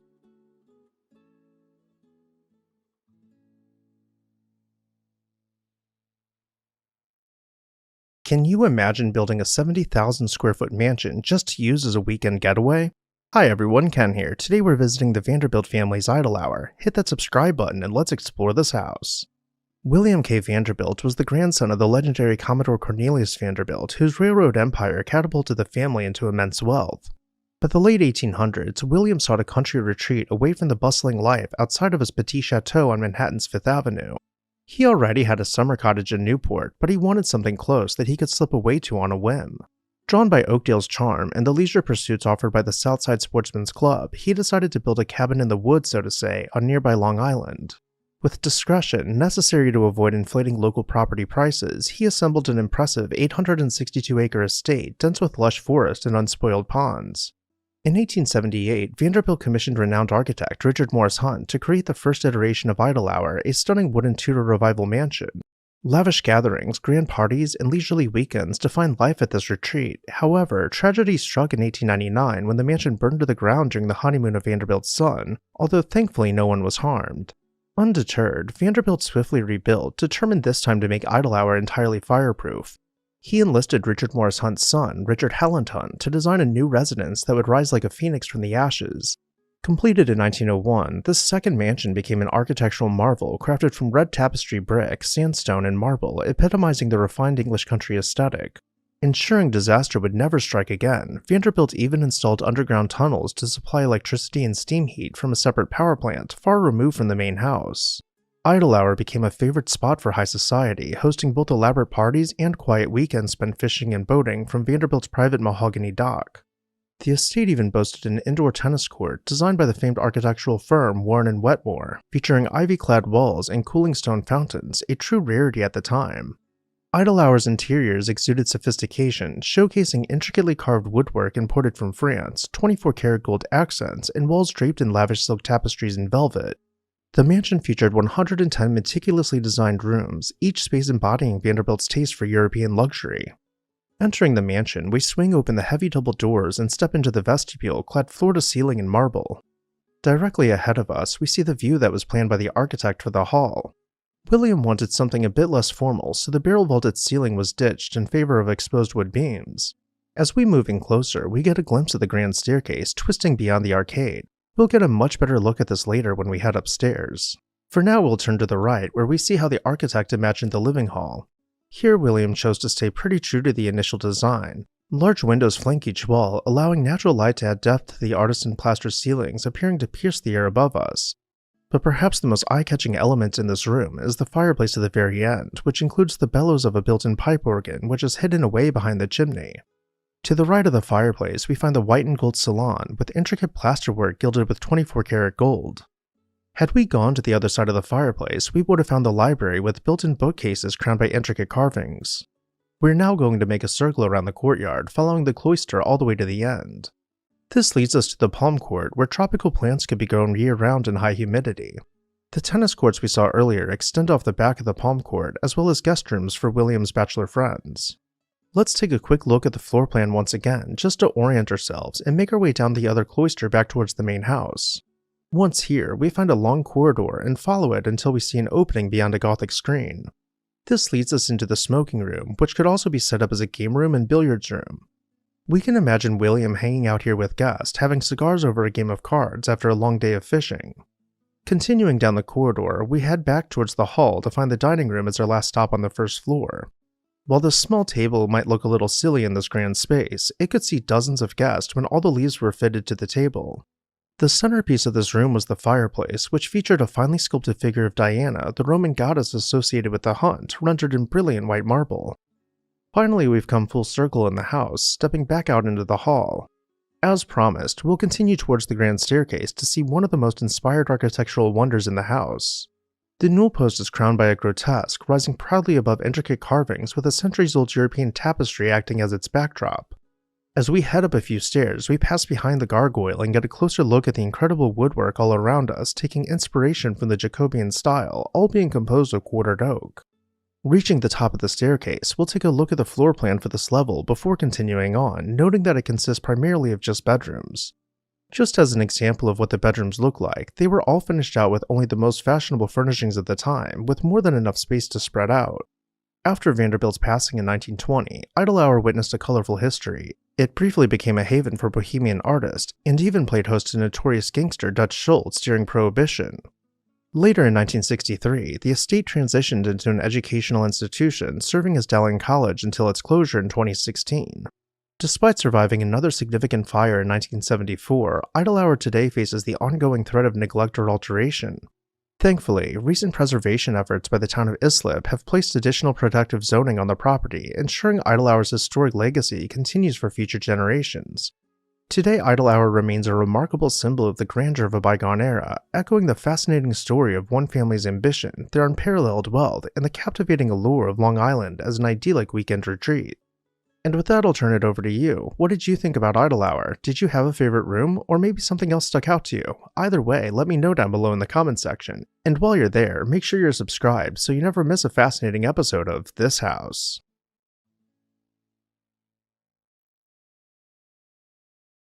Imagine a world where the business savvy only make lucky guesses, where the wealthy only spend other people's money, and where absolutely none of this works out in the end. Hi everyone, Ken here. This is the story of Talbot Taylor and his Long Island mansion. Hit that subscribe button and let's explore this house. This video is brought to you in part by Victorian Society in America. More on them later. Talbot J. Taylor, a figure deeply intertwined with New York's Gilded Age society and Wall Street's high-stakes world, lived a life marked by expensive hobbies and public controversies. Born into an established Baltimore family in 1865, Taylor quickly made a name for himself in New York's financial circles, making a series of wild bets that paid out. By 1892, he had opened his own brokerage firm after catching the eye of the influential and incredibly wealthy speculator James Keene, who was so impressed by the young man that he gave his blessing to Taylor to marry his daughter Jessica, a mistake that would ultimately cost him the equivalent of hundreds of millions of dollars. The couple embarked on a lavish lifestyle epitomized by the creation of their sprawling estate, Talbot House, in Cedarhurst, Long Island. Designed by the prestigious architectural firm Lamb & Rich in 1895, the estate was a symbol of Taylor's rising fortune and status. Over the years, the house grew to a staggering size, boasting over 30 rooms, each one filled with exquisite art and antiques which Taylor had purchased after selling Keene's gifts of real estate in Massachusetts. The house itself became a character in their story, expanding as Taylor's ambitions and troubles grew. Before we head inside, a quick word about the sponsor of today's video, Victorian Society in America. Are you captivated by historic architecture? Want to explore, learn, and dive even deeper into the past? With the Victorian Society in America, you'll have the chance to travel to American cities and tour stunning 19th century buildings, pursue learning through internationally acclaimed summer programs in American cities and abroad, including Chicago, Newport, and London to name a few, Additionally, members will enjoy a free subscription to 19th Century, the semi-annual publication packed with articles on art, architecture, preservation awards, and book reviews. Visit the website below in the video description and become part of the Victorian Society in America today. Thank you, Victorian Society in America, for sponsoring today's video. Now back to our tour. Entering the home, we arrive in the hall, clad with rich wood paneling and set below an elaborate plaster ceiling. Next, we find the drawing room, packed full of Louis XV antiques, a recurring theme throughout much of the house. Though there is also a contrast with this other main collection theme found in the dining room, that being Renaissance-era antiques. We can take a closer look at the massive fireplace mantel in this room to admire its intricate relief work. From here, we can take the French doors on either side to continue deeper into the house. This leads us into the library, once again stuffed to the brim with mostly Louis XV and Louis XVI antiques. While I'd like us to continue our way towards the staircase in the back corner, we'll have to navigate around the furniture. Or maybe we can clear the library out for ease and go back to a time before his collection took over the house. Staying in these earlier years, let's cut back across the hall where we first entered. We can peek into the drawing room to see it staged with an appropriate amount of furniture, then hook off to the side to find the conservatory. Unfortunately, we are now back in the later years when his collection was spilling into every nook and cranny, but nonetheless, there are still some charming features we can find behind dozens of chairs, including a fountain and walls lined by hundreds of potted plants. Heading up to the second floor, the guest room was always kept tidy, with minimal furniture. However, the same couldn't be said for Taylor's bedroom, where he kept some of his most prized chairs. His wife's adjoining bedroom was kept much the same, though she did have more space to walk around. His boudoir was once again stuffed to the brim, though with admittedly very nice pieces, whereas hers was much more usable with spillover from his Louis XV collection. Yet beneath the grandeur and thousands of chair cushions, the couple's life was far from comfortable. By 1908, the strain of Taylor's financial dealings and personal entanglements with Marie-Zane Cowles, a close family friend turned interior decorator, led to a very public and bitter divorce. The court battle revealed much about Taylor's financial mismanagement as it came to light that Jessica's father, James Keene, had largely financed the couple's lifestyle, bailing Taylor out of substantial financial failures, including a failed speculation in the Southern Pacific Railroad in 1903. The scandal only deepened when it was revealed that Keene had covered debts of up to $4 million, the modern equivalent of over $143 million today, just to avoid the disgrace of bankruptcy. The fallout from their divorce left Jessica with Talbot House, while Talbot's collection of art and antiques was auctioned off and much of his fortune dissipated. Talbot remarried in 1909, this time to Marie-Zane Cowles, the very woman whose relationship had sparked so much controversy. Their marriage was as tumultuous as his first, with Marie suing for divorce just a few years later. By this time, Taylor had retreated to France, where he spent his later years focused on horticulture and the beautification of his new home in Nice. The once grand Talbot House met a tragic end in 1913 when a boiler explosion caused a fire that destroyed the mansion. The house, filled with priceless art and rare books collected by the Keene family, was reduced to ashes. Taylor himself lived out his final years in relative obscurity, passing away in Nice in 1938. Talbot J. Taylor's life was a monument to the highs and lows of Gilded Age society, an era of immense wealth, ambition, and public spectacle where fortunes were made and lost in the blink of an eye, and where social faux pas were worth hundreds of millions of dollars to cover over. His story, though dramatic, is a vivid reminder of the fragility of even the most glittering lives. What did you think about Talbot House? Let me know down below in the comments section. I'd also like to say a huge thank you to our This House supporters whose names you can see on screen right now. If you are a member, make sure to check out the corresponding members-only community post to see a full catalog of Taylor's fine furniture as featured in his brag book. As always, thank you all for watching, and I'll see you next time on This House. How did Russia end up owning one of Long Island's largest estates? And better yet, what happened to it? Hi everyone, Ken here. Today we are discovering Killingworth, the former home of George Dupont Pratt. Hit that subscribe button and let's explore this house. In 1869, George Dupont Pratt was born into one of the wealthiest families in the U.S. His father Charles made a fortune in petroleum, first through his own ventures and then through a consolidation with Standard Oil. This provided the family with more money than they could ever spend, but that didn't stop them from trying. The Pratts began building some of the largest homes on Long Island, and when it was George's turn to build his own house, he had grand plans. He purchased an older house known as Killingworth, a proper cottage that was elegant in its own right. But it wasn't this house that he wanted, it was the land it sat on. George promptly had it demolished, giving himself a blank slate to imagine his dream home. Completed in 1913 and designed by architects Trowbridge and Ackerman, Killingworth was conceived not merely as a residence, but a living work of art. The mansion's facade of seam-faced granite, complemented by Indiana limestone and topped with Vermont slate, presented a striking blend of solidity and grace. As we begin rotating about the 39-room mansion, we find a series of terraces marked by stone balustrade. Some of these terraces lend themselves to grand staircases, which in turn lead to paths. Following these paths will take you all about the property, where you will discover park-like meadows, perfectly manicured lawns framed by parterre gardens, and still ponds, all adding to the air of serenity. George was known to be athletic, so some spaces were left open so that he could enjoy playing football or other sports, though the activities he enjoyed were definitely done in style. To free up time for his leisure, a small army of 50 groundskeepers shuffled about, ensuring that every blade of grass was always the perfect length. When plants would wither, George would never know, as replacement flowers would be waiting for planting in the greenhouses. As we stumble through the wooded areas, we emerge on a large pool. This is in fact the swimming pool. We can turn around at this point to see the house coming back into focus with yet another terrace to explore. Up here we find the tea house, offering some of the best views on the estate.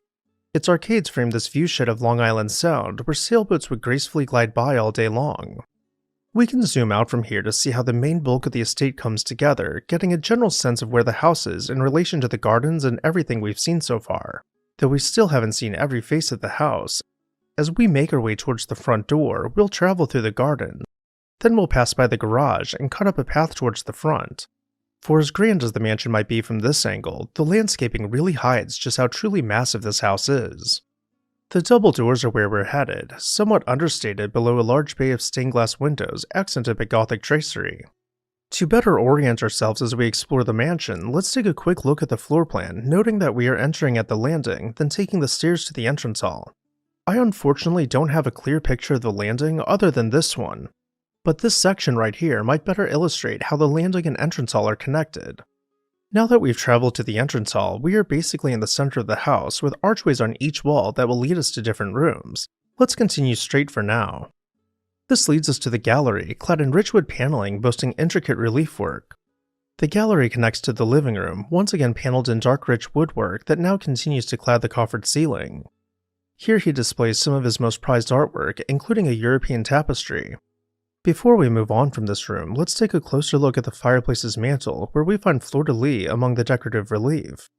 The living room terminates in the solarium, where we find everything from bronze peacocks above the doors to tropical plants being grown here year-round. If we cut back through the living room, we'll find the all-white music room, daring to contrast all the heavy woodwork we've seen throughout so far. The music room connects to the hall, where we catch only the slightest glimpse of the study. This puts us back in the entrance hall, facing a different archway which will lead us to another wing of the mansion. Stepping through the archway takes us to the hall. On one side is the door to the pantry with a staircase leading to the kitchen, and in front of us are the double doors leading to the dining room. The dining room is the largest room in the house, once again clad in rich wood paneling, but this time introducing a Jacobean ceiling. Here we find a large bay of stained glass facing the front of the house, as well as another antique European tapestry hung proudly on the wall. As we lean closer in to see the details, I want to point out the window seats to either side of the fireplace, a rather cozy feature for such a formal space. Up on the second floor, given the sheer number of bedrooms, we'll just take a quick look at George's, then move along. Following Killingworth's completion, it was named Country Life in America's Best House of the Year. Everything from the facade to the layout to the gardens were praised for their excellence in design. But when the house finally changed hands, accolades turned into skepticism. After George Pratt's passing in 1935, Kenilworth began a new and unexpected chapter. By the late 1940s, the property was acquired by the Soviet Union as a retreat for its United Nations delegation. Its serene grounds turned into a diplomatic enclave, sparking decades of local controversy and stories that swirled with allegations of espionage. As the decades passed, the estate became even more embroiled in conspiracies as it welcomed controversial guests, including Fidel Castro. The Russians claimed tax exemption, which led to a long legal dispute and several court battles, and to this day, Killingworth remains under the ownership of the Russian delegation.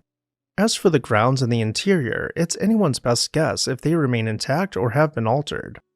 And with that, I'll turn it over to you. What did you think about Killingworth? Did you have a favorite room or feature? Let me know down below in the comments section, and while you're there, make sure you're subscribed so you never miss an exciting episode of This House.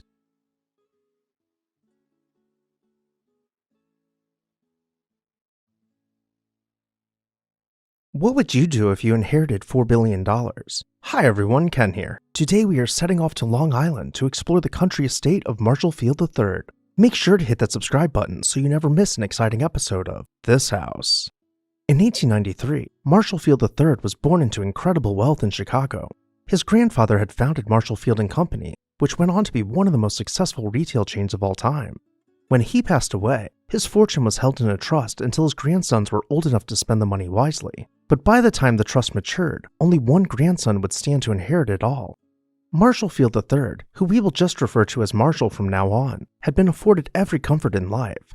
He was raised in England, where he attended the University of Cambridge before moving back to Chicago. There he founded an investment firm and began making millions of dollars, building his own fortune independent of the inheritance he would one day receive.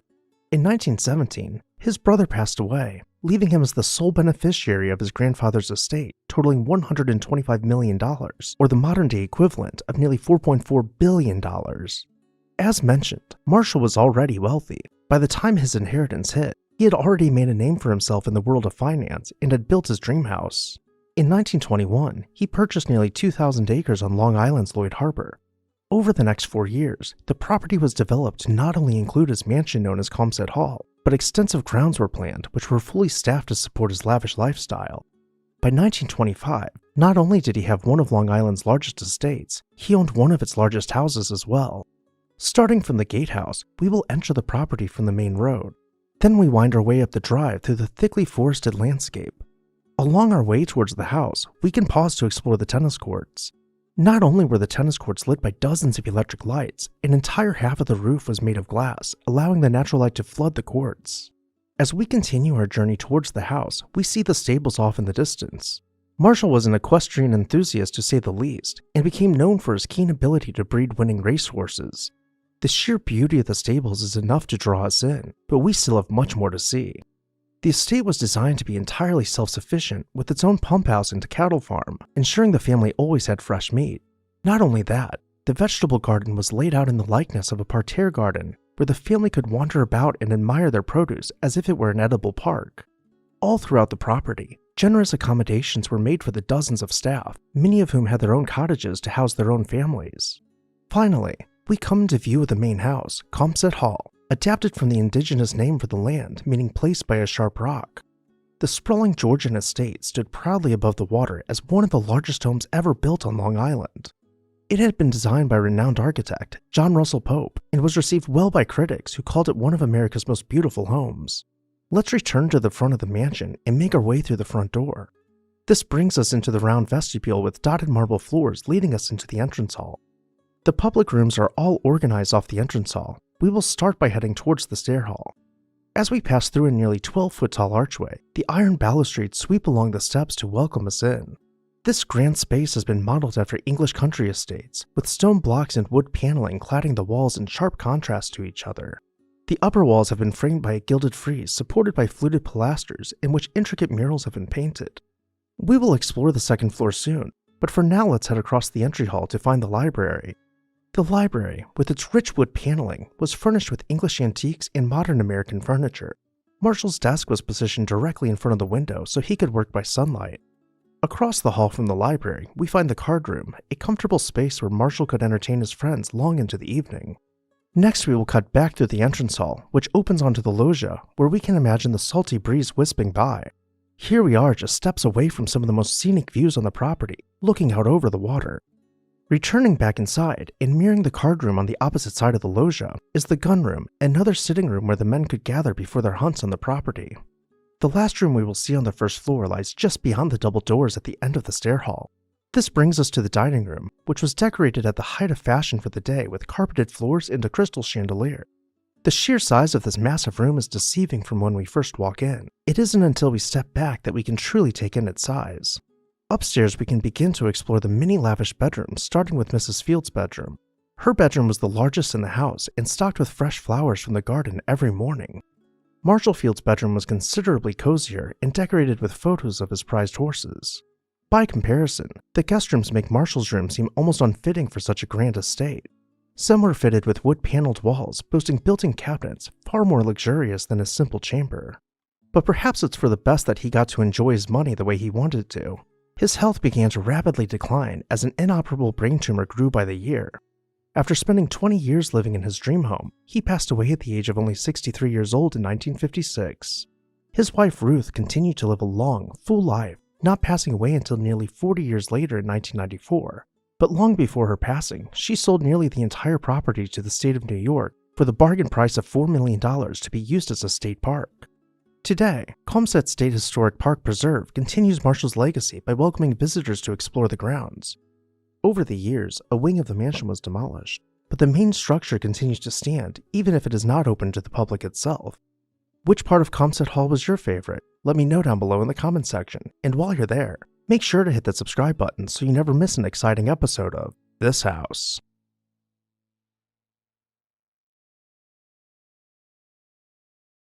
When you think about Anheuser-Busch, you probably don't picture a German-American spy ring in Manhattan. Hi everyone, Ken here. Welcome to This House. In 1871, Edme Busch was born into an incredibly wealthy St. Louis family. Her father Adolphus Busch had co-founded Anheuser-Busch, one of the world's largest breweries. Edme grew up with a life of privilege, living between her father's city and country mansions in Missouri. While on one of her many social trips to Manhattan, she was introduced to Hugo Reisinger. Hugo wasn't only a charming and entrepreneurial man. After emigrating to the US from Germany, he had built a merchant empire from the ground up, importing and exporting everything from cheap glass bottles to expensive artwork and antiques. He was known for his expertise in both culture and the arts as an avid collector of only the finest and rarest items from all around the world. No one would have ever suspected him of anything sinister, and Edme and Hugo began courting after receiving her father's blessing.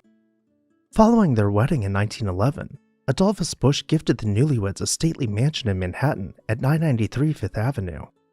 He had paid a whopping $900,000 for the mostly furnished townhouse, the modern equivalent of about $29 million today. Originally, the limestone palace, decorated in Gothic tracery, had been finished in 1885 for the prominent Stern family, who were known to entertain large events every week. Mr. and Mrs. Reisinger planned on continuing this tradition, and as we go through the mansion, we will see a mix of photos from when the Sterns and Reisingers both lived here, noting that the house and its decor remain mostly unchanged between the two families. Let's make our way up the limestone stairs as the bronze doors swing open to reveal the jaw-dropping interior. First, we will make our way through the vestibule and head below velvet curtains. This will bring us to the reception hall, where we see the grand staircase reflected in mirrored doors. The entire stair hall has been clad in marble from the floors to the ceiling, and further embellished with gold leaf gilding the cornice and balustrade. First, we will be shown the white and gold reception room to await our host. And while we might find ourselves marveling at the artwork and craftsmanship, it is only a tease of what lies ahead. Across the hall, we will continue into the double parlor and pass between a Corinthian colonnade. The ceiling boasts an ecclesiastical mural framed by an intricate plaster frieze, suspending a crystal chandelier between two gilded mirrors. And if we still are not yet dazzled, let's enter the oval dining room through the French doors on the left. The dining room was described at the time as being over-decorated, but I'll let you decide if the critics were right. Towards the rear of the dining room, natural light silhouettes the marble colonnade leading to the conservatory. Sunlight pours in through the barrel-vaulted skylight, reflecting from the glazed terracotta mosaic floor. All the while, water slowly trickles over a fountain carved from a single block of marble. Exploring beyond the conservatory, we find the ballroom pieced together as a gallery, containing some of the most coveted works of art in all of Manhattan. Let's return to the stair hall and begin making our way up to the second floor. As we reach the landing, we can look back to admire the intricacies of the artisan-carved marble wall panels. But we won't linger at the landing for too long. We still have several more rooms to see. The library is skirted by half-height bookcases below silk wallpaper. All about the room, we find immaculate woodwork featuring cherubs and fruiting vines running below the gilded coffered ceiling. Nearby, the ladies' sitting room served as a more comfortable and secluded place for Edme to host her closest friends. Meanwhile, Hugo might be found in the billiards room, more casually entertaining a small group of his acquaintances. The former owners of the house built it to have two main suites, though it is unknown how Edme and Hugo used them. This one had a boudoir attached to it, so we can only guess that either Edme used this room as her own, or that it was used as a guest room. The third floor contained a much larger suite which had been formerly used as Mr. Stern's room. Not only was there a private den attached with several electric outlets, there was also a private breakfast room which was occasionally used as a conference room. Before we find out why there was electricity on the third floor with a secluded conference room, we need to look a bit deeper into Hugo's story. Just 3 short years after moving into the mansion, Hugo was found not alive in Germany after the outbreak of World War I, but the circumstances, while provided as mundane, proved in time to be rather suspicious. The US Secret Service had been investigating how Germany was receiving privileged information from New York, and all clues pointed to 993 Fifth Avenue. By 1917, the Secret Service had gathered enough evidence to prove there was a spy ring that they were able to initiate a raid on the Reisinger residence. Edme had been hosting Hugo's longtime friend and German ambassador, Count von Bernstorff, who had long been suspected of communicating confidential information to Kaiser Wilhelm II. When federal agents reached the top floor of the mansion, they discovered a wireless communication plant that was advanced enough to receive and send signals to Europe. After rigorous investigation and some help from her family's legal team, both Edme and Hugo's names were cleared and the acts of espionage were pinned on their butler, who mysteriously vanished without a trace. We may never know exactly what happened or who was involved with the spy ring, but we do know what happened to the mansion. Edme ended up selling it to developers who had it torn down in 1929 to make way for the apartment building with the same address. What did you think about this house? Let me know your thoughts down below in the comments section, and while you're there, make sure you are subscribed so you never miss an exciting episode of This House.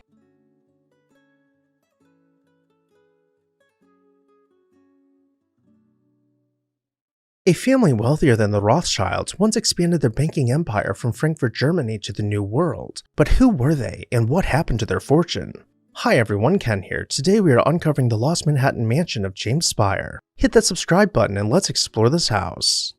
In 1861, James Spire was born into unimaginable wealth in New York City. He hailed from a lineage that whispered of ancient prosperity and power, with rumors swirling that the Spire family had eclipsed the fabled Rothschilds in wealth.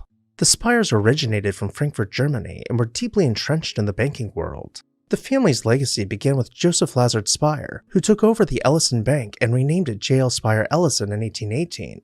His sons then continued to expand the family's banking empire across Europe and then the United States. James's uncle, Philip Spire, emigrated to America in 1837, establishing a branch of the family bank which later became Spire & Company. It was a powerful institution that played a critical role in funding railroads and public infrastructure. Even though James Spire had been born in New York, he spent most of his formative years in Germany, being acquainted with his family's Jewish faith and being educated and groomed in the family's banking business. In 1885, after honing his skills in the family's branches in Frankfurt, Paris, and London, he returned to New York to join Spire & Company. By 1899, he took his rightful place as the head of the firm, steering it to become the third largest investment banking firm in America by 1913, managing an astonishing $2.4 billion, equivalent to over $76 billion today.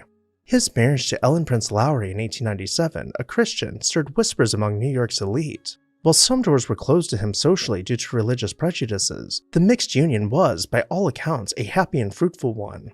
Together they embarked on a journey, not just of wealth accumulation, but of meaningful philanthropy and social impact.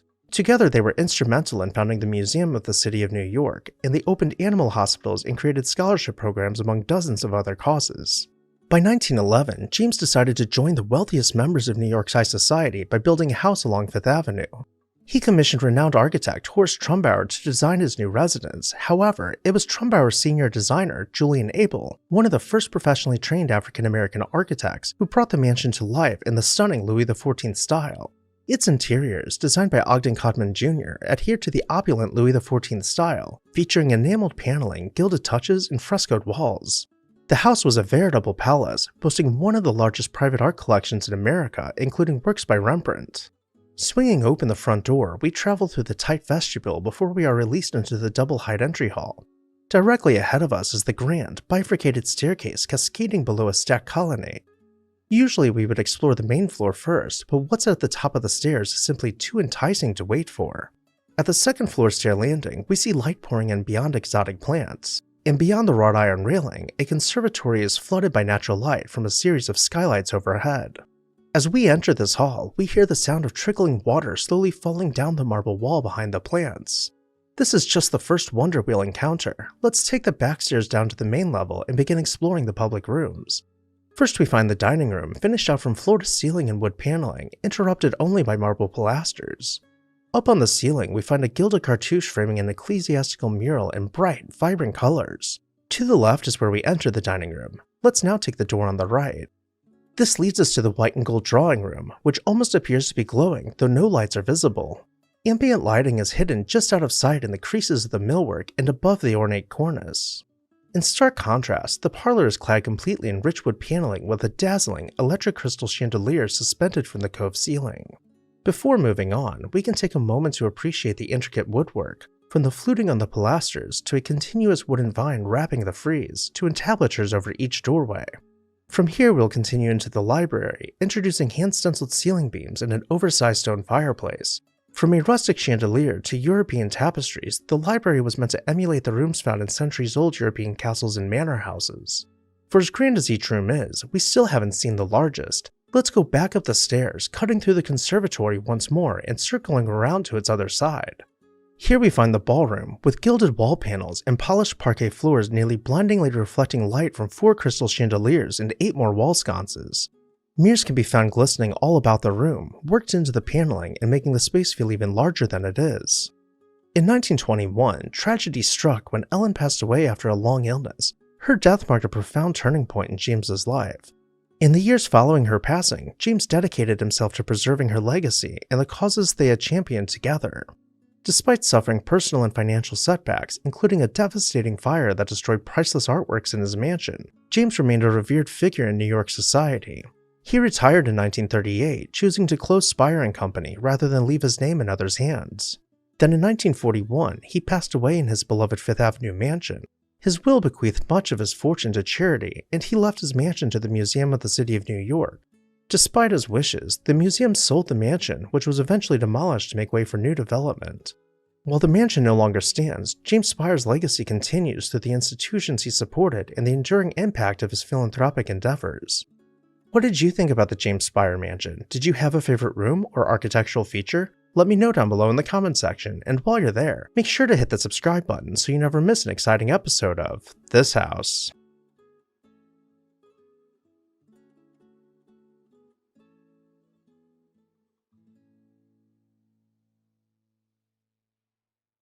Billions of dollars worth of lost treasure were hidden inside the walls of a Long Island estate and never found. At least, that is how the legend goes.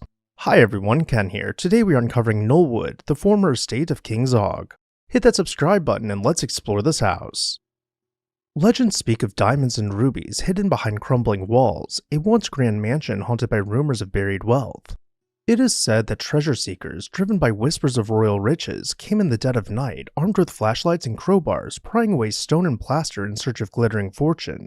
These stories have swirled for decades around an estate called Knollwood, tucked away in the quiet greenery of Long Island. Yet the truth behind those tales may be even more astonishing than the fiction. In the early 1900s, before rumors of diamonds filled the air, Knollwood began as a lavish Gold Coast creation built for a Wall Street titan named Charles Hudson. Designed between 1906 and 1920, the mansion featured over 60 rooms, a proud double staircase leading to terraced gardens, and enough acreage to accommodate herds of prize cattle. Stately columns, handsome balustrade, and manicured lawns all announced wealth and status. It stood as a monument to an era of unbridled American prosperity when captains of industry transformed Long Island's northern shore into a playground of opulent estates. But Knollwood's most notorious resident was neither a captain of industry nor an American. His name was Ahmed Seguli, better known to the world as King Zog of Albania. Born in 1895, he rose to prominence at a whirlwind pace.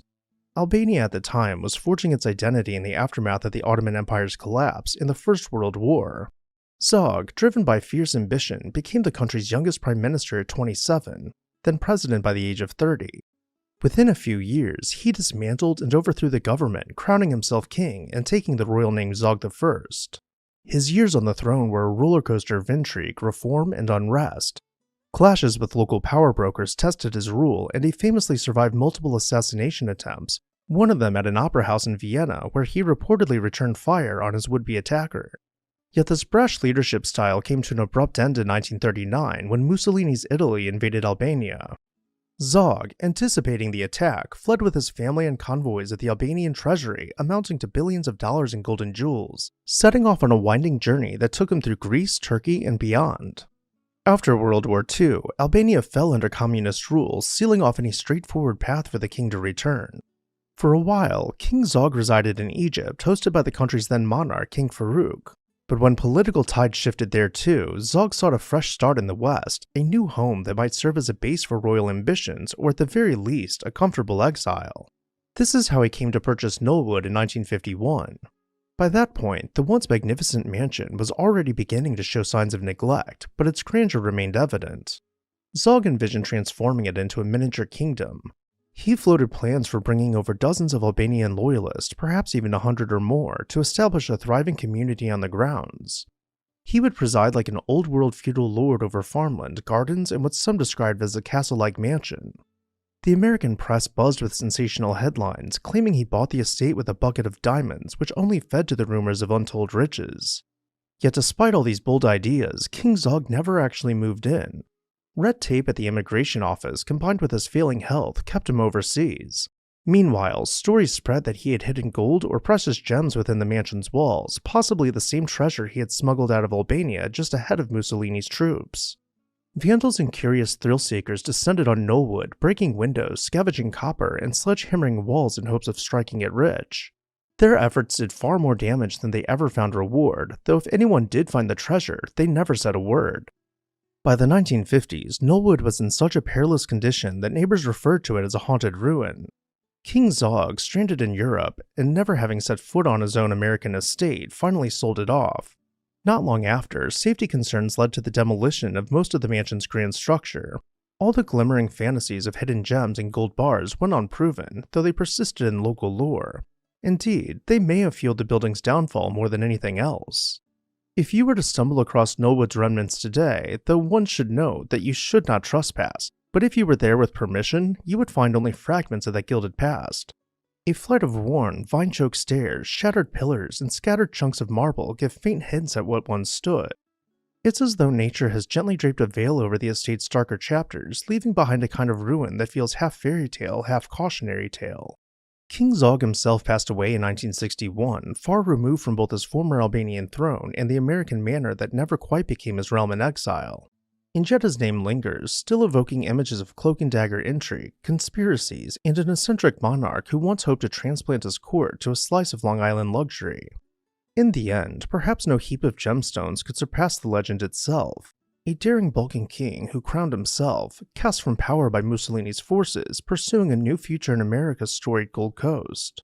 The rumors of stashed riches in the walls, whether they sprang from real events or from imaginative gossip, lend drama to a saga already bursting with larger-than-life elements. And like so many legends, this one ends in evocative ruin, with just enough mystery to keep people wondering. And with that, I'll turn it over to you. Do you think his treasure was really hidden on the estate, or do you think it was lost along the way while King Zog was in exile? Let me know down below in the comments section, and while you're there, make sure you're subscribed so you never miss an exciting episode of This House. When someone is talented, there is usually a pretty good chance they will be successful. But what happens when someone is undeniably the best at everything? Hi everyone, Ken here. Welcome to This House. Born into an old money family with deep historical roots in Dutchess County, New York, Oakley Thorne's story begins in the scenic town of Poughkeepsie. From an early age, Oakley was restless and ambitious.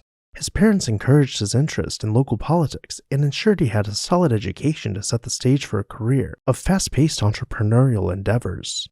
Thorne's professional life was a journey of constant change. After a short stint as the mayor of his hometown, he began his adult life by transforming a small printing company into the Commerce Clearinghouse, a leading publisher of tax guides. His business ventures expanded to include the consolidation of brickyards along the Hudson River, while simultaneously playing a pivotal role in the National Switch and Signal Company, as well as Westinghouse Electric. In the banking sector, Thorne's leadership was most pronounced during his tenure as president of the Trust Company of America. He navigated the company through the tumultuous panic of 1907, securing crucial support from financial giants like J.P. Morgan, showcasing his strategic tendencies to adapt to an ever-changing world. If all this was not enough, Thorne's involvement in investments in the railroad industry was marked by mergers and acquisitions, particularly in the New York, Westchester, and Boston Railway. Enjoying business as if though it were his hobby, his real estate ventures, including plans to build a skyscraper on Long Island, placed the spotlight on him as an urban developer. Even though he had started life with a silver spoon, his drive to constantly and strategically build businesses from the ground up led him to amass a fortune far beyond any of his other family members. By the time he reached his 40s, Thorne was ready to stake his place in Manhattan among the titans of industry.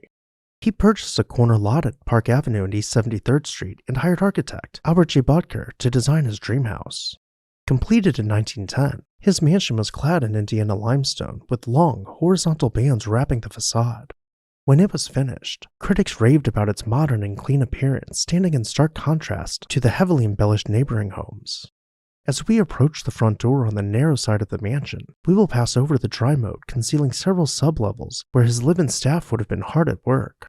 Now let's continue inside to begin exploring the mansion. Upon entering the house, we will pass through a vestibule, feeding us into the stair hall. In the stair hall, marble was used to clad every surface, being crafted with precision to form pointed arches in a massive ribbed groin vault. Passing through the double doors, we can enter into the library with its ceiling rising nearly 30 feet and housing centuries-old European tapestries. Looking up past the mezzanine, the coffered mahogany ceiling was extensively decorated both by hand stenciling and with intricate relief work. We can now return to the stair hall and continue to the second floor, bypassing the mezzanine floor, cleverly concealing the servants' bedrooms. This brings us to the antechamber, and while we might get lost admiring the many wall murals framed by gilded wall panels, I'll call your attention to the sconce lights bearing only electric light bulbs, something which was still considerably rare when the house was constructed. Let's take a quick look at the floor plan to see how the public rooms are arranged around the antechamber, with concealed passages, elevators, and dumbwaiters for the servants to maneuver about unnoticed. First, we will venture into the dining room, where, to either side of the fireplace, the wall panels served as secret passageways to the butler's pantry. Even at arm's reach of the marble fireplace, we can barely distinguish the seams of the passageways. To the other end of the antechamber, the Art Nouveau drawing room could be cleared of its furniture to double as a ballroom.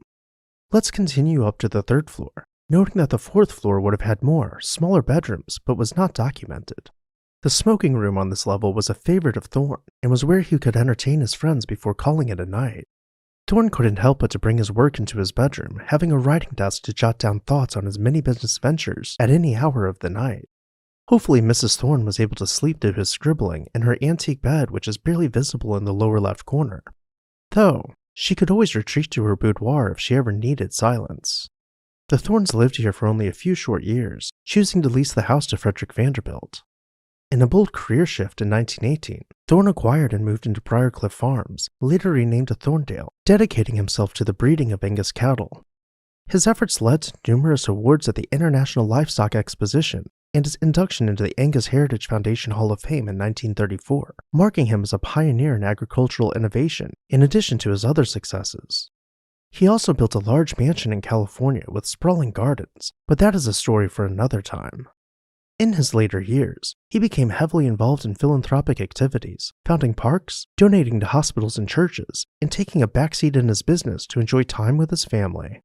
Oakley Thorne's passing in 1948 marked the end of a remarkable life, and even though his Manhattan mansion met the wrecking ball, his legacy continues through his enduring contributions to industry, agriculture, and philanthropy. Thorne's life story is not just a tale of business success, it's a narrative of a man who used his talents and resources to make a significant impact in various spheres of American life. His journey from a small New York town to becoming a key figure in the nation's history is a testament to the power of vision, versatility, and a deep commitment to the betterment of society. Before you head out, leave a like on this video and comment down below which room was your favorite. Make sure you're subscribed with the bell notification turned on so you never miss an exciting episode of This House. Imagine being able to fill your home with the most expensive art by the world's most renowned artist. For one of the founders of the Met, this was his reality. Hi everyone, Ken here. Today we are uncovering the many mansions of Henry Marquand. Hit that subscribe button and let's explore this house. In 1819, Henry Marquand was born in New York City to a family of renowned silversmiths. Even as a boy, he was surrounded by fine craftsmanship thanks to his family's jewelry business, Marquand & Company. That early exposure to artful design may have well planted the seeds for his later passion for collecting and promoting the arts. By his early 20s, Marquand had stepped into the family business only to see it sold after his father passed away. Rather than rest on tradition, he switched gears and began building his wealth through real estate, currency exchange, and railroad investments, particularly the St. Louis, Iron Mountain, and Southern Railway, which he owned alongside partners. This investment paid off handsomely and allowed him to retire from business around 1880, at which point his focus took a dramatic shift toward art and philanthropy. Marquand didn't just want to collect art, he wanted to make a real difference. He was among the 50 original citizens who met in 1869 to found the Metropolitan Museum of Art with the lofty goal of refining and educating the public. He eventually served as treasurer, then as the Met's second president. Along the way, he donated some of his most prized works, including paintings by Rembrandt and Vermeer, unheard of gifts that significantly boosted the museum's collection and reputation. While Marquand was shaping the Met's future, New York's richest families were busy turning Fifth Avenue into a parade of grand mansions. But in 1881, when Alva Vanderbilt enlisted architect Richard Morris Hunt to build a gleaming white limestone chateau on Fifth Avenue, she sparked a taste for new architectural styles. Around that same time, Hunt, who happened to be great friends with Marquand, began work on Marquand's own personal statement of elegance, a mansion at Madison Avenue and 68th Street. By choosing Madison Avenue instead of 5th, Marquand made sure he had enough land for a showy centerpiece house and 2 smaller upscale adjoined homes. Construction took 3 years, wrapping up in 1884, and true to the new fashion, Hunt designed the trio in a French transitional style, blending Gothic and Renaissance details, lending the entire corner to a look straight out of a European storybook. The first thing visitors noticed was a 4-story central hall capped with a glass ceiling, and a dramatic split staircase leading to the upper floors and art galleries.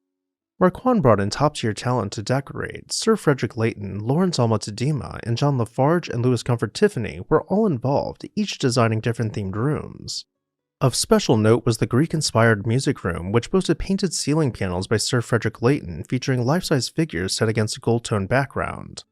Additionally, marble columns and beams were arranged to resemble ancient scenes, with a handful of ancient Greek artifacts to lend proper context.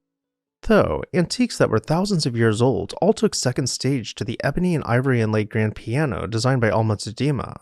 We can take a closer look at some of its incredible detailing, from the griffin legs and then to the incredibly intricate rendition of Sir Edward Poynter's The Wandering Minstrels.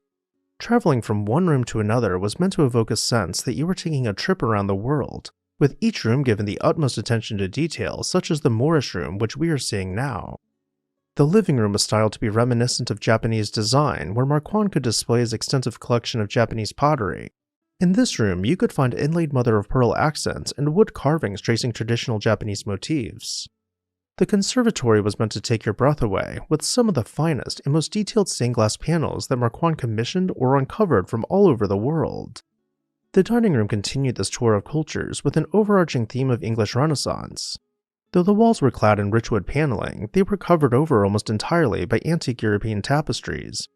Even with 3 houses at his disposal for displaying his art collection, he wasn't one for clutter, always desiring to give each piece proper breathing room. He donated an entire gallery to the Met, but even so, he required more space for his collection. In Newport, Rhode Island, known as the Summer Retreat for the Wealthy, he brought back his old friend Richard Morris Hunt to design a summer cottage. Once again, he filled the home with antiques and paintings by the greats and hired designers such as Lafarge and Tiffany to put the interior together in an orderly and ornate way. Marquand's passion for sharing art extended well beyond his homes. As president of the Metropolitan Museum of Art, he used his financial resources, personal collection, and expertise to shape the museum's direction and expand its holdings. His donation of old masters' paintings helped raise the Met's profile worldwide. And unlike many wealthy collectors who locked away their treasures, he was dedicated to making fine art a public resource. In 1902, Marquand passed away in his Manhattan mansion, leaving behind a vacancy in New York society that many felt would be impossible to fill. His art collection, one of the finest and one of the most extensively cataloged in the world at the time, was auctioned off the following year in 1903. His Newport home was eventually broken up into apartments and later burned down. And as for his Manhattan mansion, it met a much earlier fate, being demolished in 1912 and replaced by an apartment building bearing the same name, the Marquand. What did you think about Marquand's homes and collections? Did anything stick out to you? Let me know down below in the comment section. And while you're there, make sure you're subscribed so you never miss an exciting episode of This House.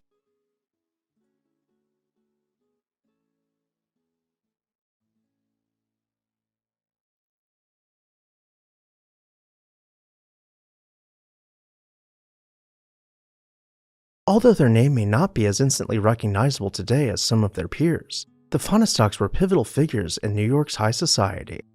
Hi everyone, Ken here. As we explore the many opulent mansions of the Fonestock family, let me know your favorites in the comment section as we go through them. Born in 1835 in Harrisburg, Pennsylvania, Harris C. Fonestock laid the foundations of the family fortune. Starting out working at a young age for his uncle's bank, his exceptional aptitude for finance saw him quickly ascend the ranks. By the age of 27, he had become a partner at J. Cook & Company in Washington, D.C., and was rubbing shoulders with the likes of President Lincoln, whom he advised financially. When the company collapsed, he moved to the First National Bank of New York, where he served as the vice president for 4 decades, and later founded the investment firm Fonestock & Company. His business acumen, including shrewd investments in railroads and directorships in various firms, amassed great wealth, which he passed on to his 6 children. The Fonestocks' architectural influence started when Harris and his wife Margaret moved the family to Manhattan. They initially settled in a posh townhouse in Murray Hill at 292 Madison Avenue. Yet, ambition and opportunity led them 10 blocks north to the stunning Villard houses. These 6 cohesive townhouses, designed by the renowned architecture firm of McKim, Mead & White, were ambitious projects initiated by Henry Villard. Financial troubles halted their construction, but Harris saw potential. He bought 2 adjoining townhouses with grand plans to combine them into a single, monumental home. Though covenants prevented his dream merger, Harris and his son William made the townhouses their homes, and the designs by McKim, Mead & White were brought to life. Furthermore, Harris built impressive country houses both in Long Branch, New Jersey, and, more humbly, a beachfront cottage in Bar Harbor, Maine. As the 20th century dawned, the subsequent Fonestock generation would leave even more significant imprints on society. Gibson commissioned Nathan Wyeth, a distinguished Washington architect, to create a Beaux-Arts masterpiece on Massachusetts Avenue in Washington, D.C. This mansion became the epicenter of Washington's elite social events and now serves as the Embassy of Haiti. For his daughter Helen, Harris purchased and renovated another unit in the Villard House. Its grand halls were still adorned with Victorian-era detailing, with the dining room reaching towards a double-height barrel-vaulted ceiling. No finish was too expensive for his daughter, whether she wanted parquet floors and marble fireplace surrounds, or an ancient bedroom set salvaged from a European nobleman's house. It was all done exactly to her taste. And when she was not in the city, she could be found summering at her Dutch Revival-style country house in the Hudson Highlands. Harris Fonestock's other children weren't far behind in leaving their mark. After Harris' death in 1914, they invested their inheritance in magnificent architectural projects. Harris Fonestock Jr., for example, acquired 2 brownstones at East 66th Street and transformed them into a majestic Beaux-Arts mansion. The interior was finished out with limestone columns and artisan wrought iron in the entryway, where a sweeping, grand staircase dramatically rose from the shadows below an opulent skylight. The dining room was meant to impress, with antique European furniture mixed with classically styled architecture. The library reflected the refined taste of the era, with half-height bookcases below family portraits. And in the ballroom, modeled after Palladian design, gilded plasterwork sparkled in the light of the crystal chandelier. The children all went on to build grand country estates. Each was completed with carefully planned gardens and expansive lawns. The interiors, while much larger than their Manhattan homes, were no less grand. Libraries were finished out in rich wood paneling with built-in bookshelves, and drawing rooms were designed to impress, with grand Georgian detailing in their upper mantels. The family had a cohesive style which incorporated old-world charm with turn-of-the-century modern sophistication. Tragedy struck during World War I when Dr. Clarence Fonestock, a physician and a war volunteer, succumbed to the Spanish flu in France. His home at 457 Madison Avenue was later acquired and merged by his brother William with his house next door in the 1920s.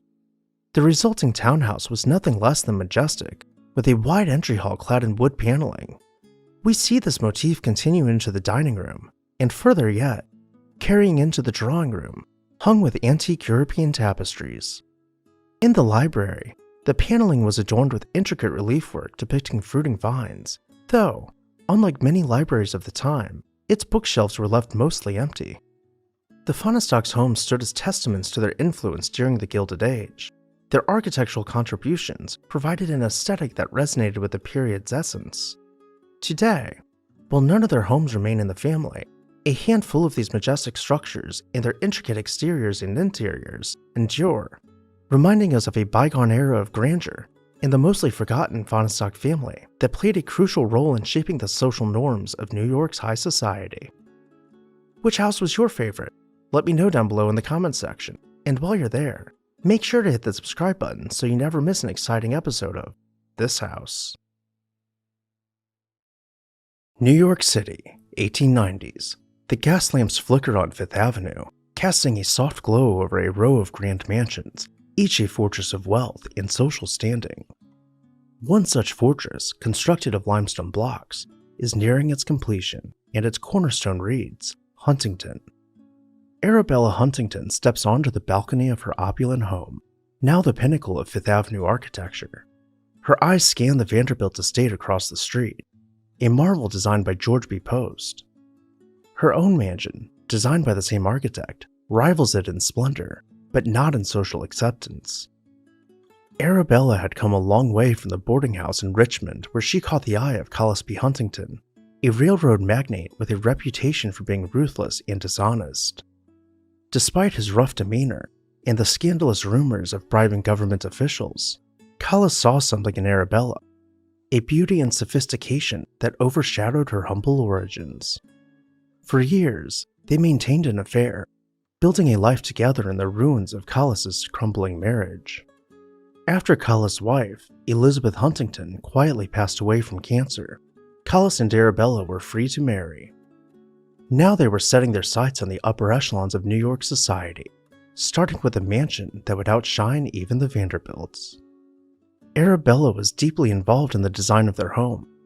Her penchant for the arts and decorative taste were seen in every corner, from murals adorning the dining room to luxurious marble halls. A contemporary art historian might describe the couple as connoisseurs, yet the elite dismissed them as new money. Arabella being a simpleton and the daughter of a boarding house operator, Collis decided that if he could not earn himself a place in society, that he would bribe his way into the Fifth Avenue ballrooms.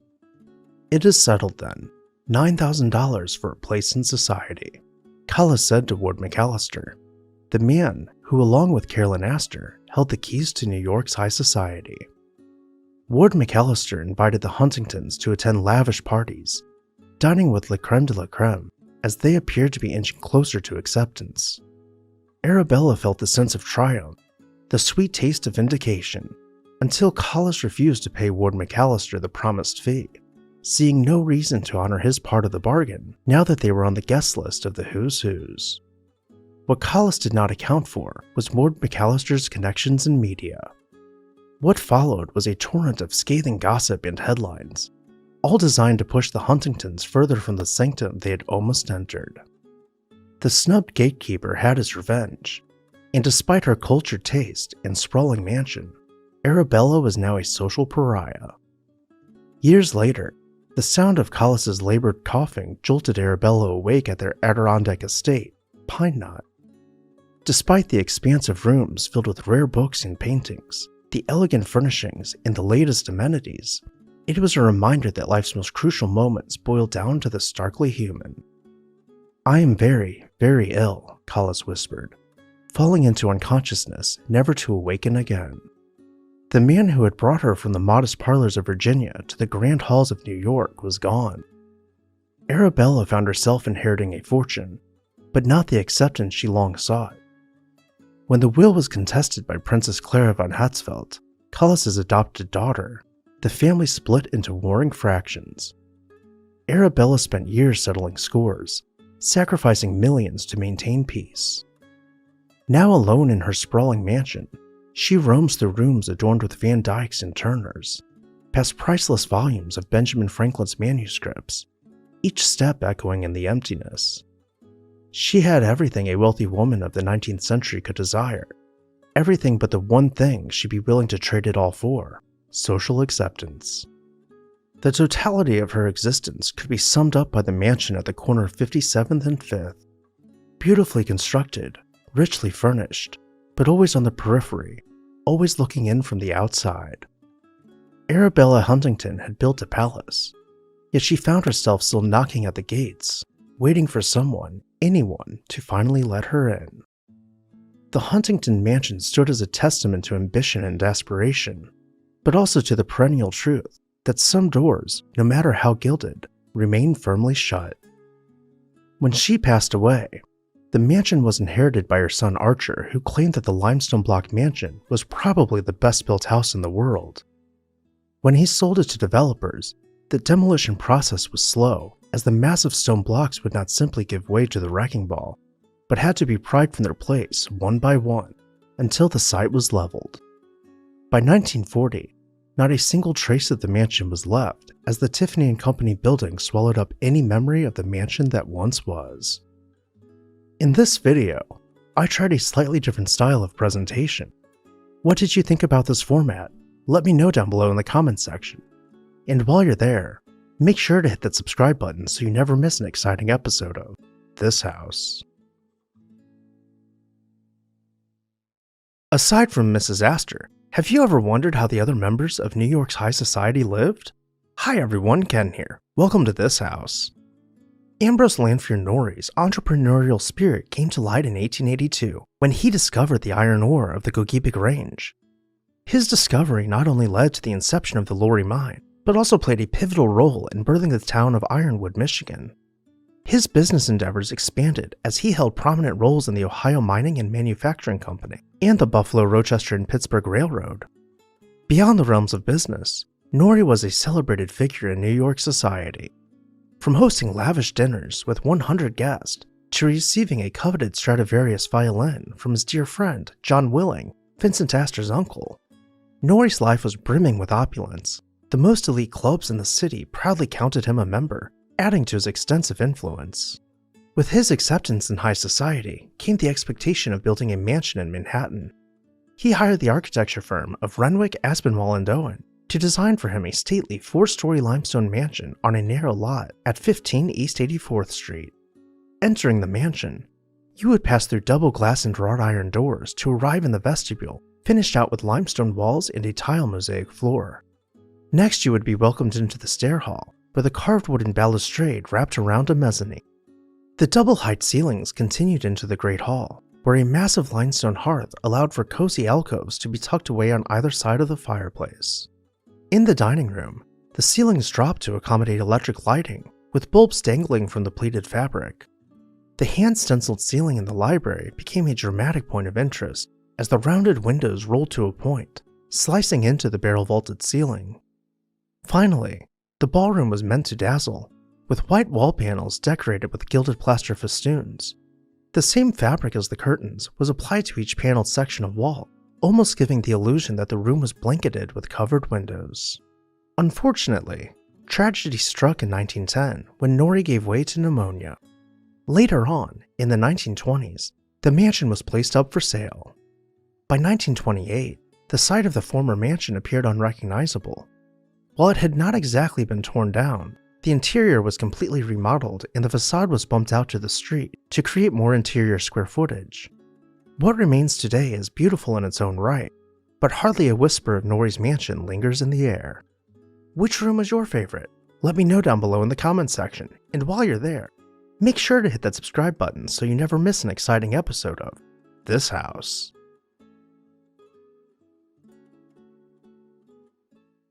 As one of the richest poors, Henry built a mansion featured by nearly every architectural publication of the time. Hi everyone, Ken here. Welcome to This House.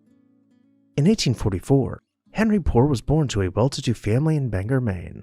His father, Henry Sr., had started off his career as a lawyer, but quickly changed tide to capitalize on the emerging timber industry.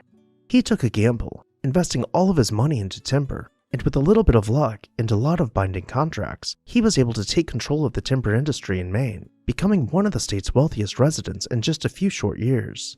Feeling like fate was on his side, he further invested the lion's share of his wealth into building railroads. Once again, he saw his fortune grow exponentially, becoming one of the wealthiest men not only in Maine, but in the US. Around this time, in the 1860s, his son Henry Jr. graduated from Harvard.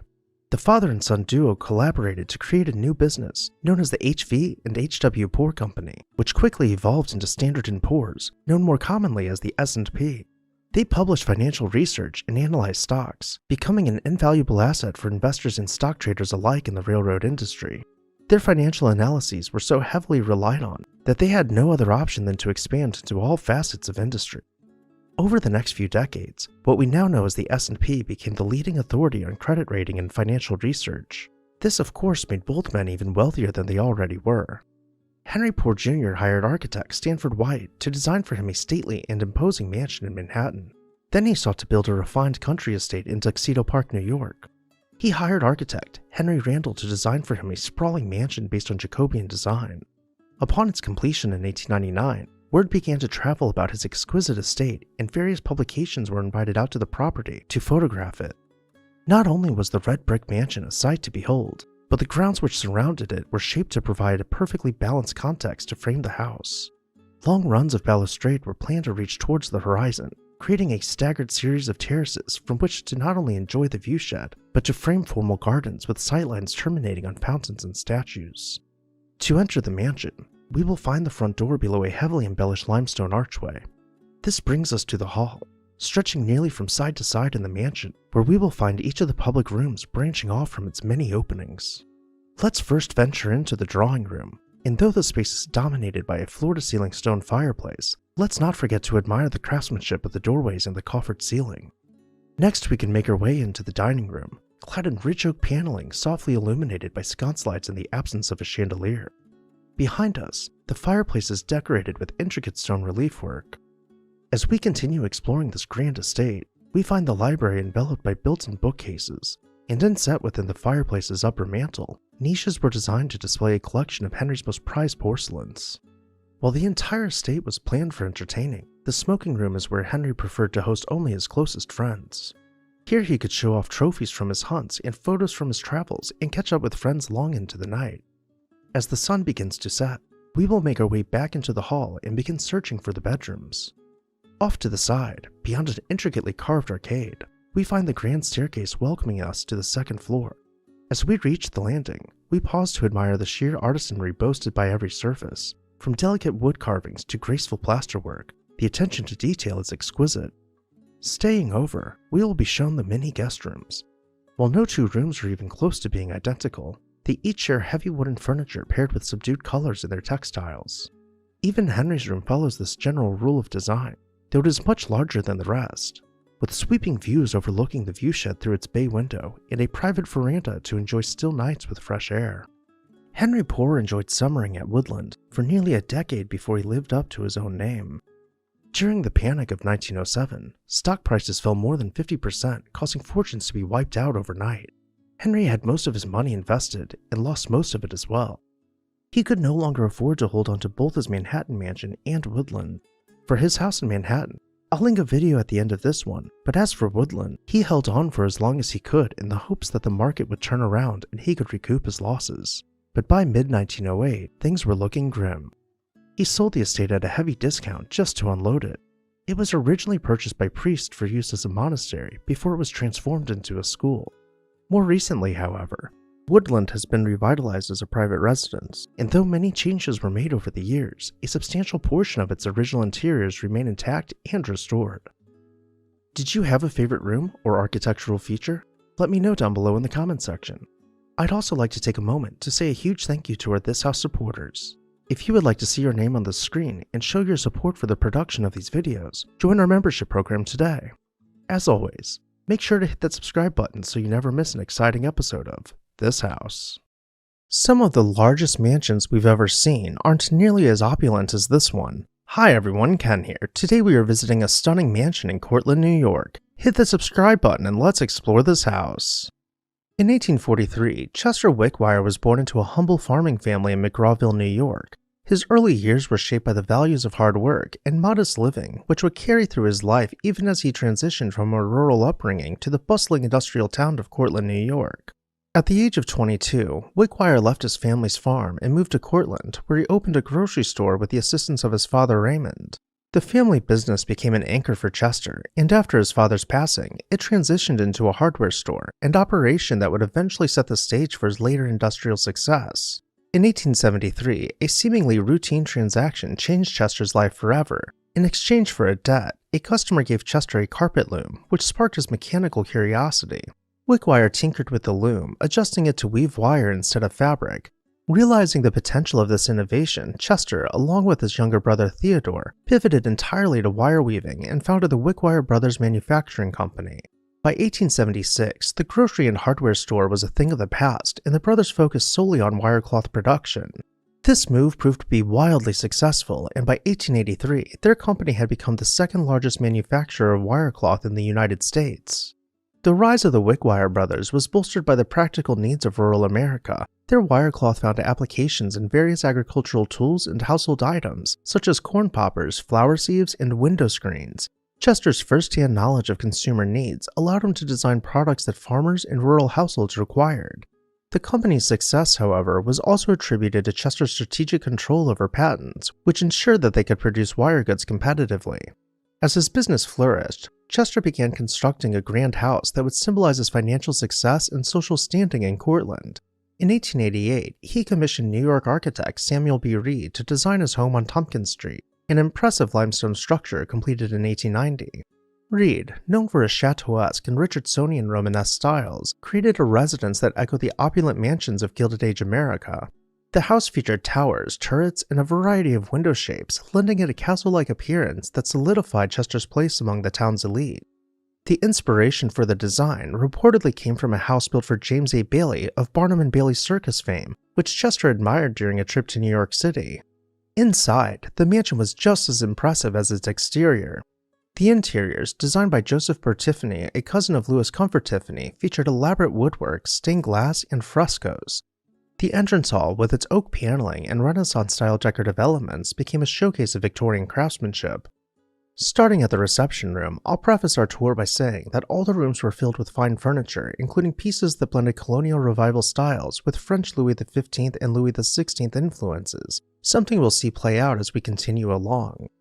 The parlor served as the family's highly fashionable golden white room, with gilded plasterwork soaring overhead on the intricately ornamented ceilings.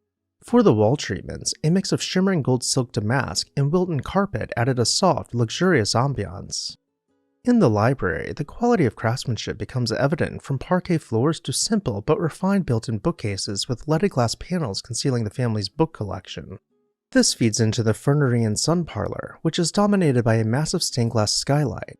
We can take a moment to look up and admire its thousands of tiny glass pieces coming together to create this breathtaking design.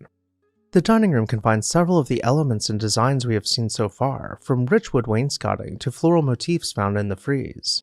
Still, there is more to see. Let's take the grand staircase up to the second floor. Up here we'll find a number of bedrooms and bathrooms, each one as stately as the last. And up a little further, we'll find the billiards room, with ceilings sloping with the roofline and decorated extensively with hand stenciling. By the time of Chester's death in 1910, he had amassed a fortune of over $1.6 million, the modern equivalent of over $53 million today. The Wickwire Brothers Manufacturing Company continued to thrive after his passing, playing a key role in Cortland's economy well into the 20th century. Under the leadership of his sons, the company remained the largest employer in Cortland for many years. As for the house, it was passed down through the family until their son Frederick made several renovations to modernize it, but still, much of the original design remained intact. Eventually it became the 1890 House Museum and a cherished destination for historic house enthusiasts. What did you think about Chester Wickwire's mansion? Did you have a favorite room or architectural feature? Let me know down below in the comments section. And while you're there, make sure you're subscribed so you never miss an exciting episode of This House.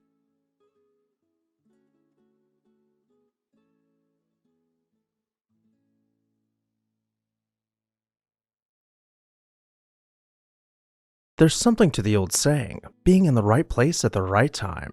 Hi everyone, Ken here. Today we are exploring the many mansions of Paul D. Cravath. Hit that like button to let YouTube know you want to see more historic homes, and let's begin exploring this house. In 1884, Paul Cravath graduated from Columbia Law School, ready to start his legal career. The timing could not have been more perfect for him. After getting his first job as a lawyer at Carter, Hornblower & Byrne, the firm reorganized, and within a few short years, he was named partner in the newly formed Carter, Hughes & Cravath. Almost immediately, he was flung into the media spotlight defending one of his first clients, George Westinghouse, in the sensationalized War of the Currents. George Westinghouse was competing directly with Thomas Edison to supply New York City with electricity, though their methods varied. Edison was using direct current, or DC, and Westinghouse was utilizing alternating current, or AC. Edison claimed that Westinghouse was infringing on his patents and further lobbied for legislation to limit the use of AC. Edison's claims were followed by propaganda pieces to win the public over in favor of his DC power lines, claiming that AC caused a myriad of diseases and would end society as we knew it. When an accident would occur with AC power lines, the papers were quick to report them with cartoons and language that made it seem like AC was killing every day. Even though Cravath had lost many of these court cases relating to patent infringement, he had made a name for himself. He went on to co-found his own firm, Cravath, Swaine & Moore, where he was credited with developing the Cravath system, which was essentially a guidebook for running law firms and investment banks. All the while, he continued to take up high-profile cases which led him to amassing a fortune, and with that fortune, he set out to build his dream house. He purchased a large lot on Long Island and hired the architecture firm of Babb, Cook & Willard to design for him a grand country estate which would be named Veriton. Completed in 1905, the brick and cedar shingle structure was accented by neoclassical architectural elements, including a double-high porte-cochere dotted by fluted Doric columns. Heading inside, the entrance hall was clad with wood-paneled walls and boasted ornate plaster ceilings. Behind us is the dining room, showing great restraint for the time period, with the focus being on the quality of materials rather than intricate artisan detailing. This level of quiet luxury continues into the drawing room, doubling as the music room, though we do find polished herringbone floors glowing in the sunlight and festoons gracing each passageway's pediments. Unfortunately, Cravath would not enjoy Veriton for very long. Just 3 years after its construction, the house was completely lost to a fire. Nevertheless, he began rebuilding, christening the 60-room house with the name Veriton II, which itself only stood for a few years, being completed in 1911. Then in 1914, Veriton II was lost to another fire, though the family and staff were able to save some of Cravath's most prized possessions, including trophies won by him and his daughter in a horse show.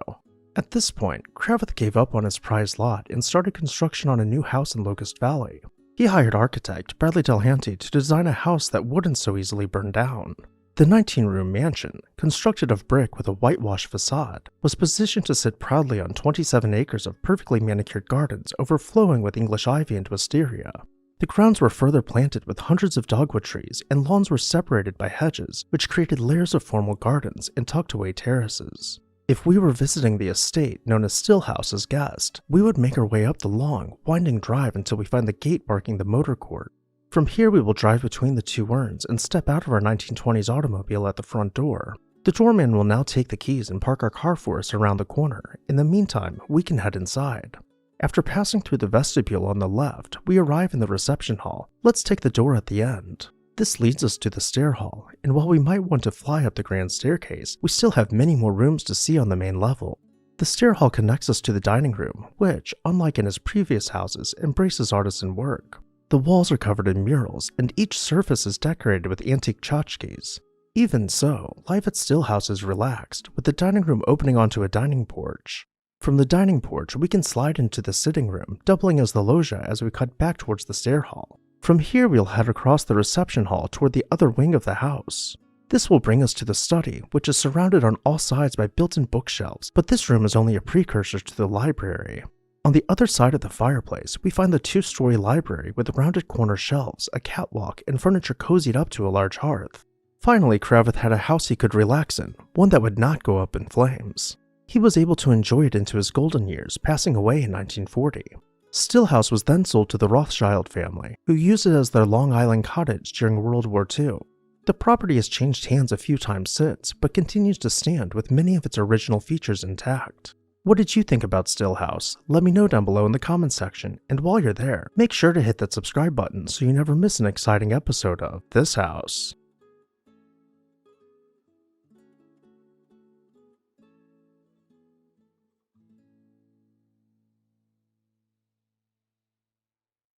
When we think of New York's wealthy elite, we don't usually picture Staten Island, but at one time, it attracted some of the wealthiest Americans to build their dream homes. Hi everyone, Ken here. Welcome to This House. In 1838, Anson Phelps Stokes was born into incredible wealth, the likes of which the New World was just beginning to recognize as a possibility. By the age of 17, he joined rank with his father at Phelps Dodge & Company, where he helped to expand the already successful mercantile business to include a portfolio of mines and railroads. Even though he was already from one of the wealthiest families to ever emerge in the United States, he sought to exponentially multiply his fortune by founding his own silver mine and opening his own bank. From here, he reinvested his profits into real estate, built railroads, and used his money to influence the political landscape in his favor. Before he built Chateau Brokaw, the home famously known to be the second largest mansion ever constructed in the United States, which I'll link at the end of this video, Anson, along with his wife Helen, set out to build a stately residence where the young couple could start their family. In 1868, he purchased one of, if not the largest house on New York's Staten Island, and wasted no time renovating it to his liking. Looking in, the towering abode stood high upon a hill above the neighborhood of modest family homes which surrounded it. From the top of the tower, looking out, the family could gaze past civilization with unobstructed views of the horizon. As we wind around the stone block and wrought iron fence, we will eventually find the main gate, offering only a glimpse of the house hidden behind layers of ornate gardens. Upon our arrival at the estate, the guard would make his way from the entrance lodge to open the gate for us. From here we will begin making our oblique approach, following the curves of the gravel drive. Before we reach the main house, we will smell soap in the air passing the laundry. And as the brush begins to clear, and the lawn begins to expand, we'll hear laughter ringing out from the Stokes children as they play in the bowling alley. As we round the next turn, we peer out over the terrace, finding rows of greenhouses disappearing into the forest. Finally, the house comes into full view beyond the perfectly manicured lawn. The drive takes us below a canopy of trees once more, giving us a chance to see the house sculpturally as we realize for the first time just how massive it truly is. Let's dismount from our horse and buggy below the porte cochere as Anson's staff swing open the door to greet us. We are welcomed into the entrance hall with 14-foot ceilings soaring overhead. While we wait for our tour to begin, we have plenty of family portraits and European antiques to look at. The first parlor we are shown boasts an extensive art collection with overstuffed chairs arranged conversationally about the marble fireplace. Peeling back the curtains, we make our way into a much cozier parlor, decorated with heavily patterned items nearly blocking out the silk wallpaper. The dining room, with its faux marble walls, is staged with 4 seats, though the table could be extended to sit 16 guests. Our next stop is the 2-story library, appearing in nearly perfect symmetry with a large desk centered on a fireplace flanked by bookcases. As we rotate about the desk, natural light pours in through 2 sides of the room, and if we look closely, we can see the perimeter of the catwalk above the desk hiding a second floor of bookshelves just out of sight. Going upstairs, and unlike many couples of the time, Anson and his wife Helen shared the same bed in their suite. Helen's dressing room was nearly the same size as their bedroom, though most of the space was used not for clothing, but as a place to house more furniture and decor items. Nearby, we will find the nursery overflowing with any toy a Victorian-era child could have wished for. Though it wasn't always playtime, the children were taught by their governess in their in-home classroom. Anson and Helen had created the perfect environment in which to raise their family. Their kids could run around and play safely without ever having to leave home. But there's no such thing as a perfect place. As the years went by, Staten Island quickly shifted from a remote suburb where nothing ever happened to a place where women did not feel safe walking around after dark. As the middle-class families began moving out of the neighborhood, Mrs. Stokes felt less and less comfortable being one of the wealthiest households in the nation and surrounded by poverty. The Stokes sold their house and went on to build many grand mansions, including the second largest house to have ever been constructed in the US. I'll link that video at the end of this one if you would like to see it. But for now, that's where our story will pause. Which room was your favorite? Or maybe you like the grounds more? Either way, let me know down below in the comments section. And while you're there, make sure to hit that subscribe button so you never miss an exciting episode of This House.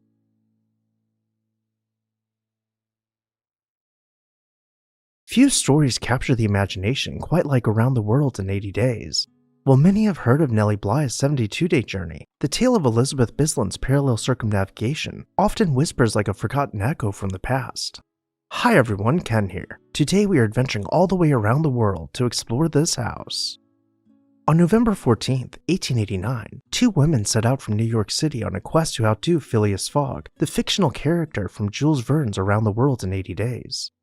While Nellie Bly's eastward journey was highly publicized, Elizabeth Bisland, a literary editor at the Cosmopolitan magazine, was a relatively unknown contender. She had married Charles Whitman Wetmore, a wealthy New York lawyer, and the couple had purchased 60 acres on Center Island on which they would build their dream house, but construction would take years. In the meantime, Elizabeth departed westward on a journey that would test her endurance and challenge the era's notions of what women were capable of, an adventure around the world. Elizabeth Bisland was not just any traveler. She was a Southern belle turned New York journalist and socialite, known for her sharp wit and elegant prose. Her journey was as much a cultural exploration as it was a race. Through her eyes, we see the world in the late 19th century, a world of steamships and railways, of crowded cities and ancient traditions. Elizabeth traced her path around the world and believed she could set a new record. As she raced westward, she encountered the vast expanse of America, the Pacific's daunting wake, the exotic allure of Japan, and the ancient mystique of China. Her journey was a kaleidoscope of cultures, landscapes, and human connections as she navigated the world. She engaged with the people she met, delving into the heart of the places she visited. Her writings in her memoir, In 7 Stages, A Flying Trip Around the World, provide not just a travelogue, but a deep reflective narrative of the 19th century's world's complexities and beauty. Despite delays and perils of travel in an age before commercial airlines and electronic communication, Elizabeth Bisland completed her journey in 76 days, a mere 4 days longer than Nellie Bly. Though she did not win the race, her achievement was extraordinary. She arrived back in New York to much acclaim, having demonstrated the capabilities and resilience of women, challenging societal norms and inspiring generations to come. Now that she was home, it was time for her to settle into her new house.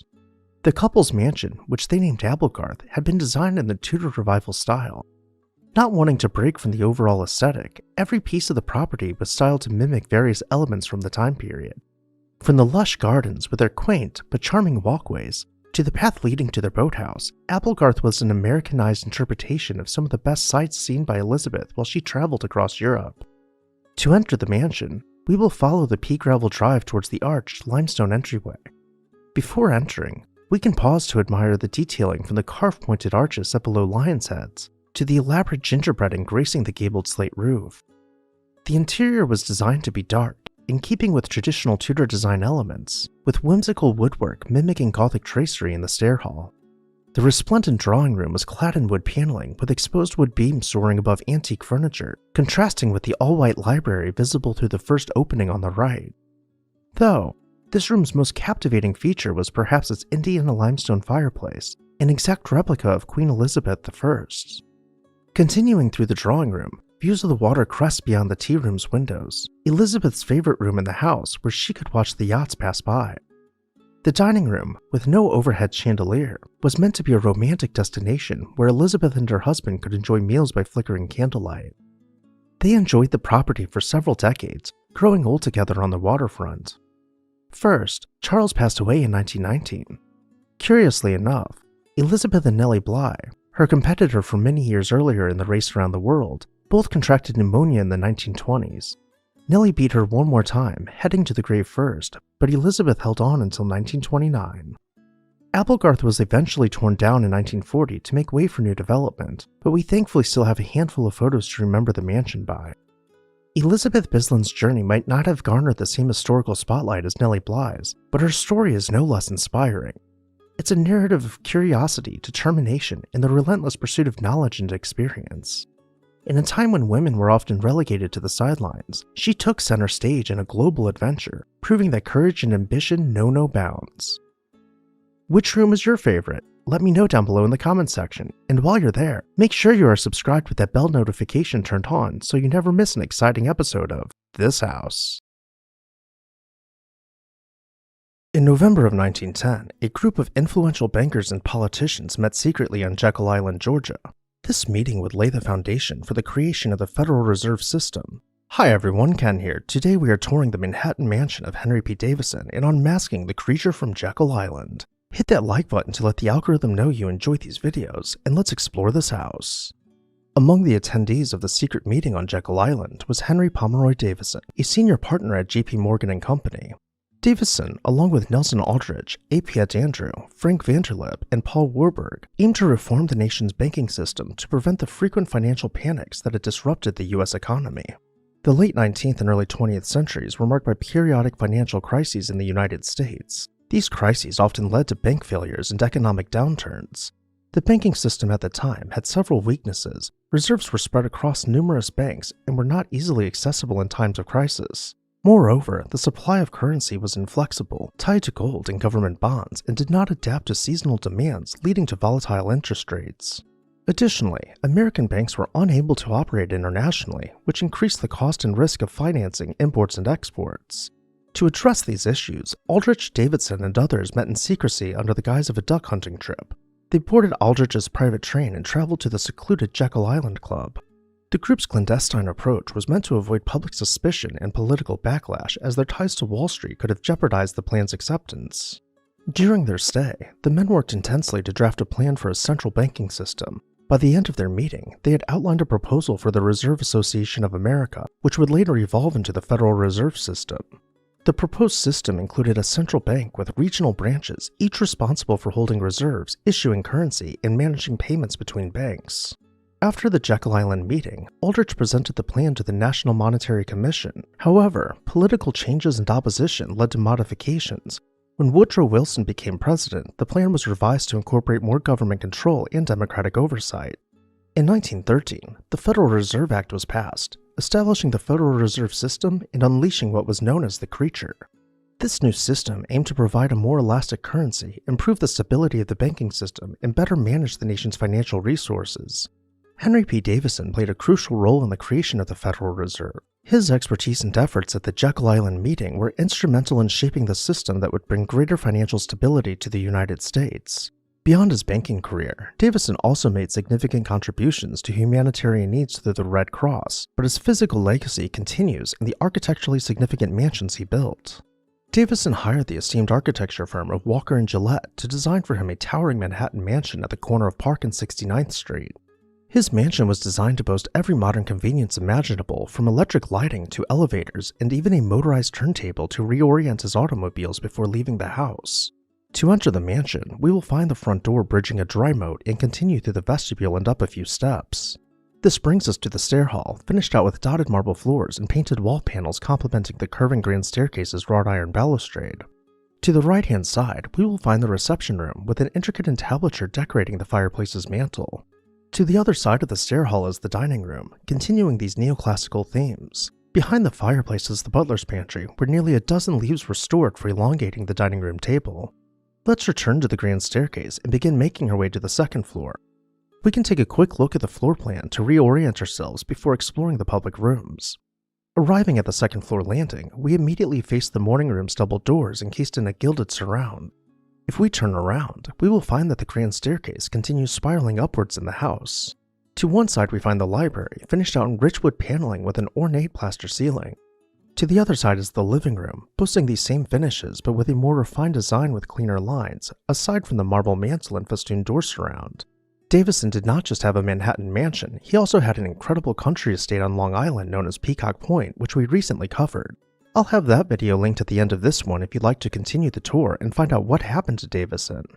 Getting back on track, today the Federal Reserve remains a cornerstone of the US financial system, and Davidson's legacy is remembered through his contributions to both banking and architecture, with his Manhattan mansion surviving to this day and currently serving as the Consulate General of Italy. As always, I'd love to hear your thoughts down below in the comments section. From Jekyll Island to Davidson's mansion, what stuck out to you the most? Make sure you are subscribed, and I'll see you next time on This House.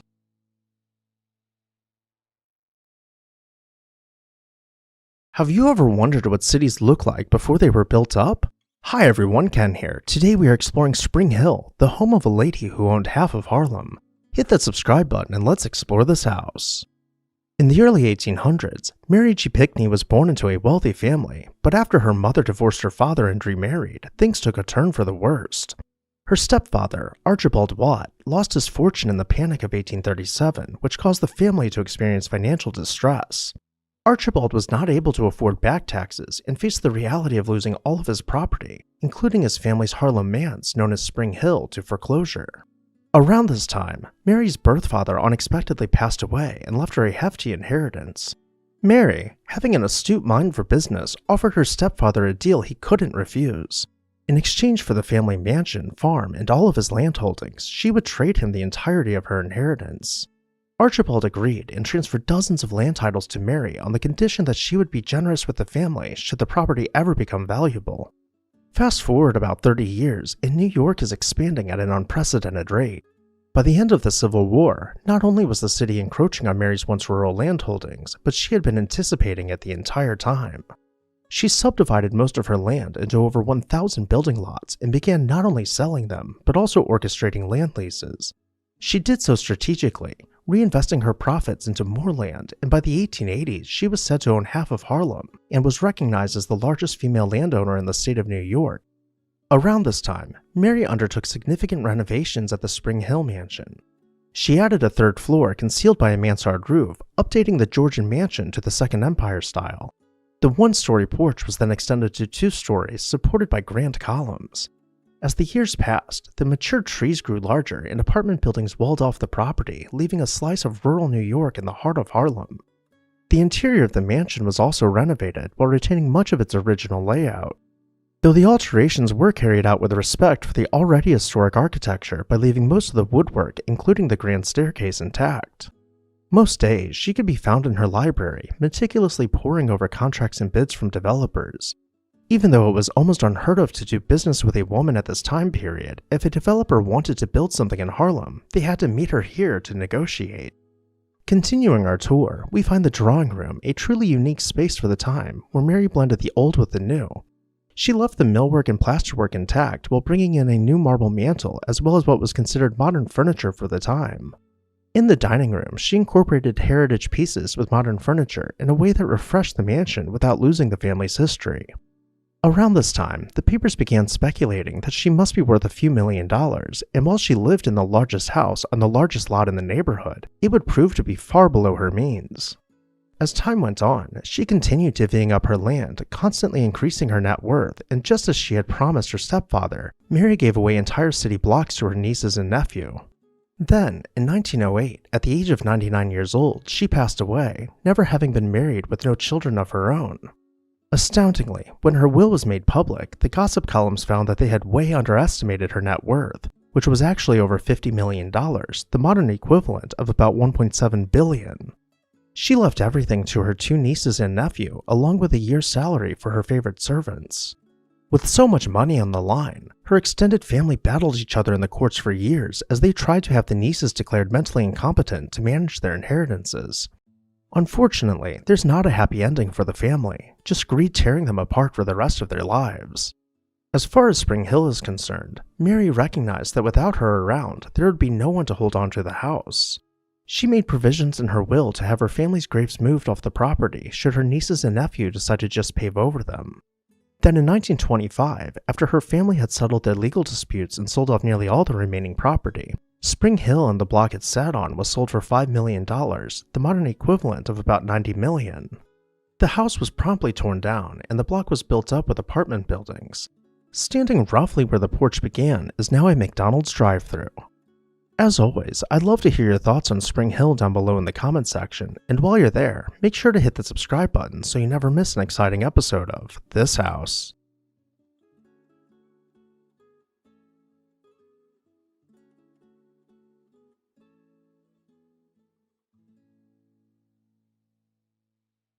It might seem hard to imagine moving a house through the bustling streets of Manhattan, but in 2008, against all odds, this monumental feat was accomplished. But why go through such efforts?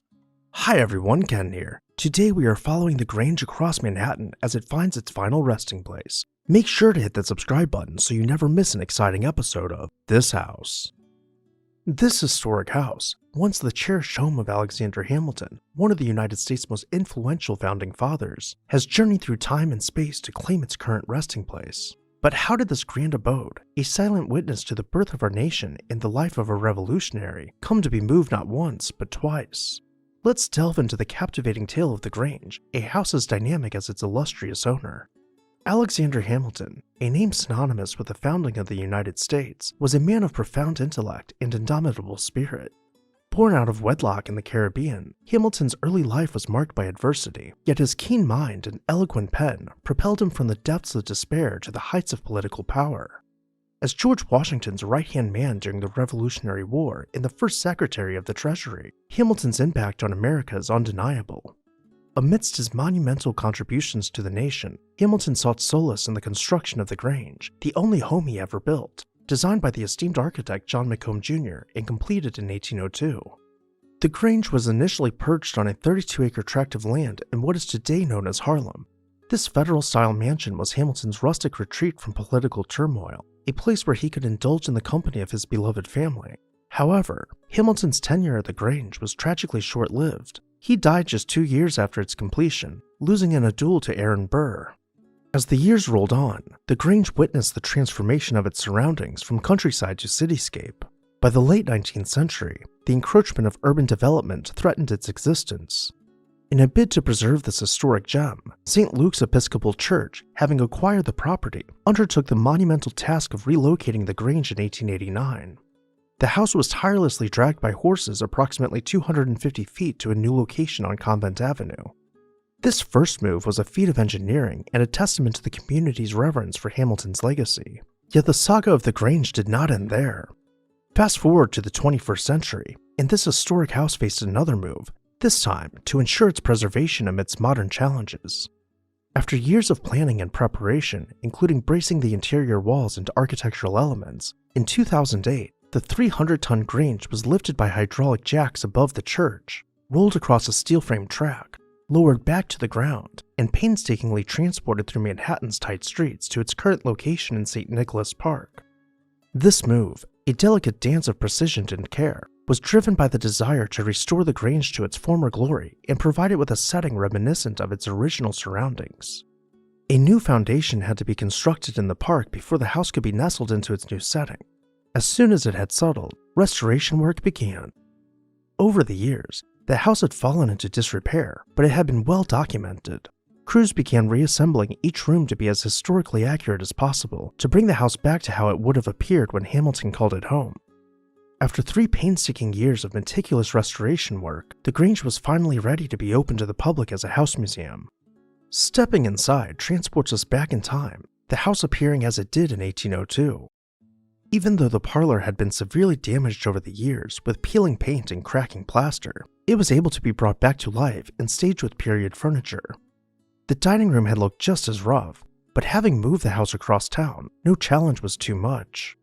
Just like the parlor, it was reinvigorated to clearly communicate how the house once appeared with early American furnishings.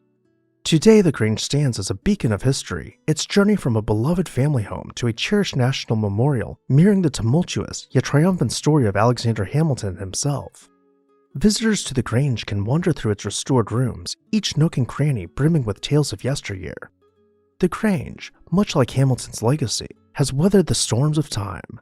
Its moves a testament to the enduring significance of preserving our past for future generations. As always, I would love to hear your thoughts down below in the comments section, and while you're there, make sure to hit that subscribe button so you never miss an exciting episode of This House.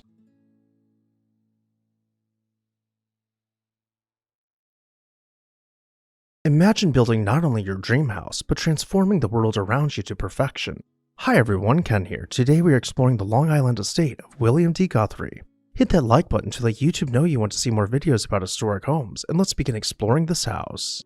This video is sponsored by Victorian Society in America. More on them later.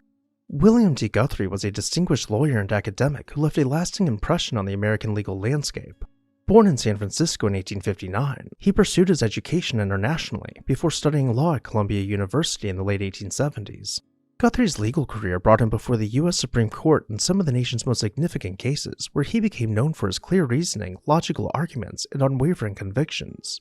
He had a reputation for positively shaping many landmark decisions, including the overturning of the income tax law in 1895. Though not every case went in his favor, Guthrie's reputation remained strong. He ardently argued against the Prohibition law, viewing its rejection in 1920 as driven by political expediency rather than legal soundness. Despite occasional losses, Guthrie's expertise remained evident, as his involvement in high-profile cases such as the dissolution of the Northern Securities Railway merger positioned him as a pivotal legal figure. With so many high-profile cases, including clients such as the Rockefeller family, he became one of the wealthiest lawyers in the United States around the turn of the 20th century. Guthrie reportedly purchased over 60 modest homes on Long Island and promptly had them demolished to clear the way for his planned palatial residence. He hired esteemed architect C.P.H. Gilbert to design for him an imposing Beaux-Arts-style mansion to bridge the natural landscape. As the dense forests were cleared on the property, 2 small hills were discovered, inspiring the architect to design a house to connect each summit with separate wings of the mansion. In doing so, this left a valley extending from the rear of the mansion, which was regraded and terraced with hedge-lined gardens stepping down towards a fountain. Before we head back up to the house, let's venture further into the gardens.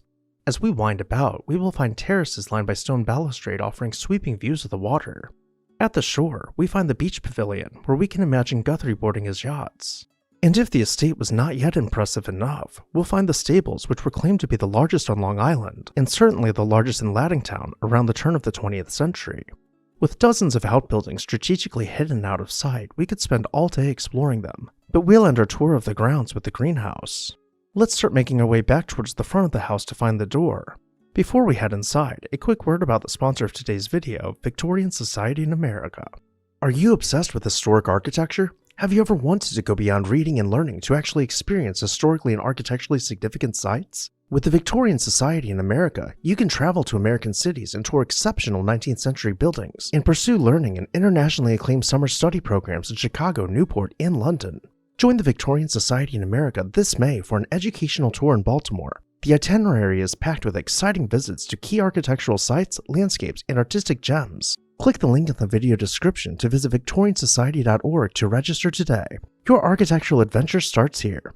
Thank you, Victorian Society in America, for sponsoring today's video. Now let's begin exploring this house. We'll begin our tour by venturing into the entrance hall, clad in wood paneling with the scent of fresh flowers permeating the air and the gentle sounds of water trickling in the marble fountain.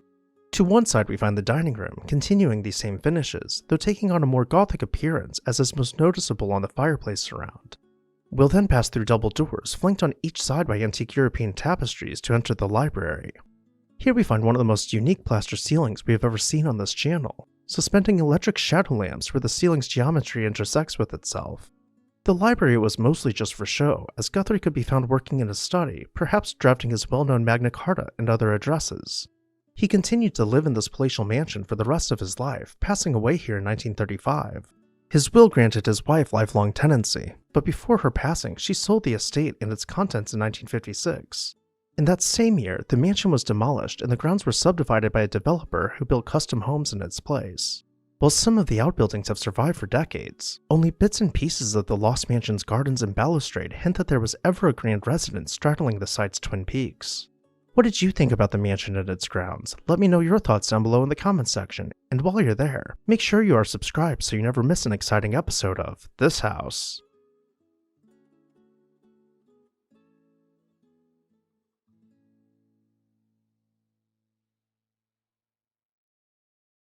In 1865, amidst the bustling streets of Brooklyn, a child named Paul Ford was born. His roots ran deep in the tales of American history. He was the great-grandson of the eminent Noah Webster, the namesake for the Merriam-Webster dictionary. To the world, the Fords were a family of prominence and distinction. Little did anyone know that the hands of destiny would pen their story into one of tragedy. Marywood, a serene estate overlooking the pristine waters of Stone Pond in Marlborough, New Hampshire, was where Ford would often retreat. It was a place where history whispered amongst the trees, and stories floated over the tranquil waters. Here, inspired by his lineage and driven by a relentless passion for history, Ford embarked on a monumental task, not just as an American novelist, but as a curator of the nation's past. His novels, like The Honorable Peter Sterling and Story of an Untold Love, captured the hearts of readers, making them feel the pulse of a bygone era. But it was his meticulous work on the lives of American legends like George Washington and Benjamin Franklin that cemented his reputation. His most notable contribution, however, was his edition of the Writings of Thomas Jefferson, a colossal work spread across multiple volumes. It was a testament to Ford's dedication and precision. With its accurate transcription and meticulous annotations, it stood as a beacon of American historical scholarship, setting unparalleled standards for half a century. With great acclaim, Paul quickly became one of the wealthiest members of his already prominent family. He purchased a lot in Manhattan and constructed a lavish limestone and red brick mansion. Upon entering the home, you would arrive in the grand stair hall, finished out with layers of artisan millwork and intricately carved Corinthian columns below an elaborate ceiling mural. This continued into the drawing room, where electric lights created a ring on the ceiling, something which was considered a great show of wealth. The dining room was furnished with an antique European dining set and paired with exposed beams on the ceiling and oversized wainscoting on the walls. We can follow the concentric arches through to the billiard room, flooded with natural light. This brilliance continues into the conservatory, where art glass windows cast an array of colorful light across the warm, mahogany wall paneling. Through the opening to the right, we see a bookshelf. Let's continue forward to the library. Just like so many of the books in this room, and as in many great tales, the brilliance was juxtaposed with darkness. In the backdrop of Paul's success lurked a storm that would shatter the Ford legacy forever. Ford's younger brother, Malcolm Webster Ford, was an American sensation, known for his unparalleled athleticism. Malcolm was, at one point, the nation's most celebrated amateur athlete. However, a volatile cocktail of fame, jealousy, and undiagnosed mental health issues turned this champion into a tragic figure. On May 8, 1902, Malcolm made his way to Paul's Manhattan mansion. As the butler escorted him to the library, he found Paul sitting at his desk. Malcolm had mismanaged his inheritance and was now faced with financial ruin. He begged Paul for help, but Paul had already helped his brother with finances countless times and declined to give him any more money. At this point, a loud bang was heard echoing throughout the house, and before Mrs. Ford could make her way downstairs to investigate, she heard another loud bang and was stopped by their staff from entering the library. Investigators determined that Malcolm had shot his brother and then himself. The brothers, who in life tread on different paths of fame, now lay side by side in their eternal rest at Sleepy Hollow Cemetery. It was a tragic conclusion to an epic narrative that spanned passion, achievement, and tragedy. While many of the Manhattan mansions were later torn down to make way for skyscrapers, this was not quite the case for the Ford mansion. It was stripped of its ornamentation to a point of being nearly unrecognizable, a hollow husk patched up with brick and drywall, with very few remaining details from its days as a private residence. Did you have a favorite room or architectural feature? Let me know down below in the comments section, and while you're there, make sure to hit that subscribe button so you never miss an exciting episode of This House. The Warner Brothers of New York built some truly incredible mansions around the turn of the century. Hi everyone, Ken here. Today we are uncovering the stunning estate of Dr. Lucian Warner. Hit that subscribe button and let's explore this house. In the late 19th century, Dr. Lucian Warner was a distinguished physician with a promising career, yet he felt the pull of a different path. Warner had grown increasingly concerned about the restrictive corsets that dominated women's fashion, a trend that to him was less a symbol of elegance and more a potential threat to health. Warner's medical knowledge warned him that these rigid, steel-boned garments were squeezing more than just waistlines. They were compromising breathing, circulation, and movement. Eager to make a difference, he left his medical practice in Cortlandville, New York, and embarked on a mission to educate women about the health risk associated with these tight-laced fashions. But his lectures, however well-reasoned, only made a small dent in public perception. Determined to do more than just talk, Warner returned home with an innovative plan in mind. In 1873, he designed a new kind of corset that combined form with function. His Coreline Health corset maintained the fashionable silhouette women desired, but used a far more flexible material known as Coreline, made from the fabrics of the resilient Mexican Ixtal plant. This innovation not only allowed greater movement, but also minimized the physical harm of traditional corsets. The following year, Dr. Warner and his brother joined forces and founded Warner Brothers Corset Manufacturers, launching a revolution in women's undergarments. Warner's designs took off, and by the 1880s, his company's reputation for health-focused corsetry was unstoppable. The Warner Brothers factory in Bridgeport, Connecticut was soon bustling with over 1,000 workers producing up to 6,000 corsets per day. The company's reputation soared, with Harper's Bazaar proclaiming several Warner models among the most popular in America. Now being at the top of the industry, he began accumulating great wealth, and with his newfound fortune, he set out to build his dream house. He commissioned architect Robert Robertson to design for him a baronial-inspired mansion in Irvington, New York. No expense was to be spared to achieve the aesthetic Dr. Warner desired, which included importing granite blocks from Scotland to construct the mansion's exterior walls.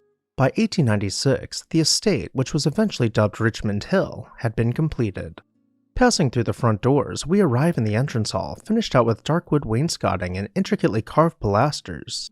Peeking around to the alcove, we find the grand staircase turning at stained glass windows, but we have much more to explore on the first floor before heading up there. To the opposite end of the entrance hall, we find the conservatory doubling as the aviary, where exotic plants and birds could flourish year-round. Heading deeper into the house, we come across the drawing room, clad in rich wood paneling with intricate plasterwork soaring above us on the ceiling. Though all the spaces we have seen so far pale in comparison to the ballroom, we can imagine Dr. Warner entertaining guests with a live musician sitting at the piano as performers danced and acted on stage. With so much going on, it can be easy to overlook the details, but I must point out the exquisite gilded plasterwork taking the form of cherubs, vines, flowers, and more so delicately floating above us. Before we continue on, we can take one last look at the ballroom to really absorb the ambiance and appreciate how all the tiny details come together to create this grand space. From here we'll continue into the library, where half-height glass-paned bookcases skirt the room below silk damask. This feeds us into the billiards room, once again clad in rich wood paneling with plenty of space to spread out and enjoy a game of pool. Upstairs, each bedroom was finished out just as luxuriously as the first floor's public rooms, and Dr. Warner's bedroom was no exception, with painted wall paneling and a marble fireplace mantel inlaid with various other stones. The house quickly changed hands as Dr. Warner passed away, being purchased first by Daniel Reed, a tinplate magnate, and a few years later by George Washington Hill, the then president of American Tobacco. Following his ownership, the house was converted into a factory before being demolished to make way for condos around 1980. Today, very little remains of the mansion, just a handful of garden walls and granite steps can be found scattered about the condos and neighborhood that took its place. What did you think about Richmond Hill? Let me know down below in the comments section, and while you're there, make sure you're subscribed so you never miss an exciting episode of This House.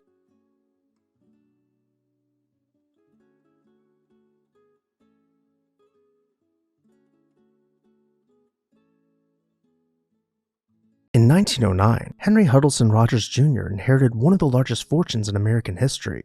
His father had spent his entire adult life building an empire from the ground up, starting with a simple oil field to building refineries and railroads, before finally merging with John D. Rockefeller to become Standard Oil. Henry Sr. had led an incredibly fascinating life, remaining modest and humble even as one of the 100 wealthiest men in the world. He built libraries, churches, schools, and donated money to influential figures such as Mark Twain and Booker T. Washington. Helen Keller's education was even paid in full by him, and while Henry Sr. lived in an outrageous mansion, he preferred to donate his money to the greater good of society and bless people by making sure they were financially taken care of. That was until 1909 when he suffered a fatal stroke. His son Henry Jr. inherited the modern equivalent of nearly $1.4 billion, but he would have to wait to spend it. Henry Jr. had joined the New York National Guard previously, unaware of the scope of his father's wealth. Just as his time serving was coming to an end, World War I broke out. He was told he would be stationed, and realized that he might never get the chance to spend his inheritance, but if he were lucky, and could successfully lead as a lieutenant colonel in the field army, he could enjoy a life of luxury when he returned home. He hired the esteemed architecture firm of Walker & Gillette to design for him a palatial mansion in Southampton to be ready for him upon his return. As the years went by, the mansion was fine-tuned by artists, and the Olmsted brothers were granted carte blanche to design the landscape how they saw fit. Finally, as World War I drew to an end, Henry Jr. returned victorious from the front lines in France, and for the first time, he would see his mansion. The estate, now known as Black Point, had won several awards for its design both from the AIA and the Architectural League. It was created as an Americanized Italian villa with creamy stucco walls below a muted terracotta tile roof. Fronting the water, sandy dunes gracefully blended with a carefully planned garden, transitioning from rustic and natural to a refined and perfectly manicured landscape. Axial vistas were planned about the pools, with every tree and shrub being perfectly placed to capture the views. Even his children, including Millicent Rogers, would enjoy the scaled-down parterre gardens surrounding their playhouse. As we return to the motor court, we will make our way around the reflecting pool to find the main entrance. Passing through the colossal, solid wood doors, we arrive in the entrance hall, carrying the exterior's finishes inside.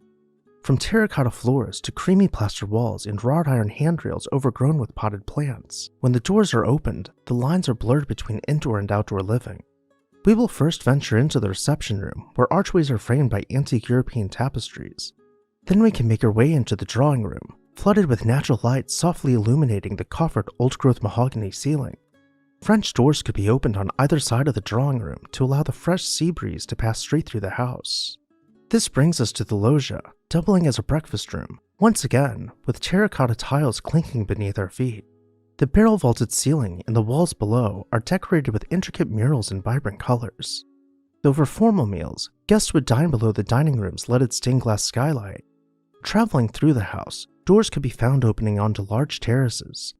Making our way through the corridors, staircases slowly cascaded behind barrel-vaulted ceilings.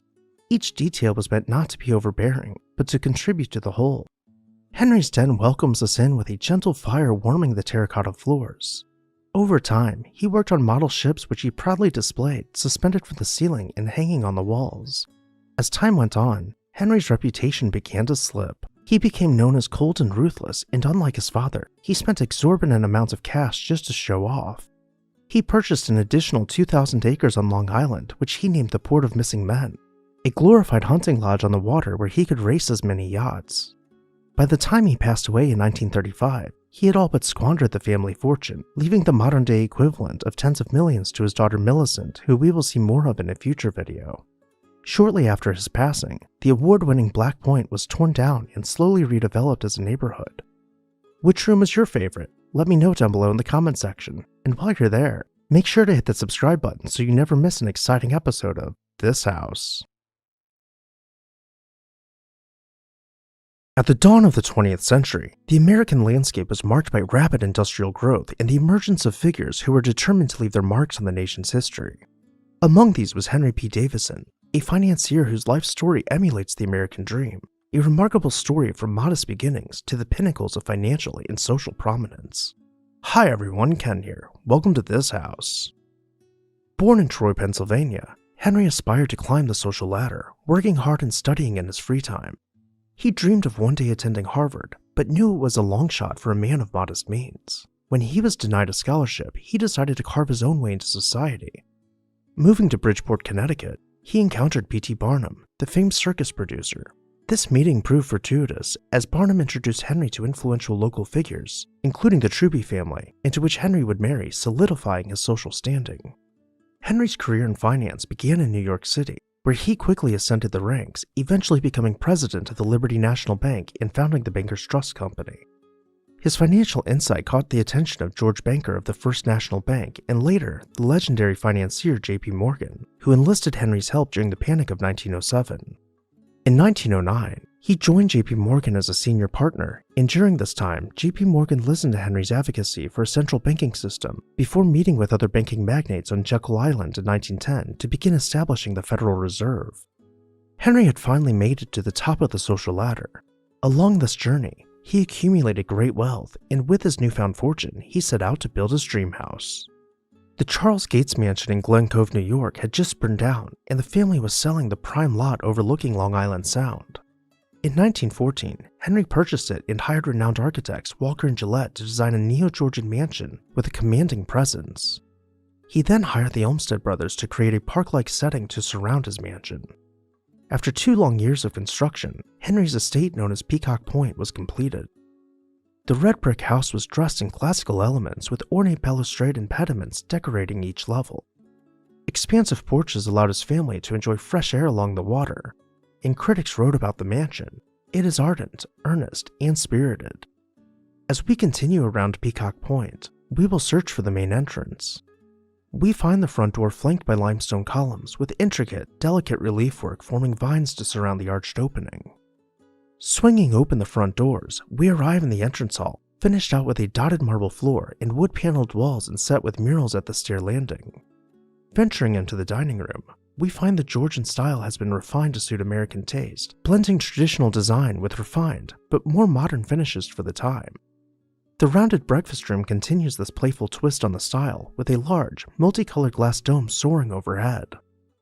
Continuing into the sitting room, despite its large size, we find that it is arranged to be a comfortable retreat, and though it boasts expensive artwork and furniture, it is meant to feel homey and not ostentatious.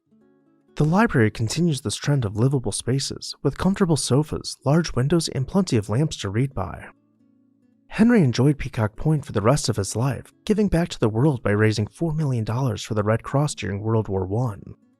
Unfortunately, the rest of his life was only for 6 years, and he passed away while having a brain tumor removed at the age of 55 in 1922. His wife Kate continued living at Peacock Point until her passing in 1961, and unlike many of the families whose wealth was born from the Gilded Age and squandered by the children, the family continues to own the property 5 generations later, despite the house having been demolished after Kate's passing. What did you think about Peacock Point? Let me know your thoughts down below in the comments section.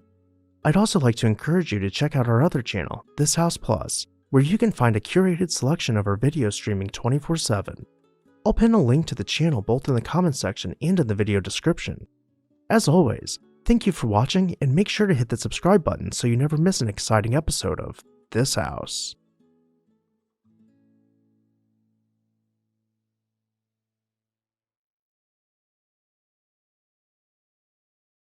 The Morris Jumel Mansion, situated in the Washington Heights neighborhood of Upper Manhattan, holds the distinguished title of being the oldest surviving house in Manhattan. Constructed in 1765 by British military officer Roger Morris, this historic mansion has witnessed the world rapidly changing around it. Hi everyone, Ken here. Welcome to This House. Roger Morris, a British military officer and a member of the Executive Council of the Province of New York, built this mansion as a summer retreat. The house, known initially as Mount Morris, is a prime example of Palladian architecture, a style that emphasizes symmetry and classical forms, and it remains a rare and early example of this design in the United States. The construction of the mansion was a formidable task, involving the transportation of oak timbers from modern-day New York City's once dense forest to the site, which was one of the highest points in Manhattan. The house's strategic location provided panoramic views of the surrounding area, which played a critical role during its military use in the American Revolutionary War. In 1776, during the American Revolutionary War, the mansion served as the temporary headquarters for future President General George Washington. The house's elevated position allowed Washington to observe enemy movements and provided a strategic vantage point. For an entire month, Washington and his officers strategized from the mansion, planning the Battle of Harlem Heights, which became Washington's first victory during the Revolution. Following Washington's occupancy, the mansion was taken over by British forces and remained under British control until their evacuation in 1783. After the war, the Morris family, being loyalist, forfeited their estate under the New York States Act of Attainder. The mansion saw various uses, including serving as a tavern known as Calumet Hall. Its prime location made it a popular stop along the Albany Post Road, the main route connecting New York City with Albany. In 1810, the house was purchased by Stephen Jumel, a wealthy French wine merchant, and his wife, Eliza Jumel. The Jumels undertook significant renovations, redecorating the interior in the Empire style and adding a Federal-style entrance. The mansion, now known as the Jumel Mansion, became a social hub, hosting numerous prominent guests, including former Vice President Aaron Burr, who later married Eliza in the house's parlor in 1833. Eliza Jumel lived in the mansion until her death in 1865. Following a series of legal battles over her estate, the house eventually changed hands and was sold to the city of New York in 1903. It was officially opened as a museum in 1907, operated by the Washington Headquarters Association.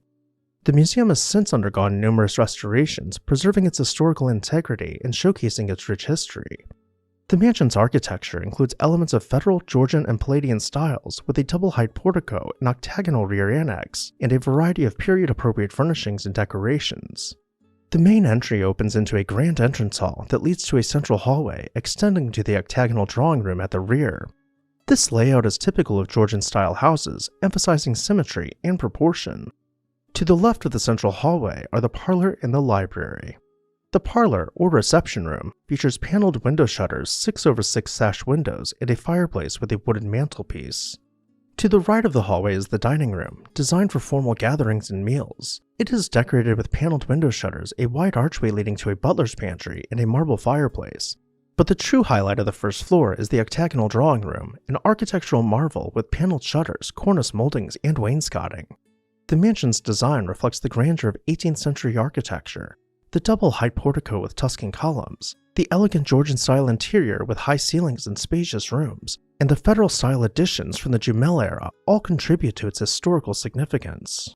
Today, the house, now known as the Morris Jumel Mansion Museum, hosts a collection of period furniture, decorations, and personal items belonging to its former occupants. What did you think about the oldest house in Manhattan? Let me know your thoughts down below in the comments section, and while you're there, hit that subscribe button so you never miss an exciting episode of This House.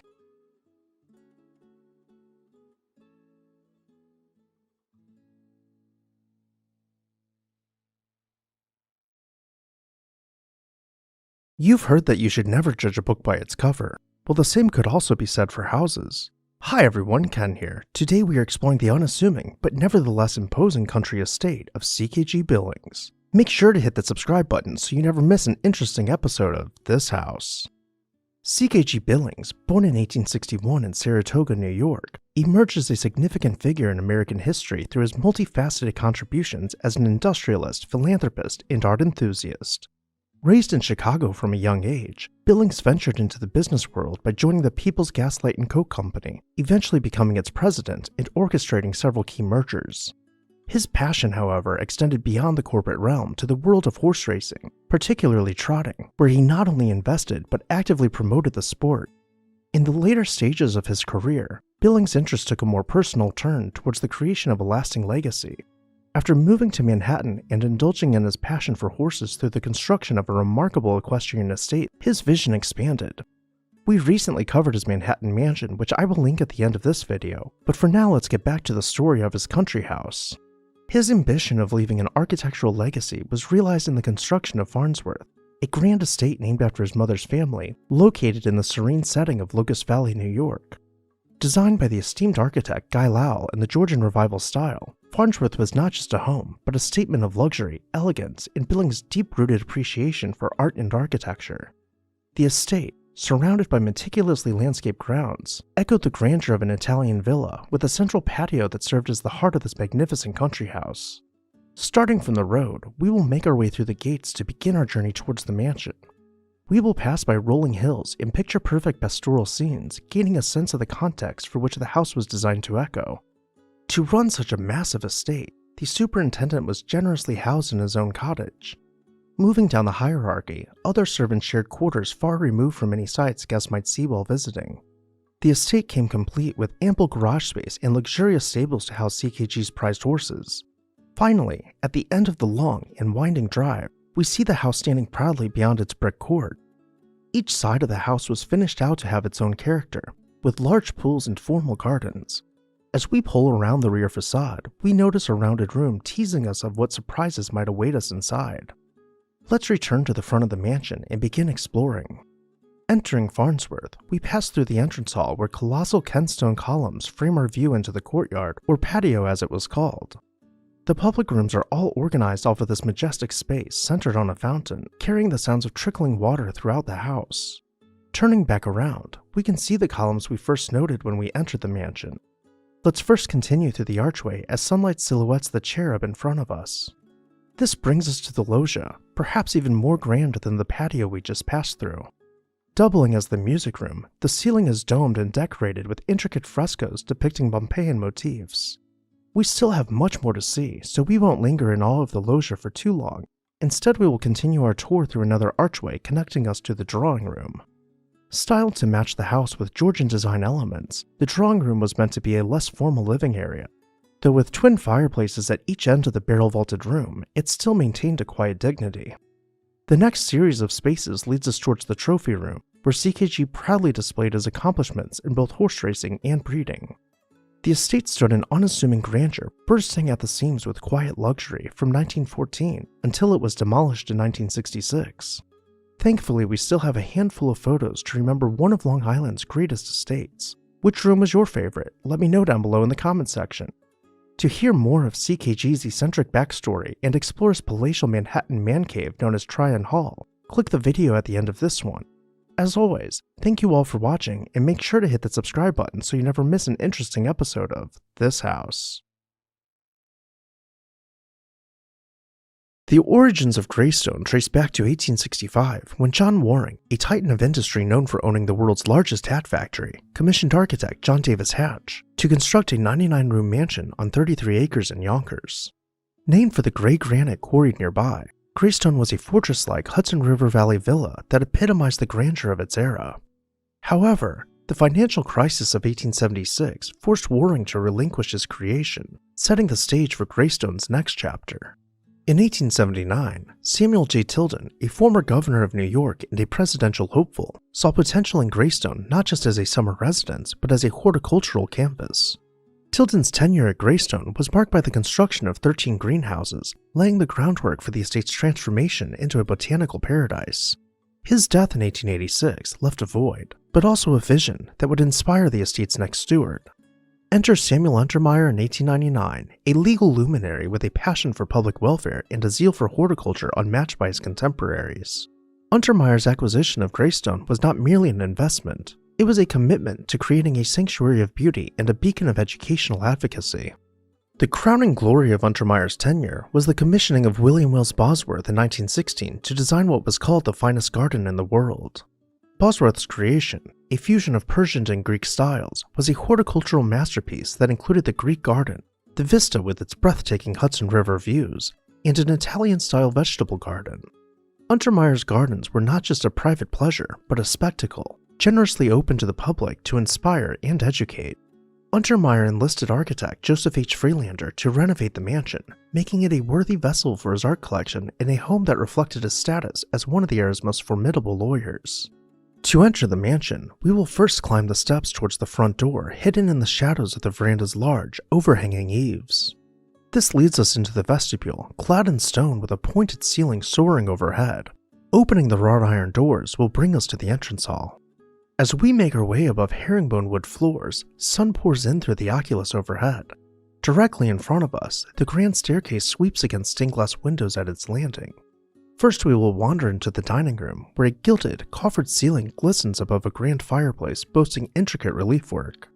Originally, the library had been designed to be more simplistic, but refined in its own right. When Untermeyer renovated it, he elevated the space to the height of Victorian fashion, with freestanding bookcases, fretwork placed in front of the windows, and an incredibly unique, polished bronze chandelier, with porcelain and fabric worked into its design. The mansion continued on, with many more lavish rooms, boasting antique European tapestries and Untermeyer's extensive art collection. However, these photos are all that remain. Despite Untermeyer's attempts to bequeath the entire estate for public enjoyment, only 16 acres were initially accepted by the city of Yonkers in 1946, forming the nucleus of what is now Untermeyer Park and Gardens. The subsequent decades saw periods of neglect and revival, with the 1970s restoration under Mayor Angelo Martinelli and the more recent efforts led by community leaders in the Open Space Institute ensuring that Untermeyer's vision endures. Samuel Untermeyer's impact extended far beyond the gates of Greystone. As a lawyer, he championed the regulation of stock exchanges and was a pivotal figure in the establishment of the Federal Reserve. His advocacy for legal reforms and his role in landmark cases underscored his commitment to justice and economic equity. Unfortunately, his mansion did not escape the wrecking ball, but if you were ever fortunate enough to visit, you will find ruins of the once great estate dotting the landscape. Which part of Greystone was your favorite? Let me know down below in the comments section. And while you're there, make sure to hit the subscribe button so you never miss an exciting episode of This House.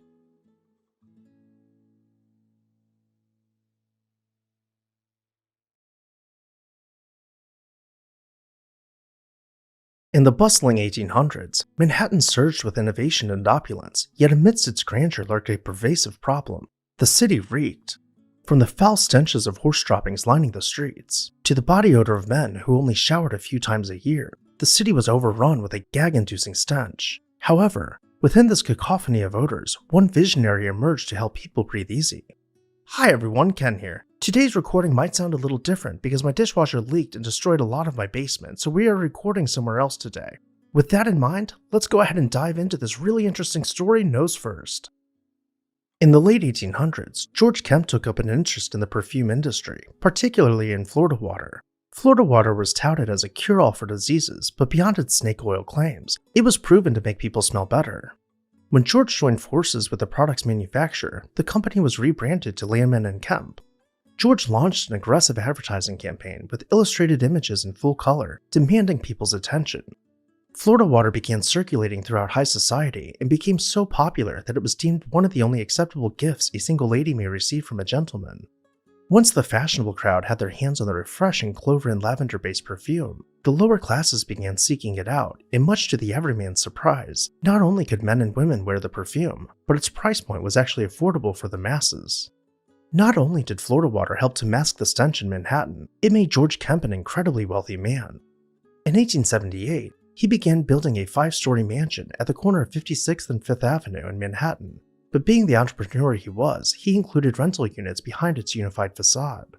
As we begin exploring the incredibly opulent mansion starting from the entrance hall, you might notice the work of Louis Comfort Tiffany. Passing into the Arabian Salon as it was called, Tiffany's interior decorating becomes even more apparent. From the use of stained glass windows to opalescent tiles and leaded mirrors, he added a flair to the house almost as exotic as the Florida water branding. The library was finished out with Tiffany's signature stained glass on the windows, seashells dotting the gilded, coffered ceiling, and extensive relief found on the woodwork. This playful, almost whimsical approach to design continued into the dining room wrapped in a vivid mural, catching multicolored light from the namesake Tiffany chandelier. The Kemp Mansion at 720 Fifth Avenue was celebrated for its bold interiors. However, George did not stop there. He began building hotels around Manhattan, each one outdoing the last, such as the Buckingham Hotel only a few blocks away at 50th and 5th Avenue. This expansion into real estate in the hotel industry multiplied his wealth many times over. When he passed away in 1893, his family auctioned off a handful of his real estate holdings, prompting headlines to read, $5 million worth of property under the hammer, largest sale in many years. And indeed it was. Among his holdings were some of the most expensive pieces of real estate in the world, most adjacent to or on Manhattan's Millionaires Row. About a decade after George's passing, the Devine brothers, procurers of rare and antique items, were searching for a new place to set up shop in New York City. By this time, the neighborhood around the Kemp Mansion had been mostly transformed from residential into a commercial district boasting skyscrapers. In 1911, the Devines decided to rent the Kemp Mansion from George's descendants and have it rebuilt. They went past the point of renovating by completely demolishing the mansion and replacing it with a new building to better suit their needs. But as the decades rolled in, the neighborhood continued transforming, prompting their gallery to relocate. In keeping with tradition, the next tenants of the site demolished the Devine building and had it replaced by a 15-story office building. So the next time you hear someone say that New York stinks, just let them know that there might be a fortune to be made. As always, I'd love to hear your thoughts down below in the comments section, and while you're there, make sure to hit that subscribe button so you never miss an exciting episode of This House. Imagine for a moment, standing in the bustling heart of Manhattan, but being transported back to the 1850s. Here, on a rather inconspicuous street, a young Teddy Roosevelt, destined to become the 26th President of the United States, took his first steps and uttered his first words. The house at 28 East 20th Street became the Roosevelt Sanctuary in 1854. It's the very place where Teddy was born, on a chilly day in October of 1858. As years flew by, the neighborhood started changing, with commercial buildings replacing the quiet neighborhood streets, prompting the Roosevelts to relocate in 1872. Let's fast forward to 1916. The residential block met its demise, giving way for skyscrapers and retail space. But as fate would have it, after Teddy's passing in 1919, a group of visionary women would not let his memory fade. The Women's Roosevelt Memorial Association purchased the lot, and a reconstruction journey began. With Theodore Pope Brittle, New York's first female architect at the helm, they used the neighboring Twin House as inspiration to rebuild Teddy's childhood home. Thanks to Roosevelt's autobiography, Riddle was able to gain a good sense of the original configuration of the townhouse, its finishes, and its color schemes. Teddy went into so much detail that he even described figurative artisan work, which would have otherwise been lost to time. With all of this in mind, Riddle studied his writings, interviewed his surviving family, and gathered as much of the original furnishings as possible. And while the house was not at all of her typical design work, she took great care to separate her preferences in favor of historical accuracy. By 1923, she had recreated and recaptured the Roosevelt family style and ambiance. Entering the home, you would arrive in the stair hall with a dotted mosaic floor glistening below a reproduction chandelier. The parlor was a place where Teddy and his siblings were only allowed to enter on Sundays. He vividly described the colors as well as the chandelier strung with glass prisms. This was the most formal room in the house, with a gilded mirror above a marble fireplace. Going further into the home, you would arrive in the library. This deep, internal space in the house has no windows. Roosevelt described it as being of gloomy respectability. Taking a closer look at the writing desk, we can certainly imagine why his childhood mind would have remembered the sophisticated furnishings in such a way. The dining room, further back in the house, was a place where the family would gather for their every meal. He went as far as to write that the black haircloth furniture in the dining room scratched his bare legs. Upstairs, we find his parents' bedroom, appearing untouched by time. And while this is a reconstruction, the walls envelop the very space in which he was born. Down the hall was the children's bedroom. This is where Teddy would have spent his formative years, learning how to walk and talk. Years later, in a nod to Teddy's enduring legacy, the house was handed over to the National Park Service in 1963. Recognized for its historical significance, it soon found its name on the National Register of Historic Places. Today, amidst Manhattan's skyscrapers, this little gem stands tall as a museum, celebrating the life and times of one of America's most dynamic leaders. As always, let me know which room was your favorite, and make sure to hit that subscribe button so you never miss an exciting episode of This House.